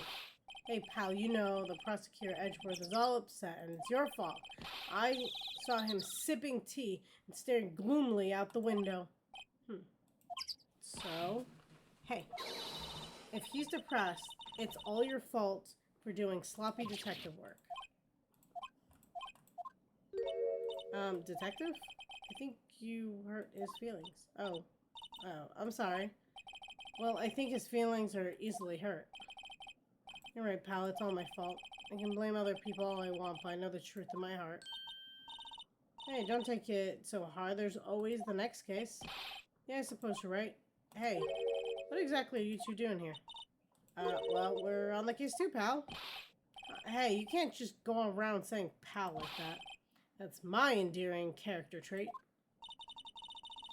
I'd say he's a character, all right.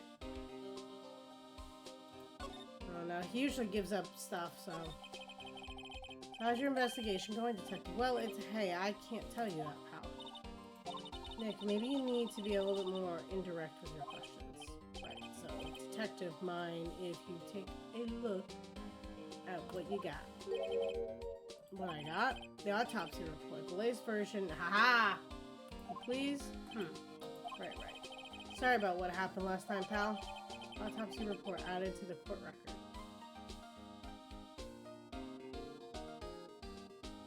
So in theory, if the guy slept through the whole thing, he wouldn't be able to be there. Cause pierced through chest by the spear. Why was Mr. Powers arrested? Simple, pal. Murder took place right over in the Studio 1. Now the victim entered the Studio 1 approximately 1 p.m. At that time, there was no other than the victim in the studio. According to the autopsy report, the time of death was 2:30. The only person that went in the studio between 1 and 2:30. And that person was no other than Will Powers. No one else, pal. If you think I'm lying, ask the security lady at the main gate. Nick, if it's true, anyone would think that Powers did it with that kind of evidence. Thanks for cheering me up. What about the security light? Oh, that sweet old lady. What a charmer, huh? Are we talking about the same person? When I showed her my badge, she gave me a donut and some coffee. Remember what Power said. She's a sucker for authority. She even gave me a piece of valuable evidence. What? What kind of evidence? Well, that photo. Photo of the Steel Samurai heading towards the crime scene. What? Who took that? See the camera up there? Gate, pal? Gate, you mean the one with the welcome sign? Yeah, whenever someone walks by, the camera automatically snaps a photo. Oh no. Nick, here's evidence. We're finished. Funny for someone with hard proof that he doesn't look too happy. What's wrong, pal? You seem down. You don't look so happy when you say that. We'd like to ask the employees here some questions. Sure thing, pal. Go wherever you like. Of course, you're not going to find any clues I haven't already found. Glad someone around here seems to be enjoying themselves. Nick, let's go. We've got a free pass to this place. Now our chances check things out.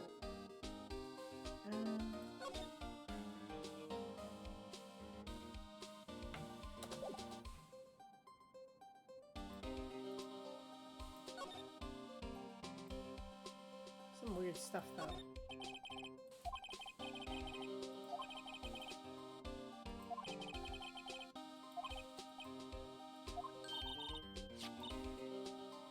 What's up with that thing? It looks kind of busted. Well, the wind was pretty strong yesterday and the head broke off. They took the tree down with it too. Detective Gumshoe, what's down that path to the left? Looks like a tree fell over the path. Oh yeah, that's kind of dangerous. You should stay out, pal. There's nothing down there anyway.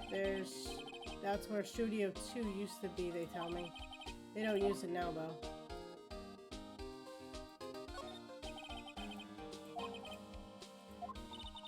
Let's go in and check it out, Nick. Hey, it's locked. Looks like you need a card key to get in.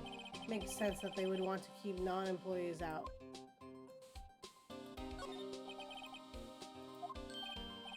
Hey, good idea, pal. Detective, aren't you on the case? Well, yeah, but... Hey, us detectives get tired standing around too, pal. That's a security camera. It takes photos of people going into the studio.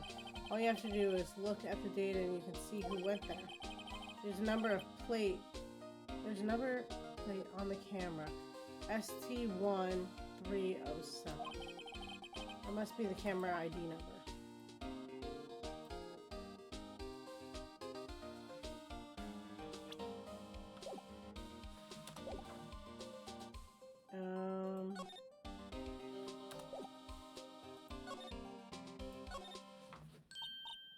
Nick, look, that's the security lady in the guard station stuffing her face with donuts. Yes, all cops like their donuts. Yeah, they're soft enough. She doesn't need teeth to chew them. Hey, you. Well, are you satisfied Powers is guilty yet?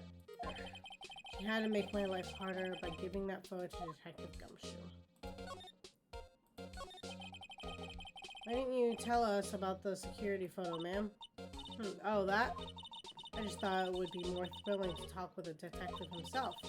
These things are important, you know.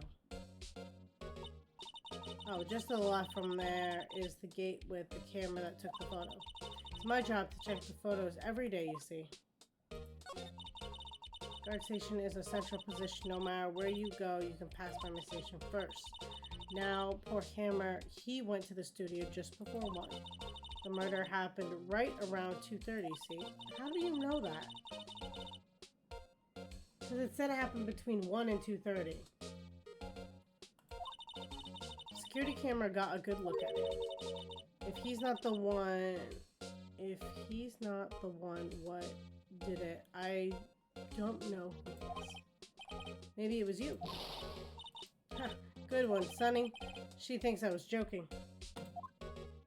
That's what the autopsy report, I swear, said. Time of death at 2:30. So how does she know it happened exactly 2:30? Unless she read it. Which is possible, but still. Was the victim Mr. Hammer a popular actor? Oh, he was the biggest star in the studio. Was? Past tense? Oh yes, he was great as the bearded samurai. That too, yes.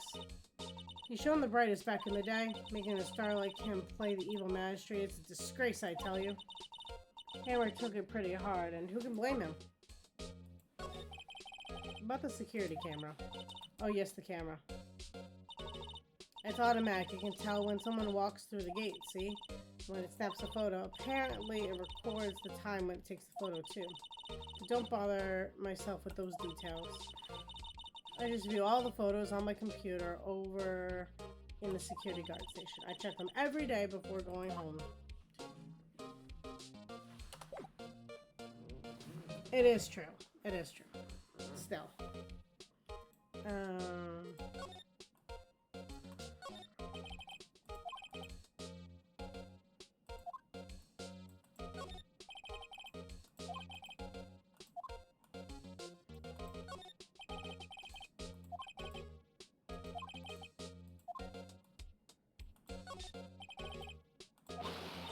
Hey, no touching. I figured that was going to be the case.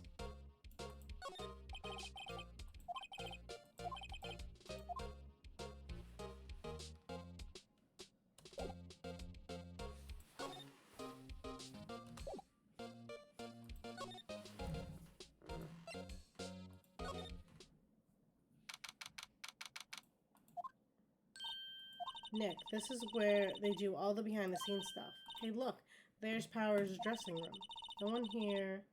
No one's here this soon after the murder, I guess. Let's take a look around.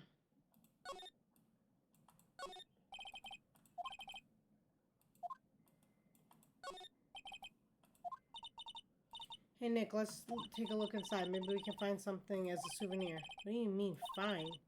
You never know. There might be something like the samurai spear. You don't need a spear. And that's the murder weapon, for crying out loud.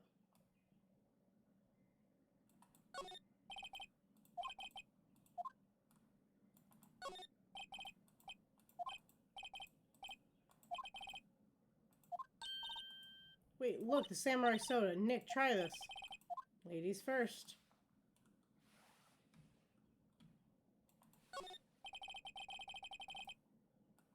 Ew, yesterday's lunch? Do they not have a cleaning crew? I mean, I guess that's true, but the cleaning crew wouldn't have any relationship. There's a T-bone on one of the plates minus the steak. T-bone steak, that would have hit the spot. You just had a burger. Yeah, but I had a second stomach for steaks.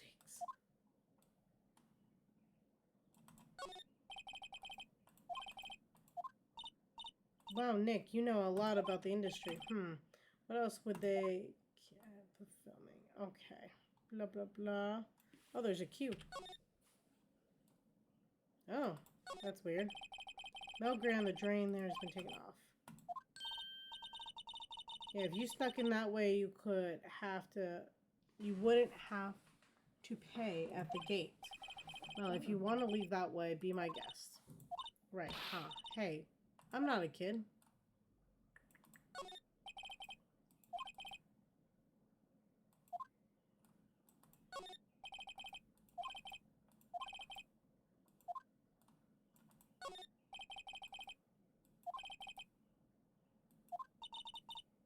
Makes it a lot easier to go up hills. Don't people cycle to get exercise?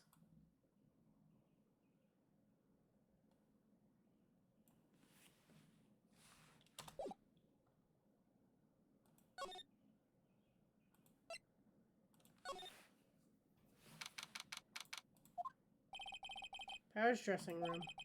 So this is where he was sleeping, or at least this is where he claims he was sleeping. No one actually saw him take a nap here, did they? Right, and there's a picture of him near the crime scene. I hope he's telling the truth for his sake.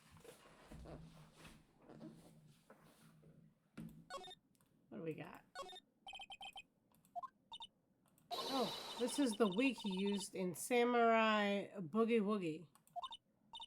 Nick, try it on. No. And how can you tell the name of the show just by looking at a wig? I kind of like samurai movies. Kinda. This must be Power's bag. Hey, don't open that. And he does. Look, an employee key card. That must be Power's. Okay, in theory, security would have deactivated his card the moment he was arrested.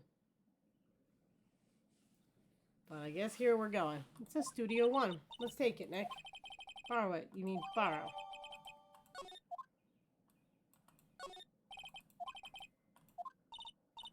Nick, I'm hungry. You just had a burger. Yeah, but I have a separate stomach for sweet. How many stomachs does this girl have? Looks like someone was sleeping here. Maybe Powers did take a nap here yesterday.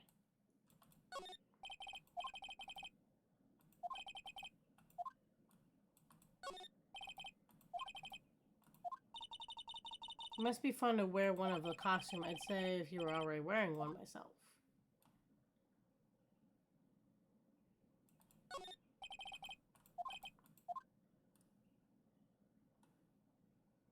Okay.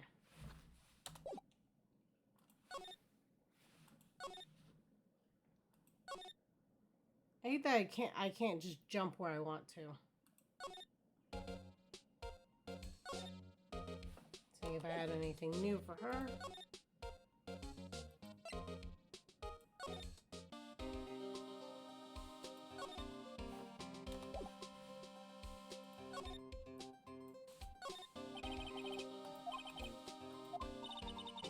Let's go in and check it out, Nick. I wonder if this key card we borrowed from the dressing room will work. It'll.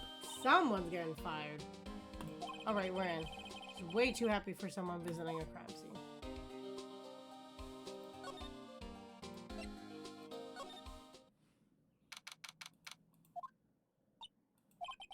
What is it?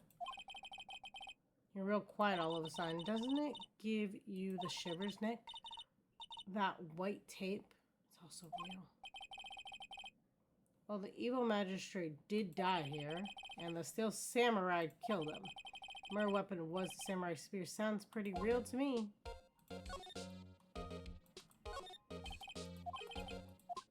Of course, that's the mountain of Neo Fujiyama. Doesn't the steel samurai take the place in old Tokyo? Old Tokyo. Can you even see Mount Fuji from there? Not Old Tokyo, Nick. Neo Old Tokyo. Oh, right. The outline where Jack's body lay with tape. His body was found inside. Okay. This is why the head part looks like a helmet. Yeah, I agree. I feel like there should be some more blood. This costume must have absorbed most of it.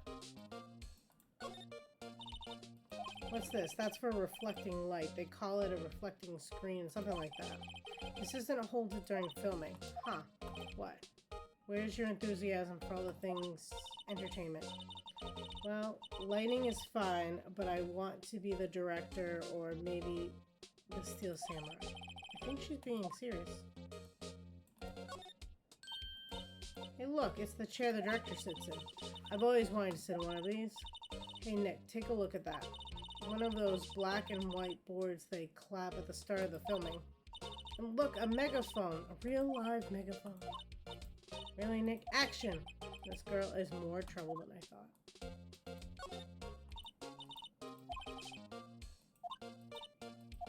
What's the difference? Stop judging things based on narrow-minded cultural assumptions. Right. Sorry, this girl is out. Okay. Wow, look at that camera. That must cost a ton. Yep. Don't touch it. Whoa, it's heavier than I thought.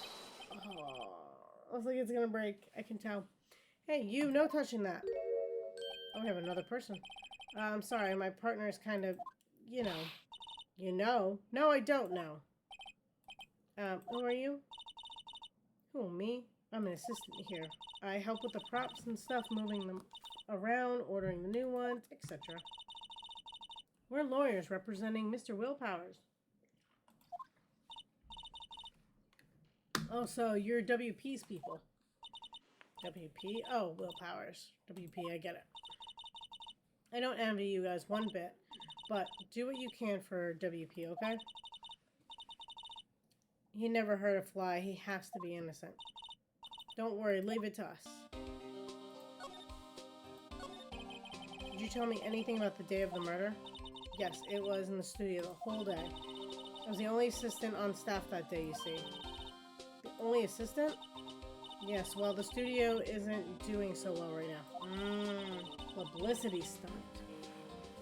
And yesterday was only rehearsal for our action sequences. Oh, I see. In the morning, we went through the action sequences in the employee area.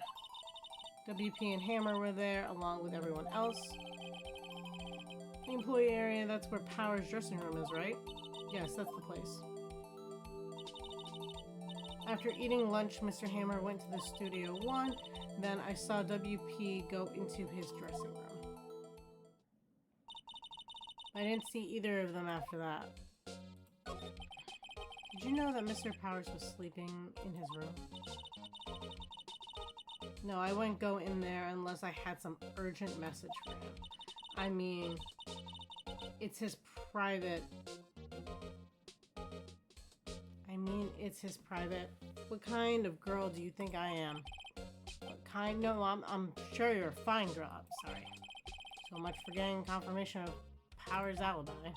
What did we do, Nick? We haven't found anything. If WP was the only one who came to the studio, then he has to be the killer. They even have a photograph. Sorry, I know you're busy. Not really. Actually, there's been something bothering me. Aha! That's what I'm talking about. A clue! A lead! Well, I don't know about that, but that day, just after noon, I sensed someone was here. You sensed? Yes, several times. Some other studio employees, maybe? No, I don't think so. The only thing we had scheduled was the action scene run-through. I was the only assistant here that day. I have a feeling it was someone from inside. Really? But what if someone had come in here? Wouldn't that security lady have noticed them? Yeah, you're right. I'm sorry, I don't have any better information than that. No thanks, that helps us a lot. Actually, anything helps. Let's put that security lady on the spot. So you sent someone other than the regular film crew was in the studio? Yes, I think. I think doesn't cut it. I'm in a witness testimony. Nick, what about the security lady? If someone else came into the studio, she must have seen them. I agree, but if she's gonna lie to us, we got nothing.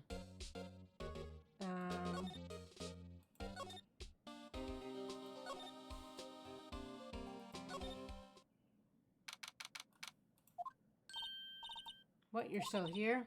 Really? You look as though you've seen a ghost.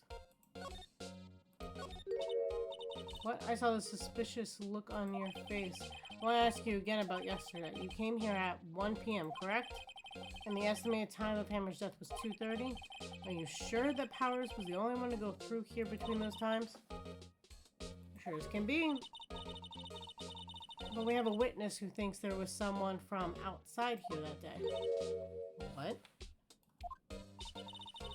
I'm absolutely sure you were here watching the whole time. Ma'am? Who was it? Who told you that? Who dares question me? Alright, you better tell me and tell me quick, you spiky-haired creep. Wow. Someone's been complaining about the work I do? We were just talking to the assistant. Why would you tell her? Her. She's not even a full-time employee.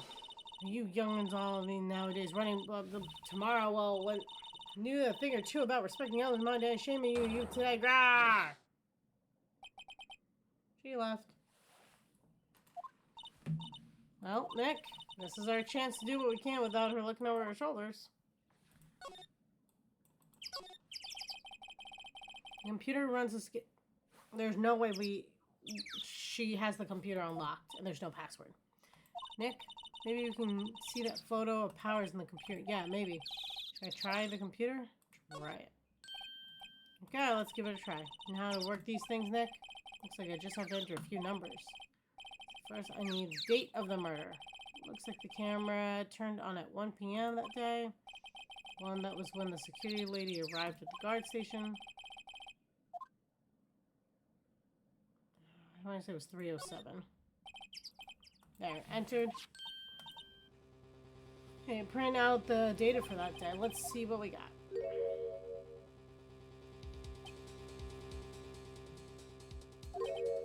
Huh? How is this picture of Will Powers? Well, he is the one who always wears that suit. I guess that's why the security lady thought it was him. Don't imagine that detective was very happy with this photo evidence. Something printed on the back. October 15, 2 p.m., photo number 2. What does that mean? Maybe there's more photo data from that day? Nope, that's the only one in the computer. Hey Nick, can't we use this photo as evidence for the trial? Yeah. We'll put that security lady in her place with us. Alright, we'll put her in her place. Yeah, that's what I said. Anyway, let's show her this photo and see what she says. Wait, let's not. Why not? It's never a good idea to reveal your hand to the enemy too soon. Nick, you're craftier than I gave you credit for. Well, you could be the next evil magistrate. Hey, why do I have to be the villain? Relax, it was just a joke. So, are we done for today? This photo is what we need for the trial. Still, it'll be better if we had some idea of who the real killer was. He looks away from the camera, which means they know the camera's there. Maybe it really was the security lady? Oh, look, they're not even tall enough. They're significantly shorter. Where are we at? Okay, see, want to start looking at where we're going?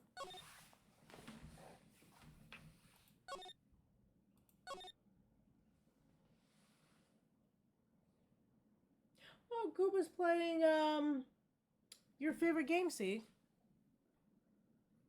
I think that's where we should go.